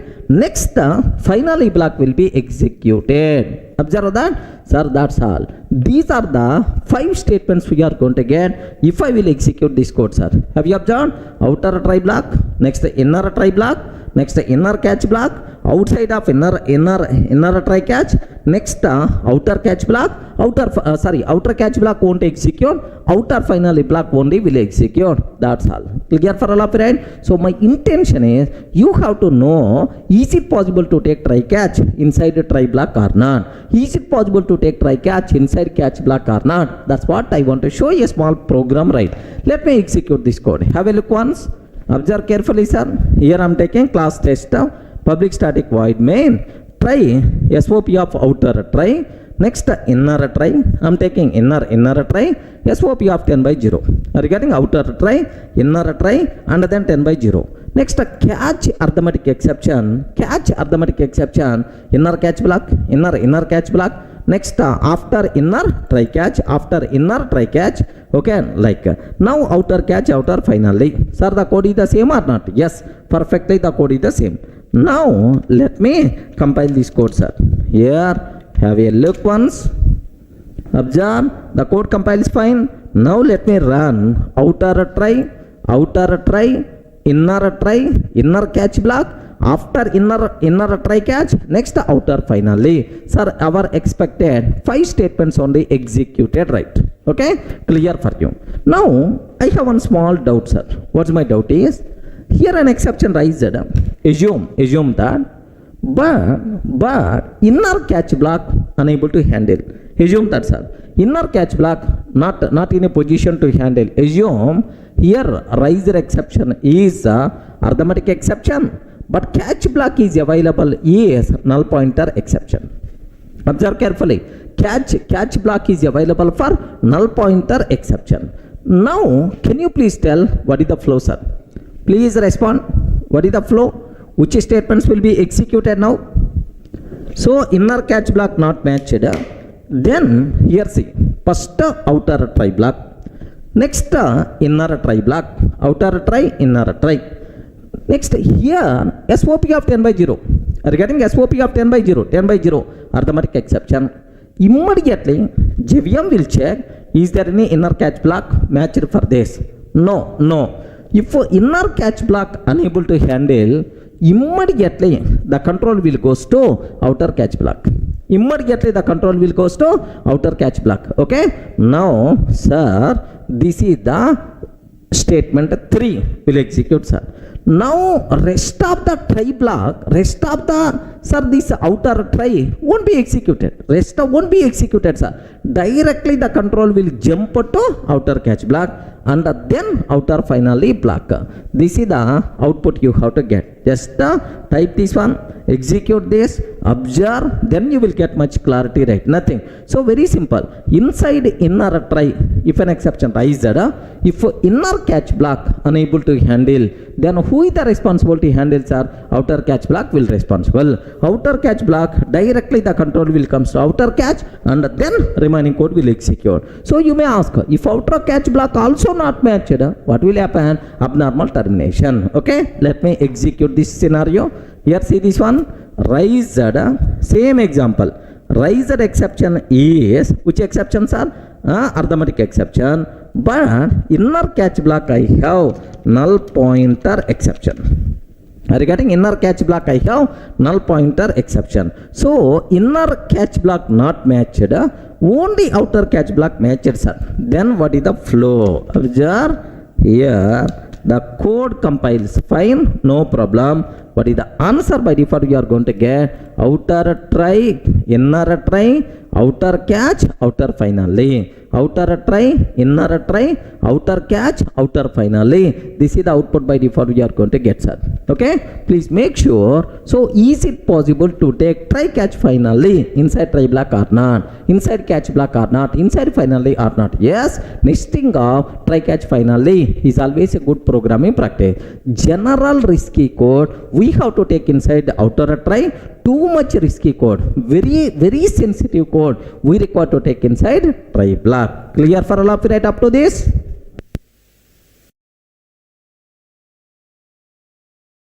Sir, now multiple cases we are going to discuss. 14 cases we will discuss, sir, so that you people can get much clarity about try, catch, final link. Okay. Now, do you know case 1? If there is no exception, sir, exception is not there. Can you please observe that? If there is no exception, which statements will be executed, sir? 1, 2, 3, 4, 5, 6. Okay. Catch block won't be executed because there is no exception. Inner catch block, outer catch block won't be executed, right? Catch won't execute. 8. After that 9 will execute normally. This outer catch block won't execute. 11 finally block, and statement 12 also will be executed, and then it is the normal termination. If there is no exception except finally blocks, except catch blocks, the remaining statements will be executed. Because exception is not there, what the need of executing catch block? Now observe the flow. 1, 2, 3. Observe 1, 2, 3. 1, 2, 3. And then 4, 5, 6. Okay. 4, 5, 6, and 7 won't execute. 7 won't execute because there is no exception. 7 won't be there. 8, 9. Okay. 8, 9. And after that, this catch block of 10, it won't be executed, sir, because there is no exception. 11, 12, normal termination. 11, 12, normal termination. Remember that. So, if there is no exception, okay, only 2 statements are not executing. Statement 7 and statement 10, because both are related to catch blocks. Clear for all of you, right? Case 1. It's very easy, sir. Now, observe the code. Case 2, sir. What is my case is? Have a look once. If an exception raised at a statement 2. If an exception raised at a statement 2 and corresponding catch block matched. Sir, an exception raised at statement 2 and the corresponding catch block matched. What will happen?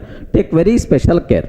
Sir, if an exception raised at a statement 2 and the corresponding catch block matched, which catch block is the corresponding catch block? Respond. Which catch block is the corresponding catch block?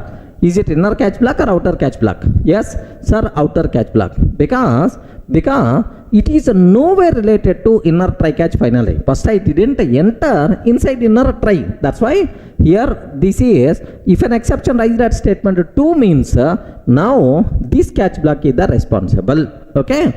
Can you please tell? It is already matched. It is matched, sir. It is in a position to handle. What is the output we are going to get? I mean, which statements will be executed?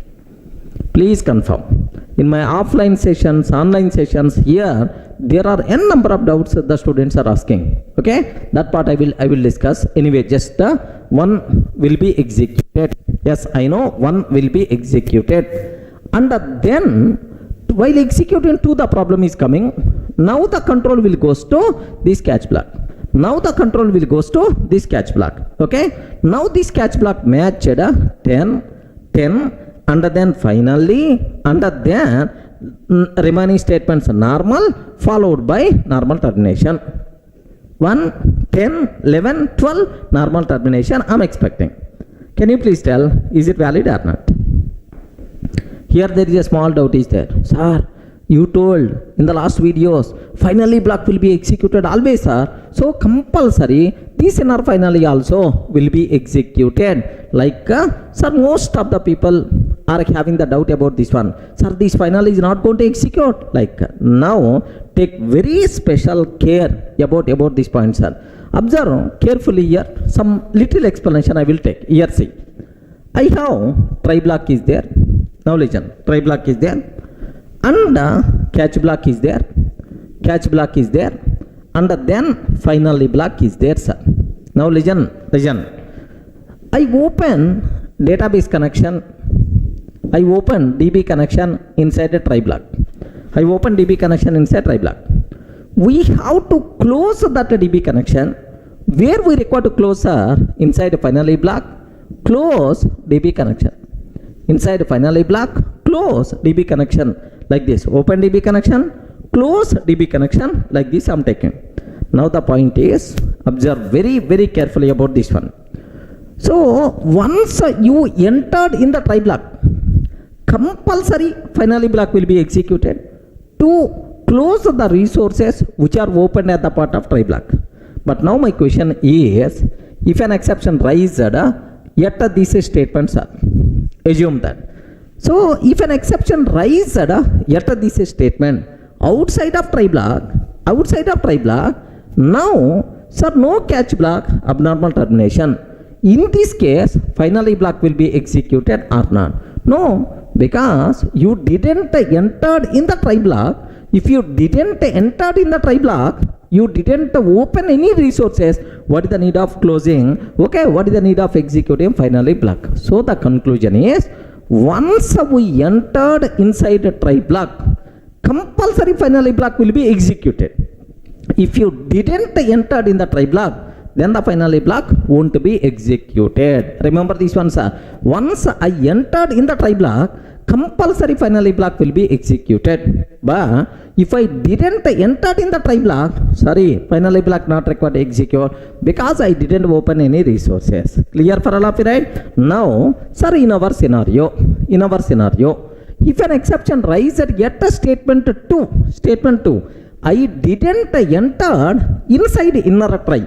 If you are not entering inside inner try, what is the need of executing inner finally? That's why in this scenario, inner finally block is not going to be executed. Take very special care, sir. Now, statement 1 will be executed, and then while executing to the problem, now the corresponding catch block matched, now 10 and then 11 and then 12 normal termination. So for case 2, if an exception rises at statement 2 and the corresponding catch block matched 1, 10, 11, 12 normal termination. This is the thing what you should evaluate. Observe, sir, write on the paper, sir, think pleasant mind, with pleasant mind, then you can able to understand very easily, sir, dangerous cases. Legend. Next, the third one. If an exception rises yet a statement 2 and corresponding catch block not matched. Sir, corresponding catch block not matched. If an exception rises at statement 2 and the corresponding catch block not matched. Observe carefully, sir. If an exception rises at statement 2, which is the corresponding catch block? This is the corresponding catch block. Not matched, sir. If the corresponding catch block not matched, it is always abnormal termination. But before abnormal termination, only finally block will be executed. That's why now observe that 1 will be executed. While executing 2, the problem is coming. Immediately corresponding catch block, sorry, not matched, abnormal termination. But before abnormal termination, only finally block. That's why 111 abnormal termination. Sir, in the case of abnormal termination, only finally block will be executed, not remaining statement at 12. Take very special care about this one.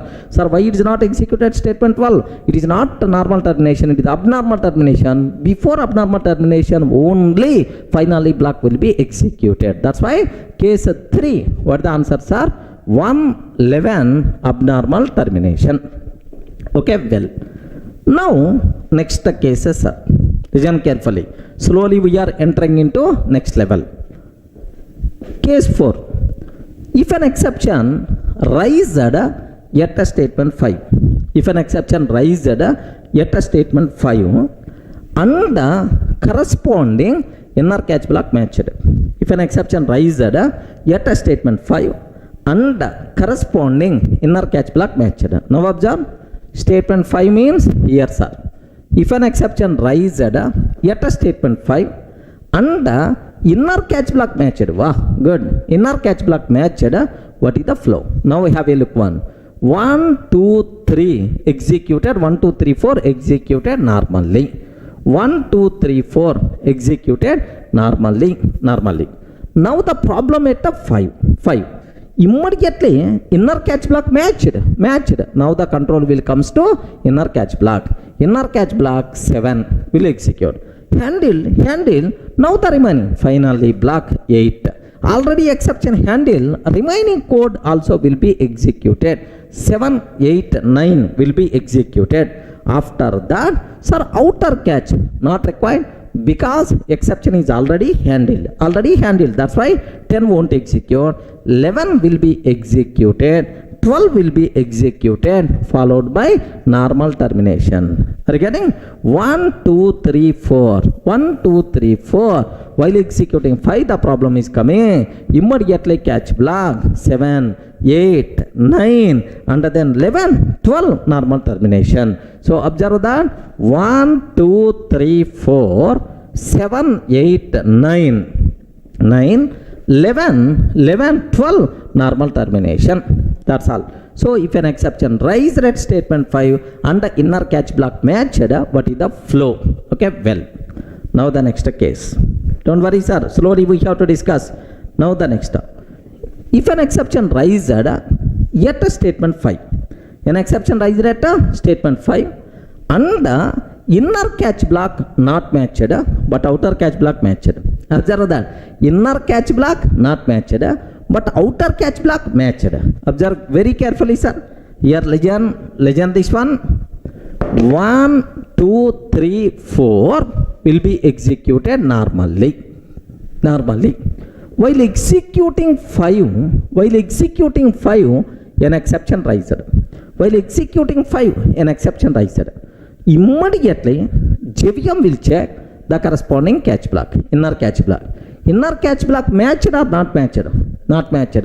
If inner catch block not matched, then who is the responsible to handle this one? Outer catch block. Immediately, the control should goes to outer catch block. But before going to outer catch block, compulsory inner finally block should be executed. Which ones are inner finally block should be executed because you entered already inside inner try.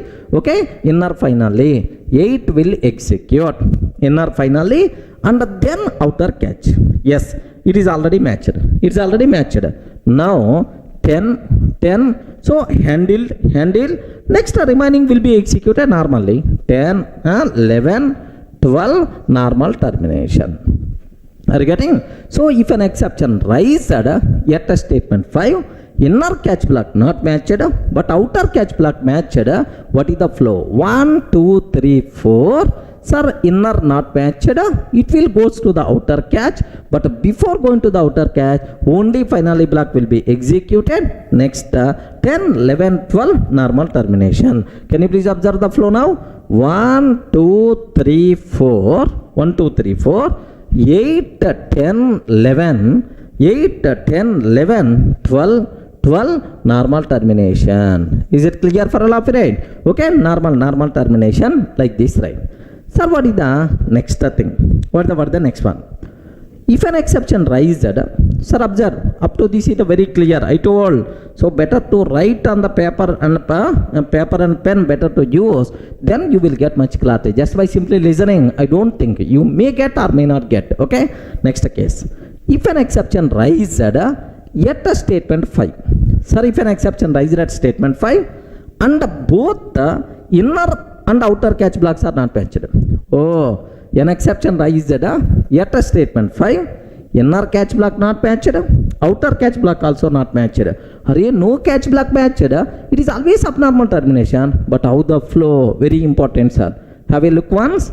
Here, 1, 2, 3, 4 will be executed normally. 1, 2, 3, 4 will execute normally. Sir, at a statement 5, an exception rises. If an exception rises at statement 5, immediately JVM will check for inner catch. Sorry, not matched. If it is not matched, I will go for outer catch. But before going for outer catch, okay, inner finally will execute. Only inner finally will execute. Now the control will goes to outer catch. Okay. Sir, now outer catch also not matched. If outer catch also not matched, abnormal termination, but before abnormal termination, only finally block will be executed. 8, 11, and then abnormal termination. Are you getting? 1, 2, 3, 4, 1, 2, 3, 4, here the problem is coming. So no catch blocks are matched, abnormal termination, but before abnormal termination, inner finally, outer finally will execute, and then abnormal termination. Clear for all of you right up to this? Sir, up to this 6 cases completed, right? Now the 7th case. If an exception raised, have you observed? If an exception raised, yet a statement 7 and a corresponding catch block matched. If an exception raised, yet a statement 7 and a corresponding catch block matched. What it means? Observe that. 1, 2, 3, 4, 5, 6, 7. Oh, here observe. Inner catch block. If an exception raised, yet a statement 7 and a corresponding catch block matched. Which is the corresponding catch block, sir?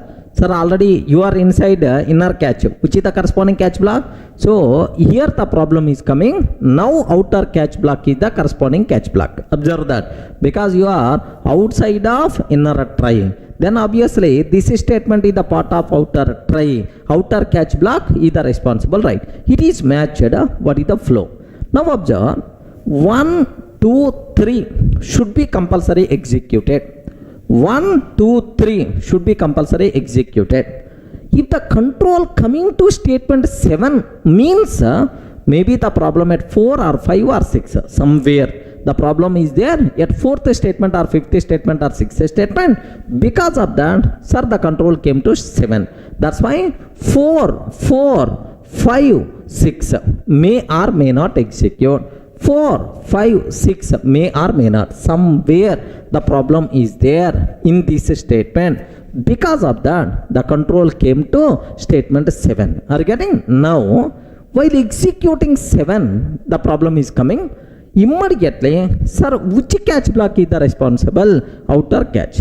But before going to outer catch, here only finally will be executed. That's why 8 only finally, not remaining, only finally, and then go to outer catch block.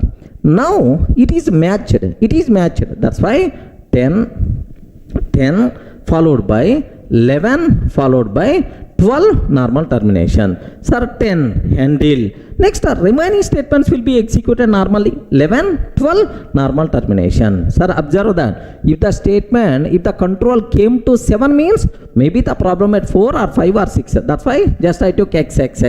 Maybe problem at 4 or 5 or 6. 1, 2, 3 compulsory, and the problem maybe at 4, 5, 6 maybe somewhere. Now the control came to catch block. Here an exception is coming. Outer catch block is the responsible, but before outer catch block, compulsory finally block should be executed. Now once finally block executed and then outer catch block, okay, like this. So what is the flow, sir? 1, 2, 3 1, 2, 3 sir, 4, 5, 6 may or may not somewhere the problem at 4, 5, 6. That's why so the control came to 7, but while executing 7, exception raised, first finally block, and then outer catch block, finally normal statement. So 10, 11, 12 normal termination. That's all, sir. So this is if an exception raised at 7 and the corresponding catch block matched, what is the flow? Now the next case is, sir. The next case is very easy. If an exception raised at a statement 7, oh, same line, at a statement 7, and the corresponding catch block not matched. If the corresponding catch block not matched, what is the flow? Observe, an exception raised at statement 7 and the corresponding catch block not matched. Sir, if the corresponding catch block not matched, abnormal termination, but how the flow?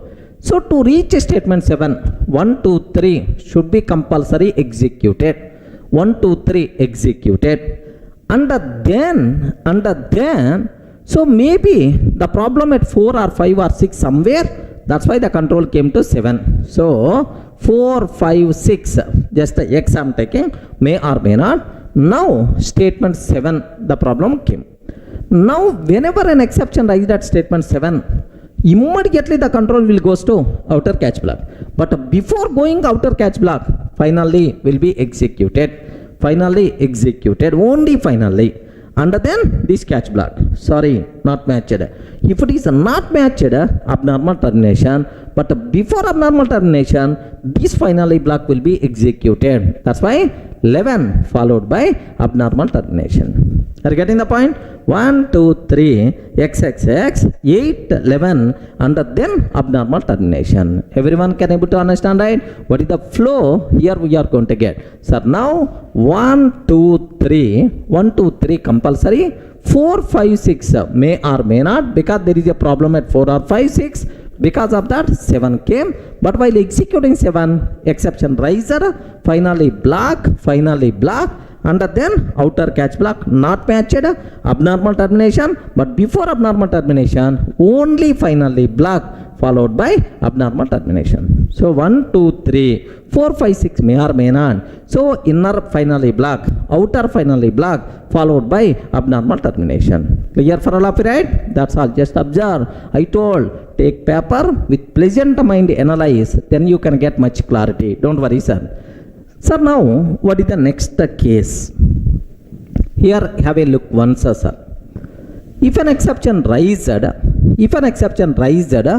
yet a statement 8, if an exception raised yet a statement 8 and the corresponding catch block matched. Oh, and the corresponding catch block matched. An exception raised yet a statement 8. Which is the statement 8, sir? Sir, inner finally. Observe that. Inner finally. An exception raised at inner finally. Now corresponding catch block matched. What will happen? Corresponding catch block means outer catch only. Now how the control reaches a statement 8? It is a very important, sir. 1, 2, 3. These statements must be compulsory. Next, what about 4, 5, 6? Is there any guarantee? If the control coming to statement 8 means, is there any guarantee 4, 5, 6 will be executed compulsory? May or may not. Suppose here there is an exception. Because of that, now 7 and then 8. Oh, 4, 5, 6 may not. That's why 4, 5, 6, just I am taking optional. Next, is there any chance to execute 7 always? No. Because the reason is, assume there is no exception. 4, 5, 6 normally. There is no exception. That's why the control came to finally block. Okay, without executing. So 7 also optional. So 1, 2, 3 and then 4, 5, 6, 7 may or may not. Now the control came to 8, sir. Okay, well, now the problem came. If the problem came and the corresponding catch block matched, yes, corresponding catch block matched, sir, now 10, 11, 12 normal termination. 10, 11, 12 normal termination. Remaining story already you aware. 1, 2, 3, 4, 5, 6, 7 may or may not. 8, while executing 8, the problem came, immediately catch block, 10, 11, 12 normal termination. Okay, clear, right? Now observe, 1, 2, 3, 4, 5, 6, 7 may or may not. 4, 5, 6, 7 may or may not. And then finally, while executing finally an exception raised, that's why 10, 11, 12 normal termination, because this catch block already matched. Any doubt? Friends, is it clear for all of you, right? Okay, well, now the next case, right? If an exception raised yet a statement 8, same statement, and the corresponding catch block not matched. If the corresponding catch block not matched, what is the flow, sir? So an exception raised at 8, but corresponding catch block not matched. Simple, it is always abnormal termination, but before abnormal termination, finally block will be executed. Can you please tell the flow? 1, 2, 3, normal. 4, 5, 6, 7 may or may not. I told already. Because, sir, here there is an exception. Because of that exception, 7 and then 8. So 4, 5, 6 may not. Next, sir, 7 without, sir, assume there is no exception. Assume there is no exception. Now there is no exception means 4, 5, 6 normally and directly 8. That's why 7 is also optional. Okay, now 7 is also optional. Control came to 8. So if an exception rises, immediately control will goes to catch block. But catch block not matched. If the catch block not matched, it is always what? Abnormal termination. But before abnormal termination, finally block will be executed. Are you getting? 11 will be executed and then abnormal termination. Only finally abnormal termination. So 1, 2, 3, 4, 5, 6 may or may not, 7 may or may not. Next, catch block not matched, abnormal termination. So before that finally 11 followed by abnormal termination. Any doubt? Are you in the position to understand? Clear, right? Sir, up to these 10 cases we covered. Now the 11th case. Observe. If an exception raised at a statement 9 and the corresponding catch block matched. Sir, observe very carefully, sir. If an exception rises at a statement 9, which is the statement 9? Here, sir. Oh, inner try catch finally completed. Now the last statement inside outer try, here the problem is coming. Sir, what is the flow? Now take very special care. If the control, how the control came to statement 9? Observe. 1, 2, 3 should be executed compulsory. 1, 2, 3. Next, 4, 5, 6 may or may not. Sir, assume if an exception rises somewhere. Now 7, 8, 9. That's why 4, 5, 6 may or may not. Next, 7 also may or may not. What the reason is? Assume there is no exception. 4, 5, 6 and then control came to 8. Okay, without executing 7. That's why 4, 5, 6, 7 all are optional, may or may not. But without executing this finally block, the control never comes to statement 9. Because if there is a problem at 8, it will go directly to the catch. But still the control came to 9 means statement 8 executed normally. Now control came to 9. While executing 9, an exception rises. Immediately, do you know, while executing 9, if an exception rises, immediately this catch block is the responsible. Corresponding catch block matched, then automatically 10, 11, 12 normal termination. Are you getting? So here the problem is coming. Immediately the control will goes to catch block 10, 11, 12 normal termination. Remember this one, sir. So 1, 2, 3 will be executed normally. 4, 5, 6, 7 may be optional. 4, 5, 6, 7 optional. But 8 compulsory will be executed. And while executing 9, the problem is coming. Immediately catch block, finally block and remaining. So catch block, finally block, remaining statements, normal termination. That's all. So if an exception rises at statement 9 and the corresponding catch block matched, what is the flow? This is the flow, sir. Next case, observe carefully. If an exception rises yet a statement 9 and the corresponding catch block not matched. If an exception rises yet a statement 9 and the corresponding catch block not matched. Observe that, sir. So if an exception rises yet a statement 9 and the corresponding catch block not matched, how the control will come to statement 9? Just now I explained. 1, 2, 3 compulsory. 4, 5, 6. Okay. 4, 5, 6 optional. 7 also optional, may or may not, but 8 compulsory will execute. Now here 9 the problem came, but corresponding catch block not matched. If the corresponding catch block not matched, it is always abnormal termination. But before abnormal termination, only finally block will be executed. That's why 11 followed by abnormal termination. Only finally block will be executed followed by abnormal termination. That's why 1, 2, 3. Okay. 4, 5, 6, 7. 4, 5, 6, 7 optional. 8 will execute. While executing 9 the problem is coming. 9 the problem, but catch block not matched. Finally will be executed 11 followed by abnormal termination. That's all. Sir, how beautiful it is. Compulsory you have to analyze very clearly, sir. Next case. Observe carefully. Next case. If an exception raised at a statement 10. An exception raised at a statement 10. Sir, statement 10 means this catch block. This catch block, outer catch block. If an exception raised at statement 10, is it normal or abnormal termination? It is always abnormal termination. It is always abnormal termination because it is outside of try block.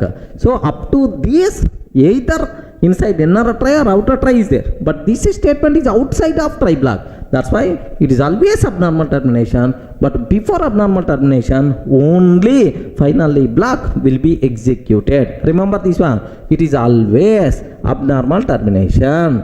But before that, finally block will be executed. So which finally blocks are? 11. Finally block will be executed. Okay, well. Sir, now if an exception raised, sir, 14, case number 14, if an exception raised at statement 11 or statement 12, if an exception raised at a statement 11, it is always abnormal termination. Have you remembered, right? If any statement which raises an exception which is not part of try block, abnormal termination. If an exception raised at statement 12, it is also abnormal termination. That's also in both cases we are going to get abnormal termination. That's all, sir. These are 14 cases what you people should aware. If you aware this scenario, then you can play the games with the try catch finally. Nothing will be there, sir. Okay? But anyway, you may have some doubts. With pleasant mind, you can analyze, automatically you will get. If still you are having the doubt, just with this scenario, write a small chota program, a small demo program and try to execute, then you will get much clarity. Clear for all of right? I hope from this flow, most of your doubts got clarified. Clear?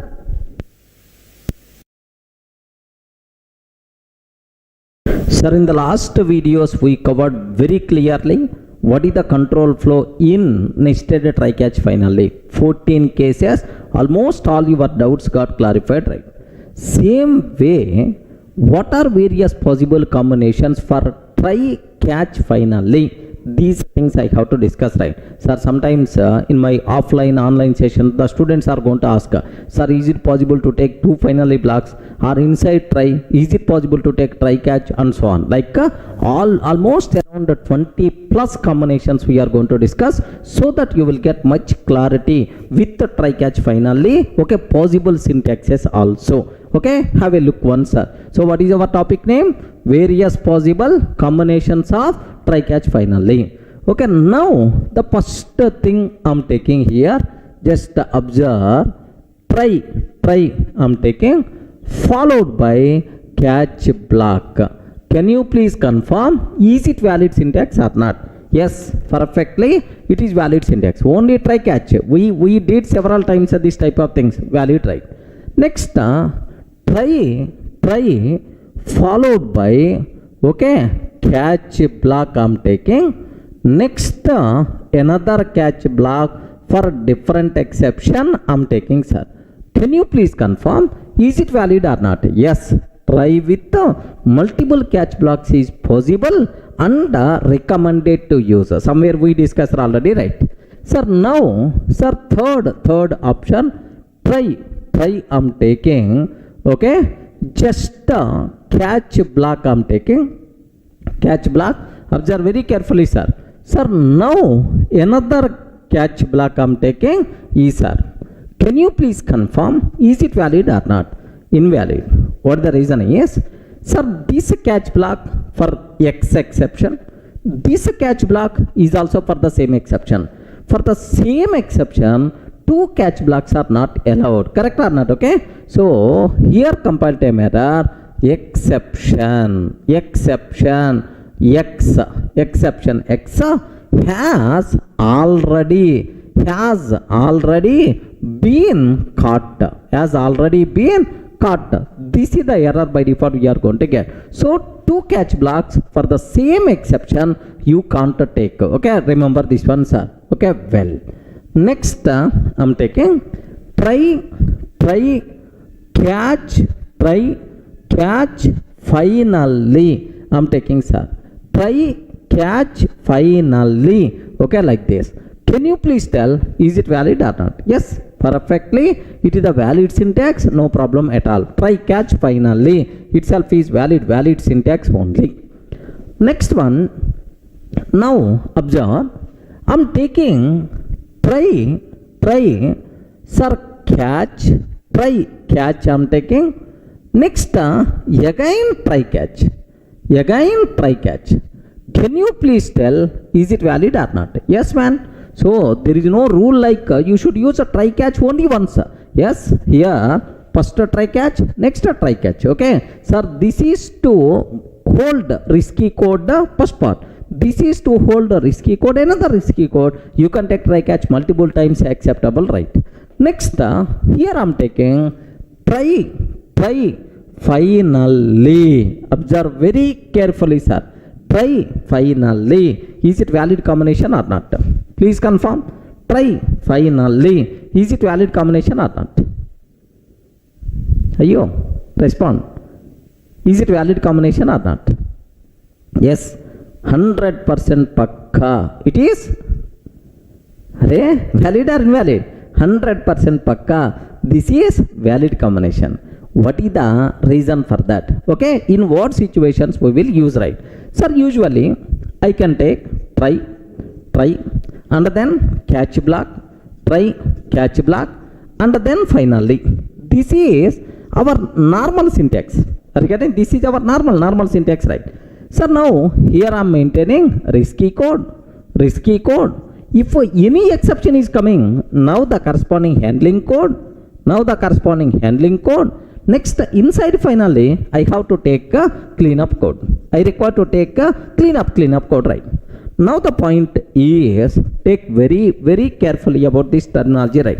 Try, catch, and then finally. Suppose here, if there is an exception, catch block will be there, and then finally will execute. Assume that catch block is not there. Assume catch block is not there, sir. Is it valid or not? Yes, most of the people are going to get the doubt. Without catch block, what is the need of trying? What is the need of taking try block and finally block? Like you may have the doubt. Yes, man. Some scenario, sir, there may be a chance of raising an exception. Okay, but I don't know how to handle. So abnormal termination. No problem. Abnormal termination. But before that, can you please close my database connection? I want to ask. Then here, close DB connection. Regarding close DB connection, like this we have to take. Regarding, so even risky code, even exception is coming, abnormal termination, but the biggest advantage of taking try finally is before abnormal termination, finally block will execute, which is going to close all open resources. So try finally, valid syntax, sometimes it may be required. Okay, don't worry at all, sir. It is perfectly valid possible syntax only. Okay, well, sir, now what is the next thing? Here just observe. I'm taking only try block. Only try. That's all. I'm not taking any catch block or finally block. Immediately compiler will get left and right. Hey, only try. Where is the catch block or finally block? Whenever we are writing try block, compulsory either catch block or finally block must be there. If you are not taking either catch or finally, then immediately compile time error we are going to get try without catch or finally. Try without catch or finally. This is the compile time error you are going to get, sir. Try without catch or finally. This is the compile time error you are going to get. Everyone can able to understand, right? Sir, that's all. Same way, sir, next catch I'm taking a bit worst syntax, right? Only catch block without try and finally only catch block. What is the meaning? That's why compile time error. Here just observe that compile time error by default you are going to get saying okay, catch without a try. Catch without a try. Whenever we are writing catch block, compulsory try block must be required. Catch without a try itself is invalid. Compile time error we will get. Remember this one. Sir, similarly, now I am taking only finally block. Only finally block. Sir, again this one is invalid. Again itself is invalid, sir. So whenever we are writing finally block, compulsory try must be required. Remember that. Now what compile time error we will get? Finally without a try. Finally without a try. This is the compile time error we are going to get, sir. Are you getting right? So whenever we are writing try block, either catch or finally must be required. Whenever we are writing catch block, compulsory catch block, compulsory try must be required. Catch without a try is invalid. Whenever we are writing finally block, compulsory try must be required. Okay, try with finally without a try, again it is invalid. Clear up to this? Okay, well, sir, now the next scenario, have a look once, sir. Sir, I'm taking try, okay, finally catch, sir. Try finally catch I'm taking. Now if I can ask this one, immediately compile time error you are going to get. What the reason for that is, so in try catch finally order is very important. Remember this one, sir. First try block and then catch block and then finally block. But here you took a try finally and then catch. Sir, try finally up to that valid syntax, but this catch will become alone because try finally completed. Now this catch will become alone. What compile time error we will get? Sir, catch without a try. Catch without a try. This is the compile time error we are going to get, sir. After this is the clear? Getting right? So here compulsory order is important. Next one, sir. Here listen. I'm taking try block. Just I'm taking try block. Again try block. Again try block. Next followed by catch block, and then finally I'm taking, sir. Do you know? 2 try blocks, 1 catch block, 1 finally. Compiler will give left and right. What is the reason for that here? How many try we can take? Only one try. Only one try. Try catch finally valid syntax, but this try will become alone. That's why what error we are going to get is try without catch or finally. Try without catch or finally. This is the error we are going to get because this try will become alone, right? Similarly, if I can take try, sir, if I can take try, sir, now observe catch block. Now catch block I'm taking. Of course, it is the catch y. Now finally, can you please guide, is it valid or not? Yes, 100% pakka. This one is valid because multiple catch blocks you can take for the same try, no problem at all. Okay, sir, this one is valid. Now observe carefully. Next scenario, sir. Sir, I'm taking try block. I'm taking try block. Next catch. Next catch I'm taking try catch like this. Next finally, and then again I'm taking finally. Please confirm, is it valid or not?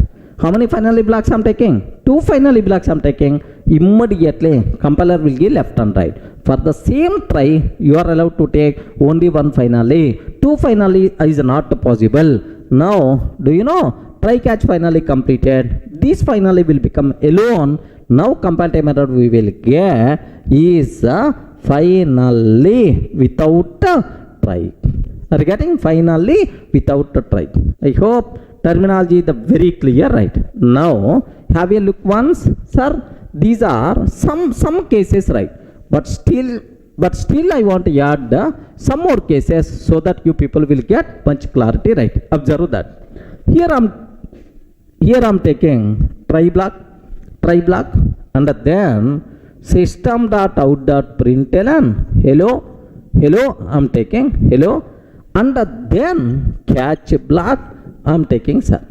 So in between try block and catch block, some SOP statement, independent statement I'm taking. Because of this independent statement, try block and catch block will become alone, separated, right? Now, two compile time errors we are going to get, sir. Compile time error 1, try without catch or finally. Try without catch or finally. Try without catch or finally. Okay, like. But second one, sir, do you know? Compile time error 2, catch without trying.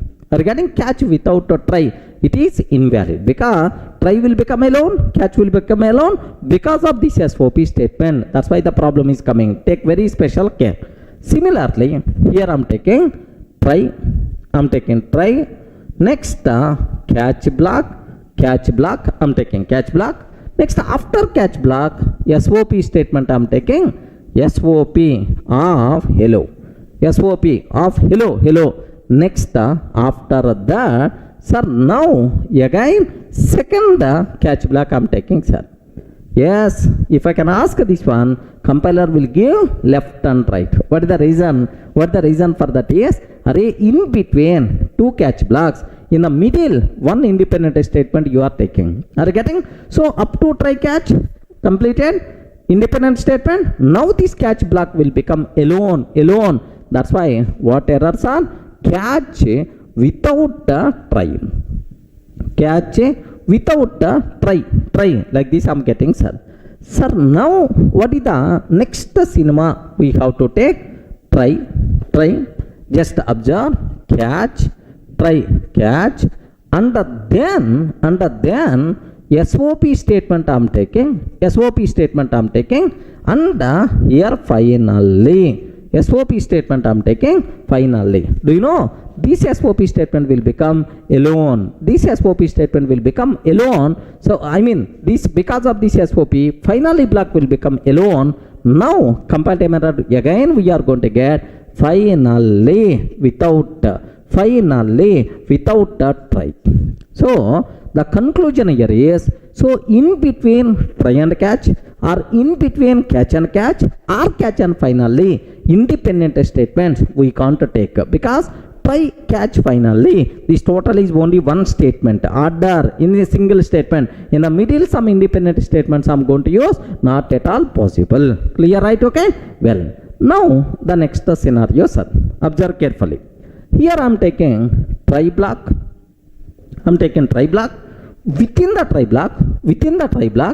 I'm taking try catch, and then catch block. I'm taking, sir. Observe very carefully.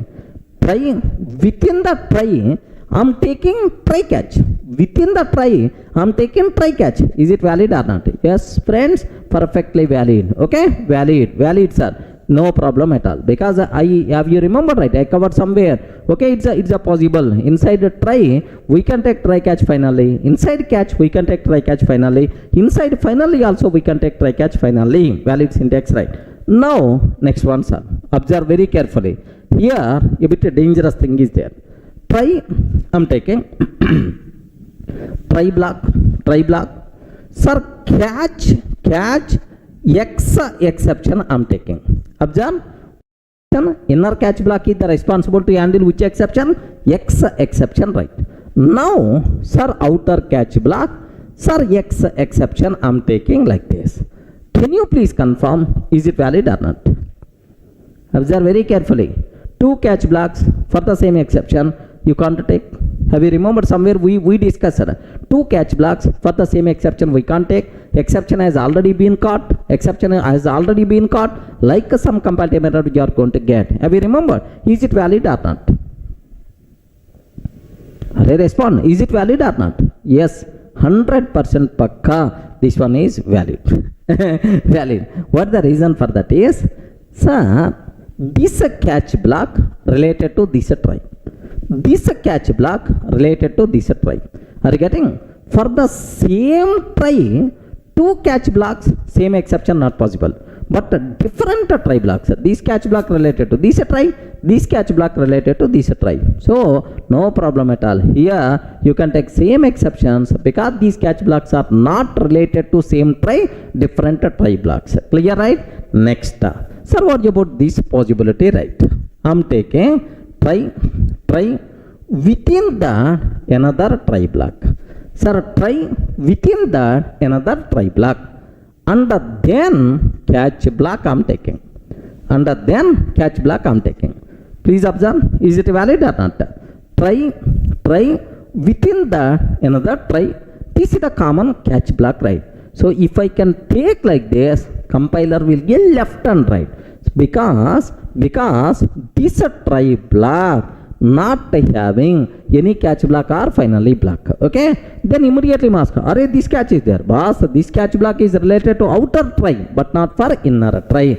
Within inner try also catch or finally must be required. Sir, what comparative method we will get? Try without catch or finally. Try without catch or finally. This is the error we are going to get. Clear, right? Okay, well. Sir, next cinema, I'm taking try block. Now catch block. Here observe very carefully. Inside catch block, I'm taking try catch. I'm taking, sir, try catch like I'm taking. So is it possible to take try catch inside catch block? Why not, man? 100% pakka it is a valid. Okay. Now I'm taking try and then catch block, try and then catch block, and after that inside finally I'm taking try catch finally. Array, inside finally block I'm taking try catch finally. Is it valid or not? Yes. Nesting of try catch finally is always valid syntax, no problem at all. Are you getting right? So from these 3 or 4 conclusions is very simple, sir. Inside a try block you can take try catch, inside catch block you can take try catch, inside finally block also we can take try catch finally. Acceptable. Okay, now the next cinema, take very special care about this one, sir. What the point is, sir, try I'm taking, sir, try, observe carefully, try. Now system.out.println, okay, try like this I'm taking.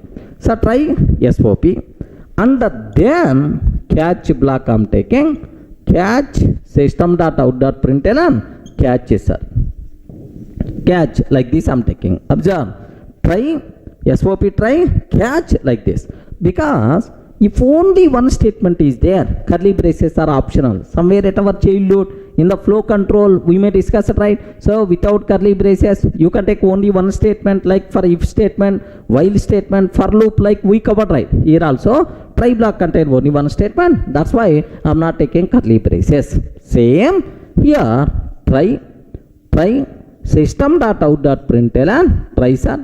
Okay, try block I'm taking curly braces.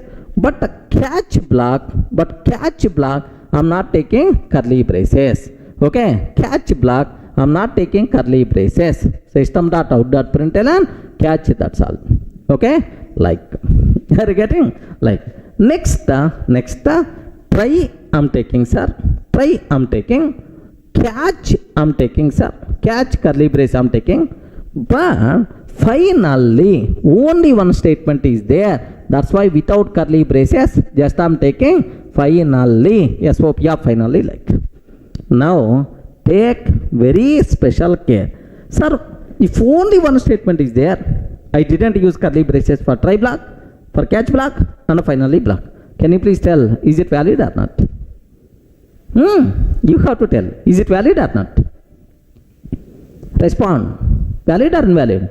Remember that for a try catch finally blocks, curly braces are mandatory. Even one statement is there, compulsory you require to take curly braces.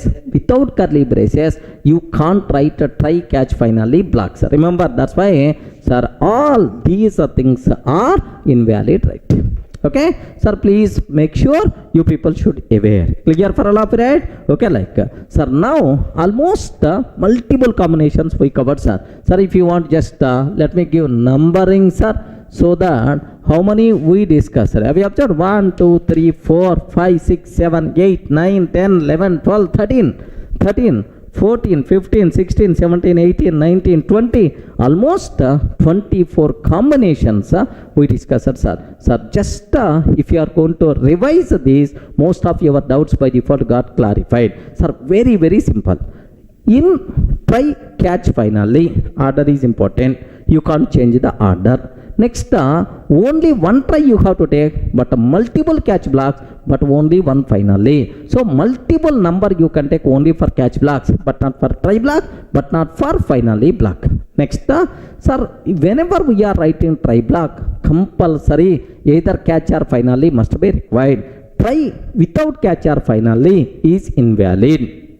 Next, whenever we are writing catch block, compulsory try block should be there. Try catch without a try, invalid. Finally without a try is invalid. Okay, clear. Next, try with the multiple catch blocks possible. Next, for the same exception, 2 catch blocks if you are writing, compile time error we are going to get. That's all. These are various important loopholes what you people should aware. Almost around 24 combination, so that you will get much clarity about this cinema. Clear, right?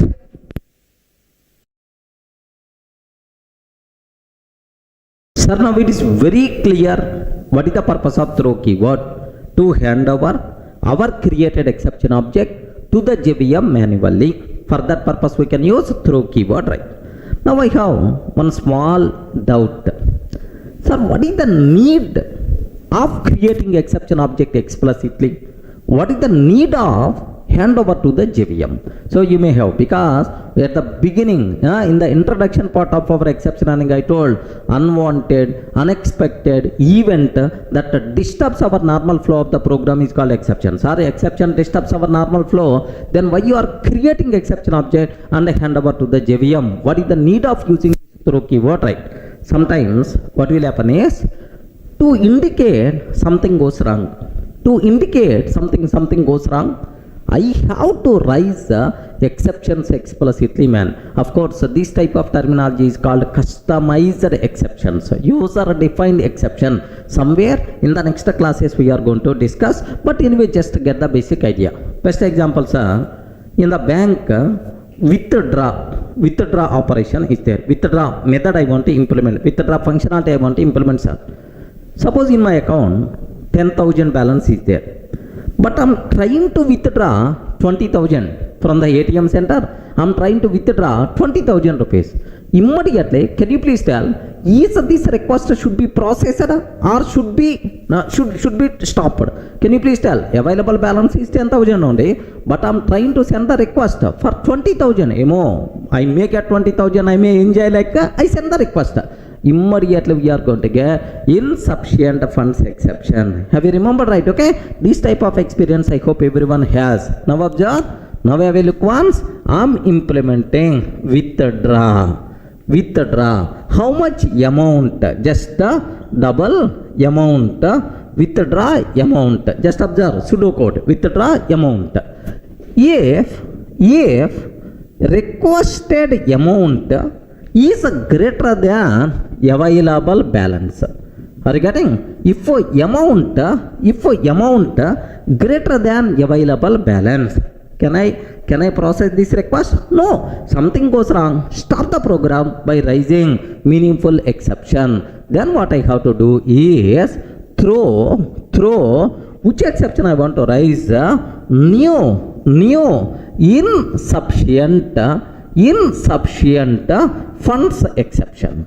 Are you getting? Insufficient funds exception. Like this, I have to throw. Are you getting? So in our program, to indicate that something goes wrong, So sometimes we require to create our own exception object, and we have to hand over that object to the JVM. For that purpose, throw keyword is required. These type of exceptions are called customized user-defined exceptions. Sir, it is not Java's inbuilt exception. Insufficient funds exception is not Java's inbuilt exception. It is customized, our own exceptions, right? That's why the best use of throws keyword, the best use of throw keyword is what is the best use? For customized exceptions, not for predefined exceptions. Clear, friends? So is it required to raise exception explicitly or not? Yes. Best example, this is the example, right? So for that purpose we can use throw keyword. Can you please tell final conclusion? What is the purpose of throw keyword? Hey, if entry person is asking, immediately you have to tell what is the purpose of throw keyword? To hand over our created exception object to the JVM manually. For that purpose we can use throw keyword to indicate something goes wrong. I'm stopping the program by raising some exception. If you have such a type of requirement, best use is a throw keyword, right? Clear? Hi friends, in the last videos we covered very clearly about try catch finally. Okay, what is the control flow in try catch finally? Next, the control flow in nested try catch finally. What are various possible combinations are there with respect to try catch finally? All the things we covered, right? Sir, now the next cinema what I have to start is throw keyword, right? Okay, very important for the interview room. What is the difference between throw and throws? You people should have clear clarity, right? So what is throw keyword, right? So do you know, in our day-to-day life, forget about this Java or exception handling, in our day-to-day life, where we can use throw word? Sir, I want to throw a ball. Regarding throw a ball, someone is going to catch that ball, correct, right? Throw that ball, someone is going to catch the ball. A simple ball game itself is nothing but throw keyword, right? Assume that here I'm throwing. Here just observe that. So the first person, now the second person, assume. So the first person throw something. Now the second person is going to catch that. Are you getting? First person throw the ball, second person is going to catch that. Sir, are you can able to understand, right? So if you aware this, nothing is there in the throw keyword. So the first person throw the ball, second person is going to catch that ball. Okay? Now observe. The person who is throwing, this person is a programmer.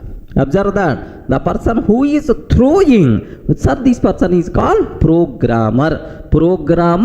Throw something. Sir, which one he is throwing? Sir, what it is? Don't feel it is a ball. Are you getting? Don't feel it is a ball. It is exception object. Are you getting? It is exception object. Programmer throw exception object. Then who is going to handle? Who is going to catch this one, sir? The second person is called JVM. Are you getting? Who is the second person, sir? Second person is the JVM. So to programmer throw exception object. Now JVM is going to catch that exception object. So for throwing exception object to the JVM, programmer required to use which keyword, sir? Throw keyword, right? Okay, well, then immediately you may ask, sir, what is the need? What is the purpose of throwing an exception? Okay, sometimes it is required to create exception object explicitly, and we have to throw to the JVM manually. For that purpose, we can use throw keyword. Of course, where exactly it is helpful, that part I will take care. So, who is throwing? Programmer. Who is going to catch that exception? JVM is going to catch. A simple ball game itself is nothing but throw keyword, right? Okay. So just observe. observe. So sometimes we can create our own exception object, and we have to hand over to the JVM manually. For that purpose we can use throw keyword, right? So theoretically, okay, let me go for with the example, then you people can feel more comfortable, right? Just have a look once, sir. I want to take a small program so that you can get much clarity about this terminology, right? Here, see, here I'm taking a simple, I don't want to use any throw keyword without throw keyword, without throw keyword, right? I don't want to use the throw keyword. Observe, class tester, public static void main method, class tester, public static void main method, okay, like main method. Sir, now in the main method, system.out.println 10/0 I'm taking, sir. SOP of 10/0 I'm taking. Do you know, if I can take 10/0, immediately arithmetic exception you are going to get. I hope you aware. Sir, in this case, what will happen is, the method in which it is raised, of course main method is responsible to create arithmetic exception object, hand over to the JVM, right? Are you getting? So creation of arithmetic exception object, hand over to the JVM will be performed internally. Everything is going to be happen internally. Now JVM came. Is there any handling code? Not there. Immediately at runtime we are going to get exception in thread main, exception in thread main, java.lang arithmetic exception division by 0 yet test dot main. Are you getting? Yet test dot main. This is the thing which is there, sir. I hope you can able to understand. Exception in thread main, java.lang arithmetic exception division by 0 yet test dot main. Now the important conclusion here is, take very special care. The important conclusion in this is, sir, who is the responsible to create exception object? Main method. Of course, main method with the help of JVM only. Main method is the responsible to create exception object. Who is the responsible to hand over to the JVM? Sir, is the main method is the responsible. So creation of exception object, hand over to the JVM, everything is happening internally. Remember this one, everything is happen internally. Okay, so now JVM is coming. There is no handling code. That's why terminated this program abnormally, rising, sir, this is the information what it's going to print to the console.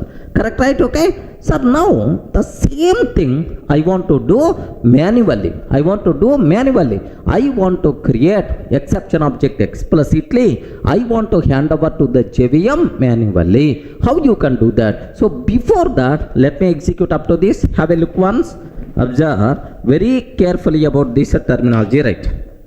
Okay, sir, this is public static void main. I'm taking here just system.out.println 10/0 I'm taking. Observe very carefully, sir. SOP of 10/0. That's it. I'm taking. Now here just have a look once. The code compiles fine. If I run this code, what is the answer we are going to get, sir? Exception in thread main, java.lang arithmetic exception division by 0 yet test.main. Are you getting? Exception in thread main, java.lang arithmetic exception division by 0 yet test.main. This is the thing what we are going to get, sir. Now, so that's what everything happen internally.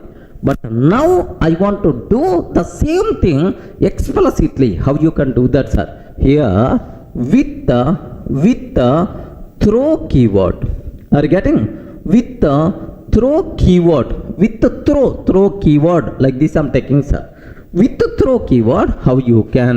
Very simple. Class tester, public static void main method, string array args. Now take very special care, sir. Okay, I want to create arithmetic exception object explicitly. What we have to take? new. If you want to create an object, which keyword we require to use, right? New is the keyword. New, which object you want to create? Arithmetic exception. Arithmetic exception is a class. Every exception is a class in Java. Now, new arithmetic exception. New arithmetic exception. Arithmetic exception. Okay. Sir, here what we have to take? Division by 0. Division by 0. Like this, right? New. Sir, up to this, what we did is, I created arithmetic exception object explicitly. Sir, after creating arithmetic exception object, I have to hand over to the JVM manually. For that, which keyword is required, sir? Throw keyword is required. Observe very carefully, sir. Sir, here, these two lines is the very important, sir. Have a look once. These two lines is very important. Sir, do you know arithmetic exception? Okay. New arithmetic exception. What I'm doing? Please respond. New arithmetic exception. What I'm doing? Creation of exception object explicitly. Sir, I created exception object explicitly.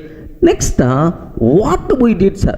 What we did? Hand over our created exception object, our created exception object, hand over our created exception object to the JVM manually. So, have you observed? Hand over our created exception object to the JVM manually. In this scenario, everything is happen internally. Are you getting? Creation of exception object, hand over to the JVM, everything is happening internally. But the same activity I am simulating by doing that work on my own. Have you observed? We are creating arithmetic exception object, we are hand over that exception object to the JVM. Okay? Now JVM is coming. Arithmetic exception got raised. Do you have any handling code? Not there. Then immediately it is going to provide runtime exception in thread main java.lang. Arithmetic exception division by 0 yet test.main.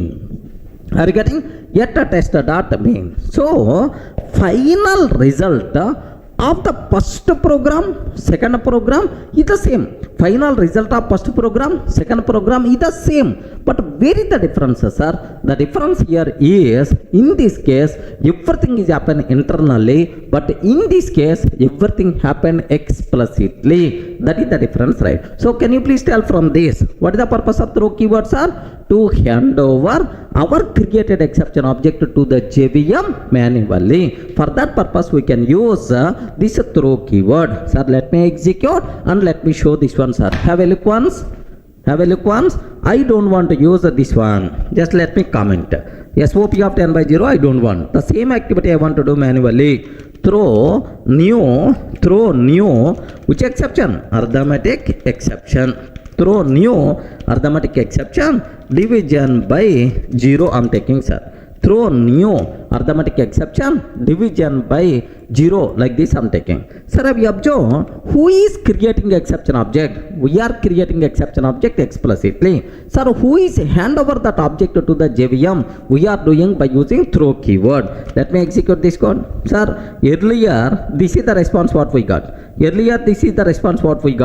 Okay, now let me execute. What is the response we are going to get? Observe that word to word is the same. Here, see this one? Word to word is the same. Here, whatever the response we are getting, in this case also, same response we are getting. But only difference is earlier everything happened internally, but in this case everything happened explicitly. Observe that carefully, sir. Some people may feel, sir is showing old output only second time, like you people may feel. That's why let me do some changes, sir. Division by 0 explicitly by Durga. Division by 0 explicitly by Durga. So this division this reference should be there. Okay, if it is really considering, observe that division by 0 explicitly by Durga. Division by 0 explicitly by Durga. Okay, happen. It is updated output only. Confirmation, right? So I hope everything is very clear for you people, right? What is the purpose of throw keyword? To hand over our created exception object to the JVM manually. For that purpose we can use throw keyword. How to create exception object, how to hand over to the JVM manually. Is the terminology very clear? Okay, how to use throw keyword, but where exactly this throw keyword is required, just with one or two layman examples I will discuss, so that you people can feel more comfortable, right? Clear?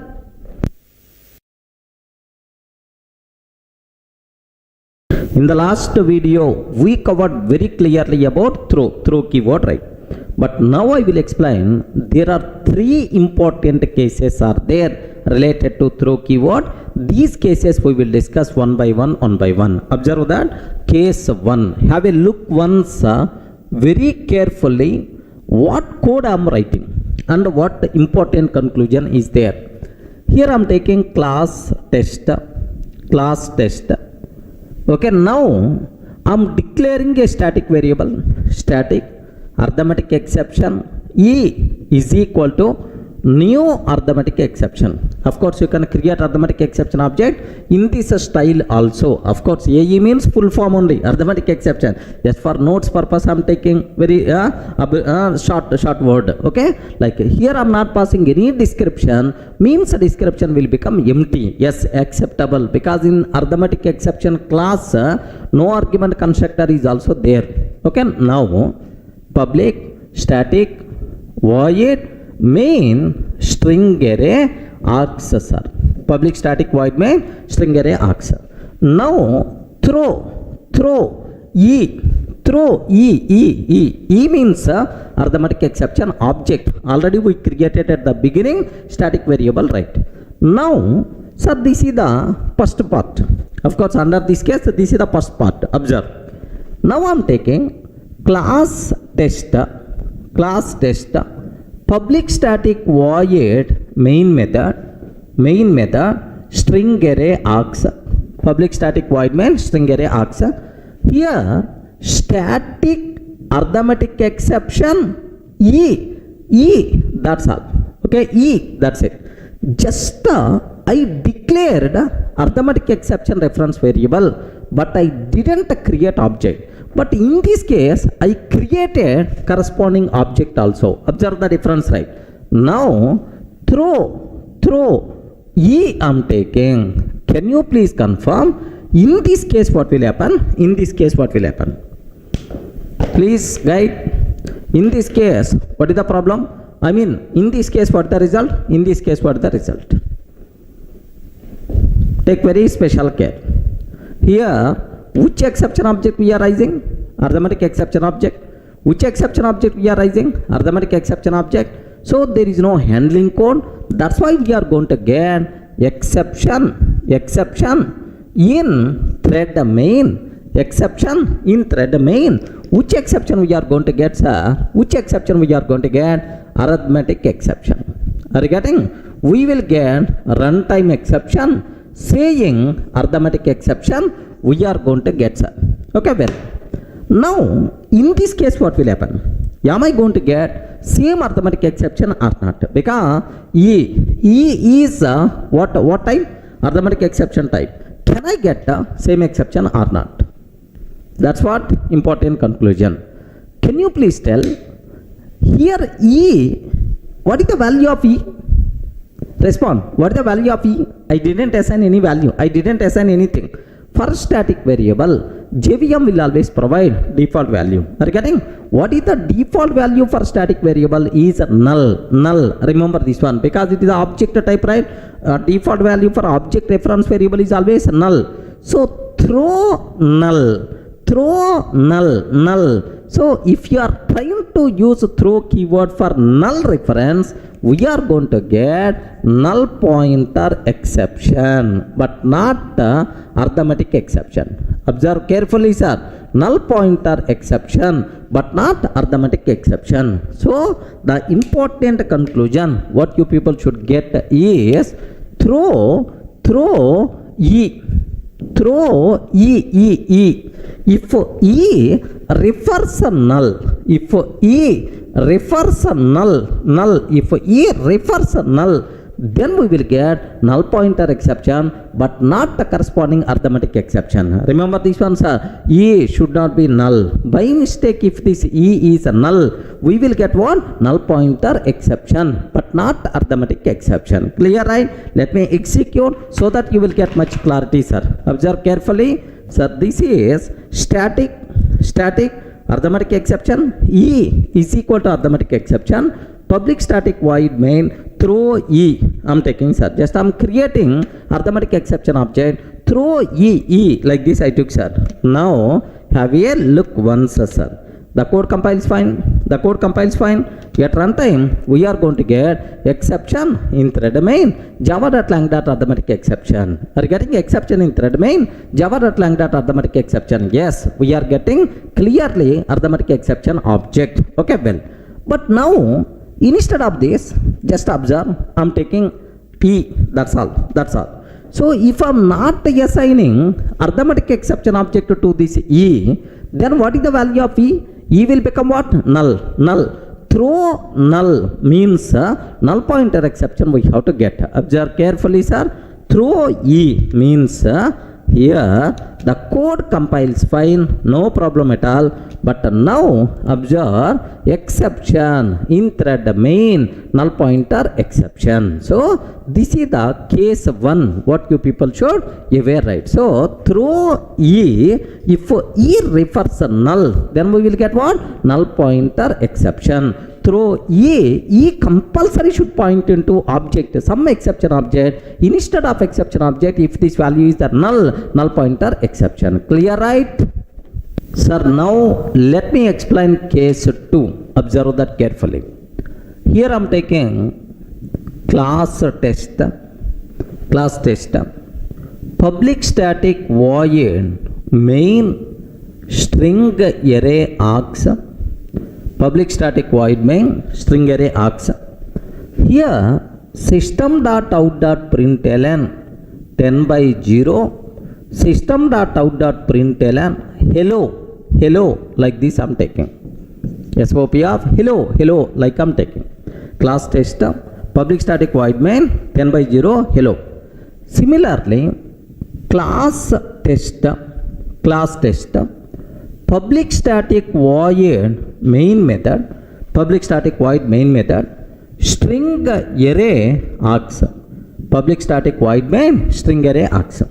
Now observe, in this line arithmetic exception will be raised. You know that we covered multiple times. I want to do manually the same thing.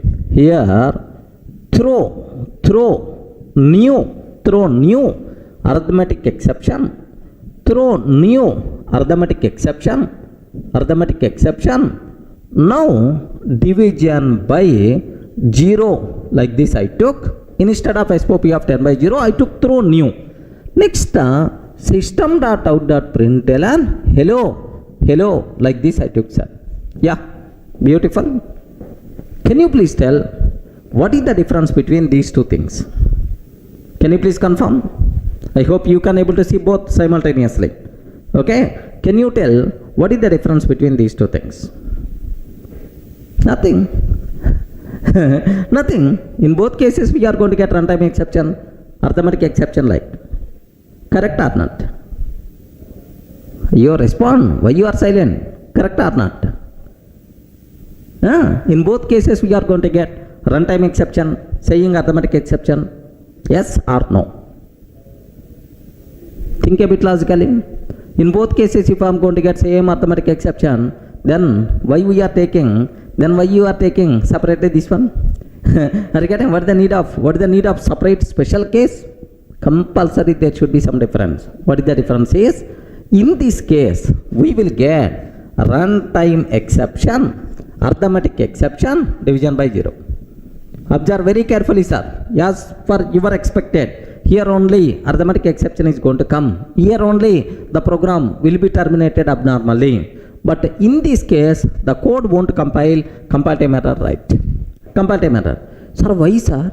It is also same, because SOP of 10 by 0 we are taking through new arithmetic exception. But why these compile time errors are very simple. Here just observe, SOP of 10 by 0, my compiler don't know yet at this point arithmetic exception will be raised. Compiler don't know.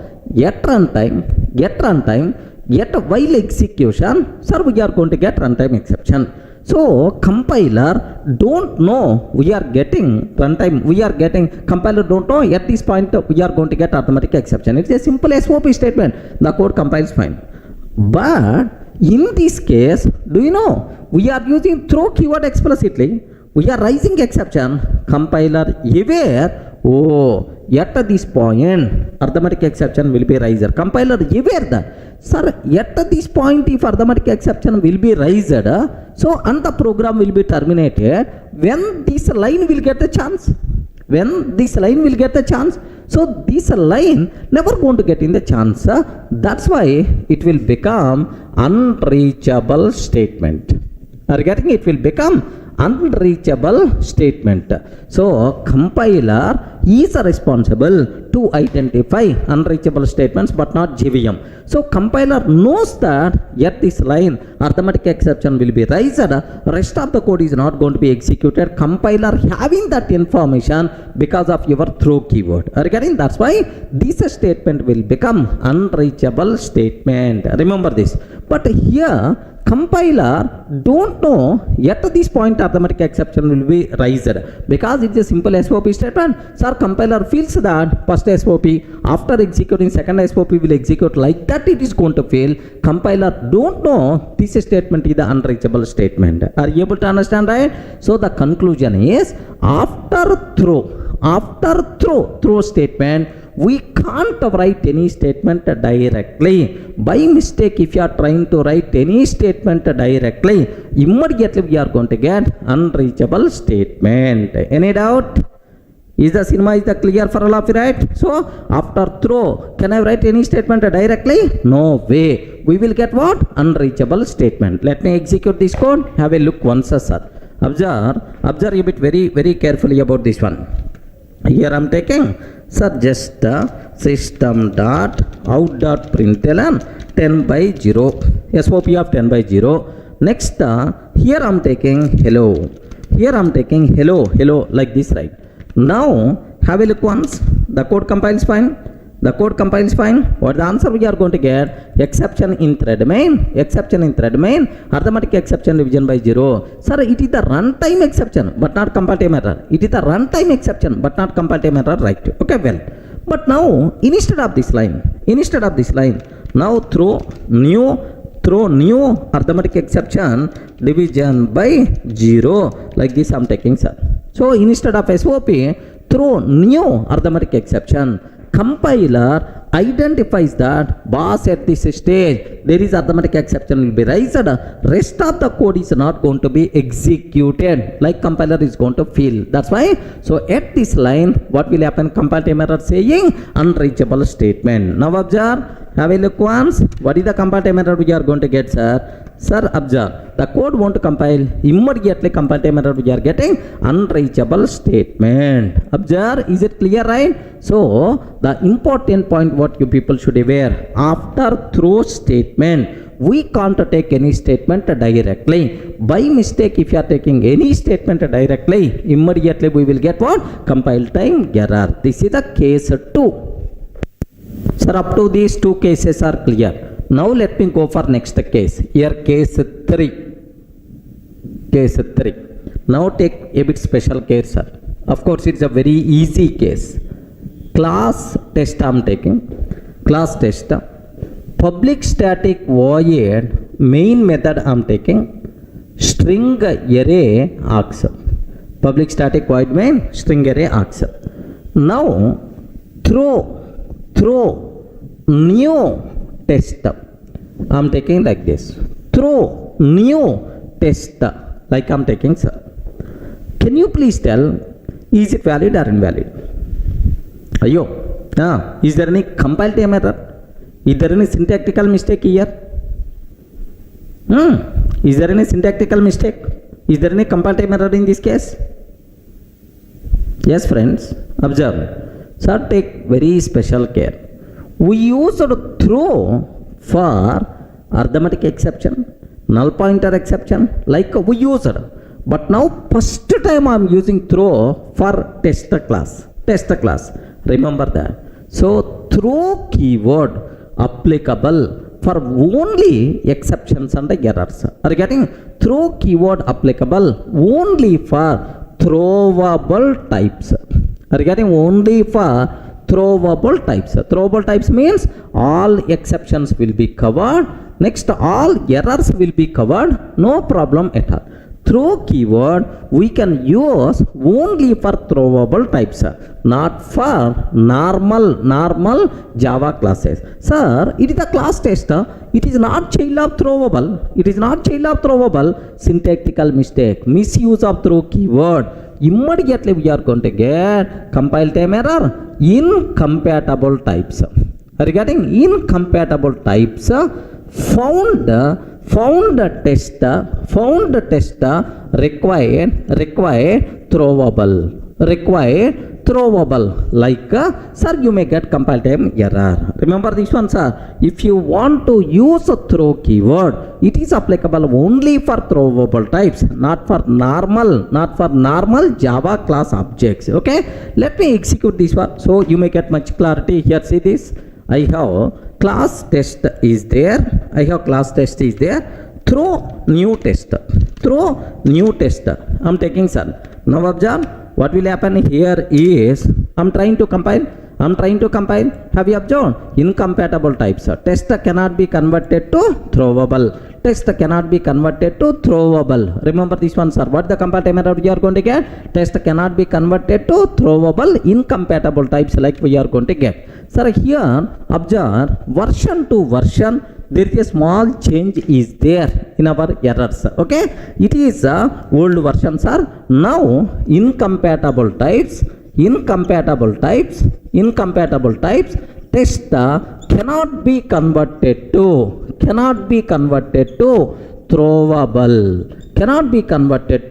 throwable. This is the error, compile time error we are going to get. Of course, both are same. In old versions, this type of compile time error. In updated version, this is the compile time error, right? But anyway, in both cases, we are going to get incompatible types.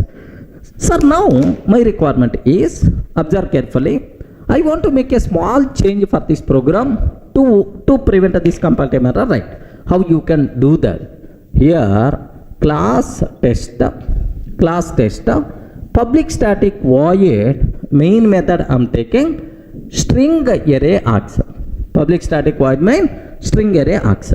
Now throw new test.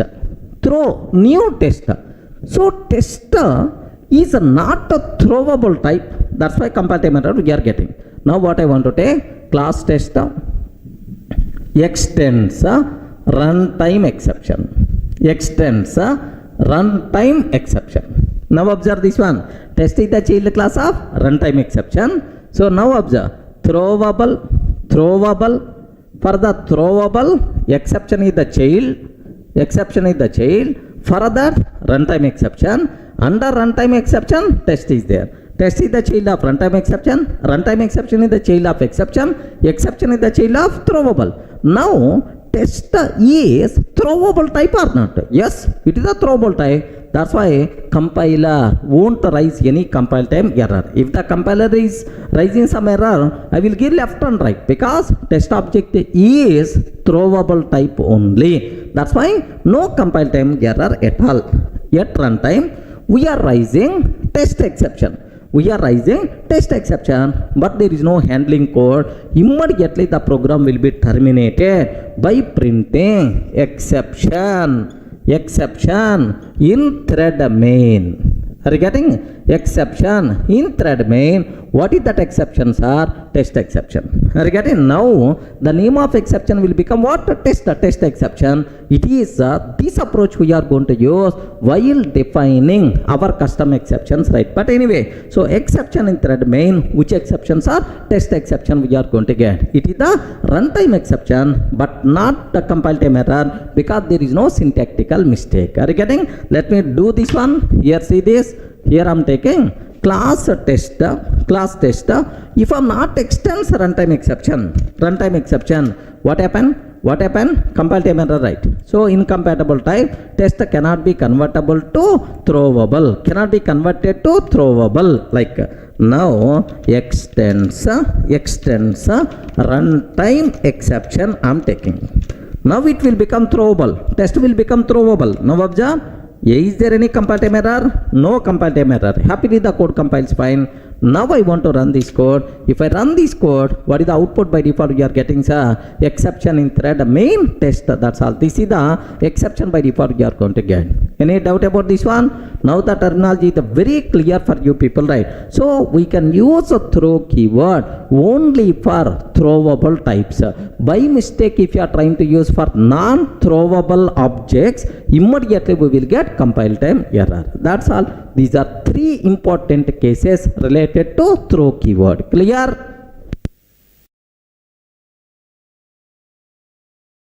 In the last videos, we covered very clearly about throw keyword. Correct, right? So for which purpose we can use throw keyword? What are various important cases we discussed, right?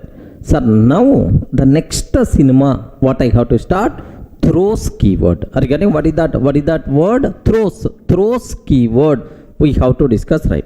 Sir, anyway, somewhere we discussed about checked exceptions and unchecked exceptions in the last videos.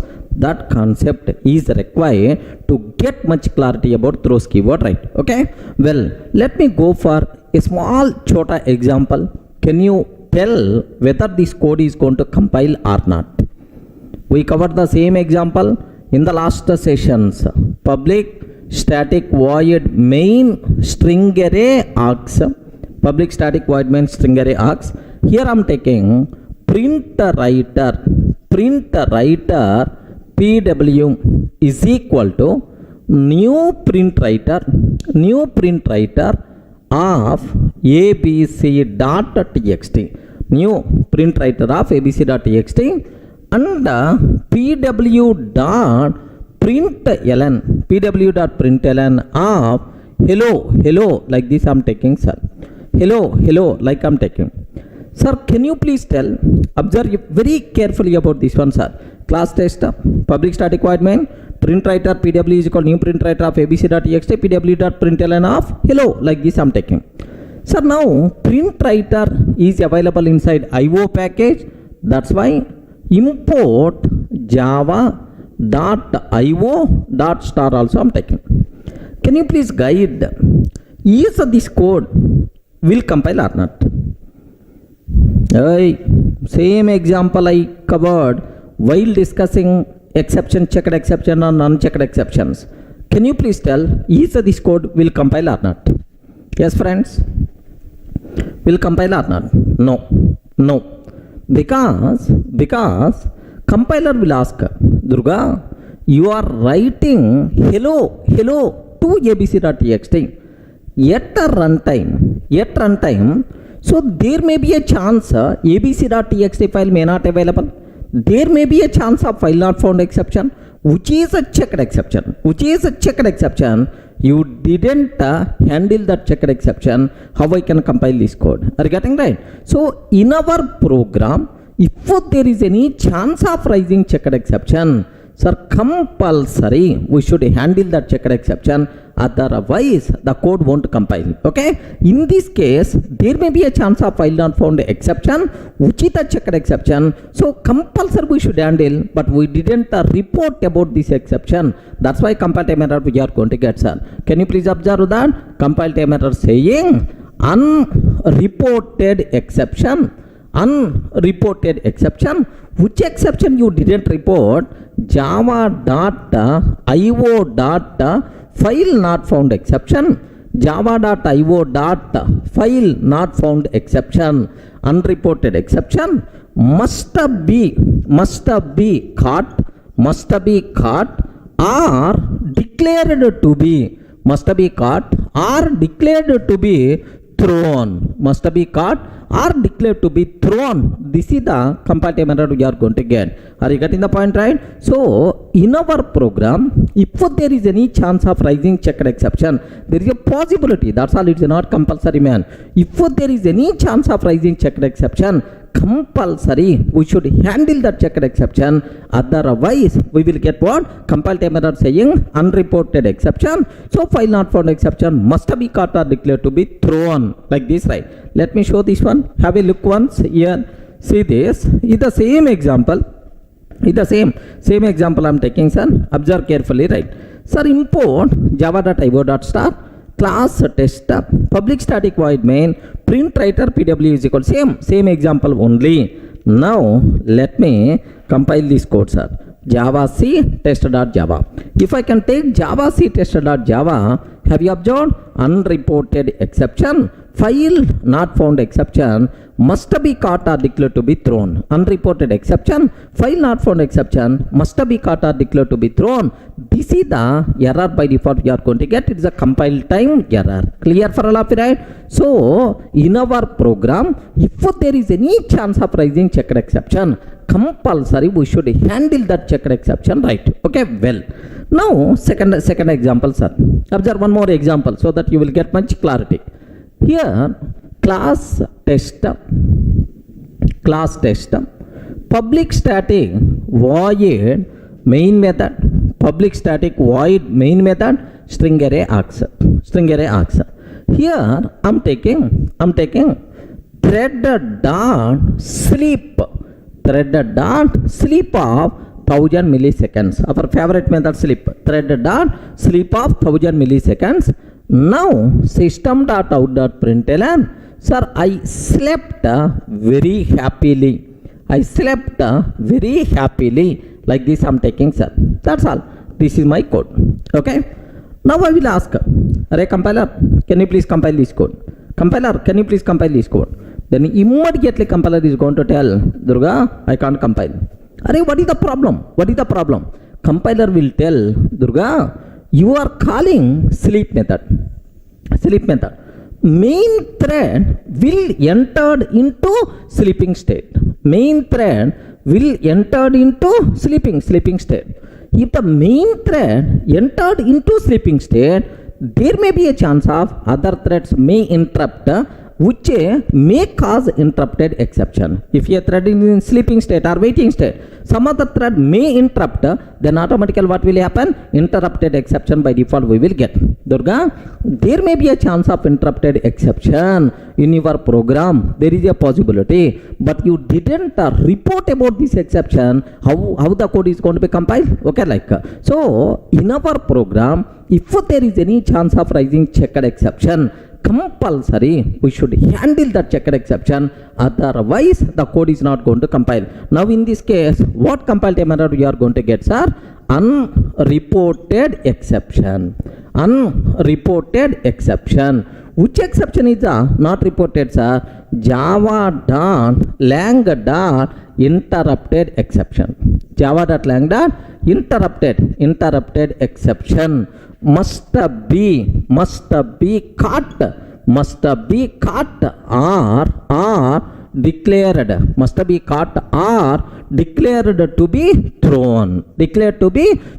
This is the compile error by default you are going to get. Are you getting? So let me execute this one also so that you people can feel more comfortable, right? Observe this same example, but anyway, now import statement is not required. Just I'm calling thread dot sleep of thread dot sleep just 1000 milliseconds, and then just I'm taking system.out.println I slept very happily.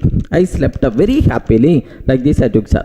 Now I'm asking, compiler, can you please compile this code? Compiler, can you please compile this code? Immediately, compiler is going to tell, can you please observe? Unreported exception, interrupted exception must be caught or declared to be thrown. This is the compile error by default you are going to get. Remember this one, sir. So from these two examples, you got only 1 point. So in our program, if there is a chance of, if there is a possibility of checked exception, compulsory we should handle that checked exception, otherwise the code won't compile. Clear for all of you, right? So how you can handle this checked exception? So there are two ways are there, those ways I will discuss. Clear for all of you, right? Up to this.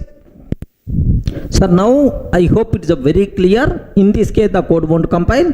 Unreported exception, interrupted exception must be caught or declared to be thrown. How you can handle this exception? How you can handle this compile time error? There are two ways are there. The first way, sir, by using try catch. Regarding what is the first way, sir? By using try catch.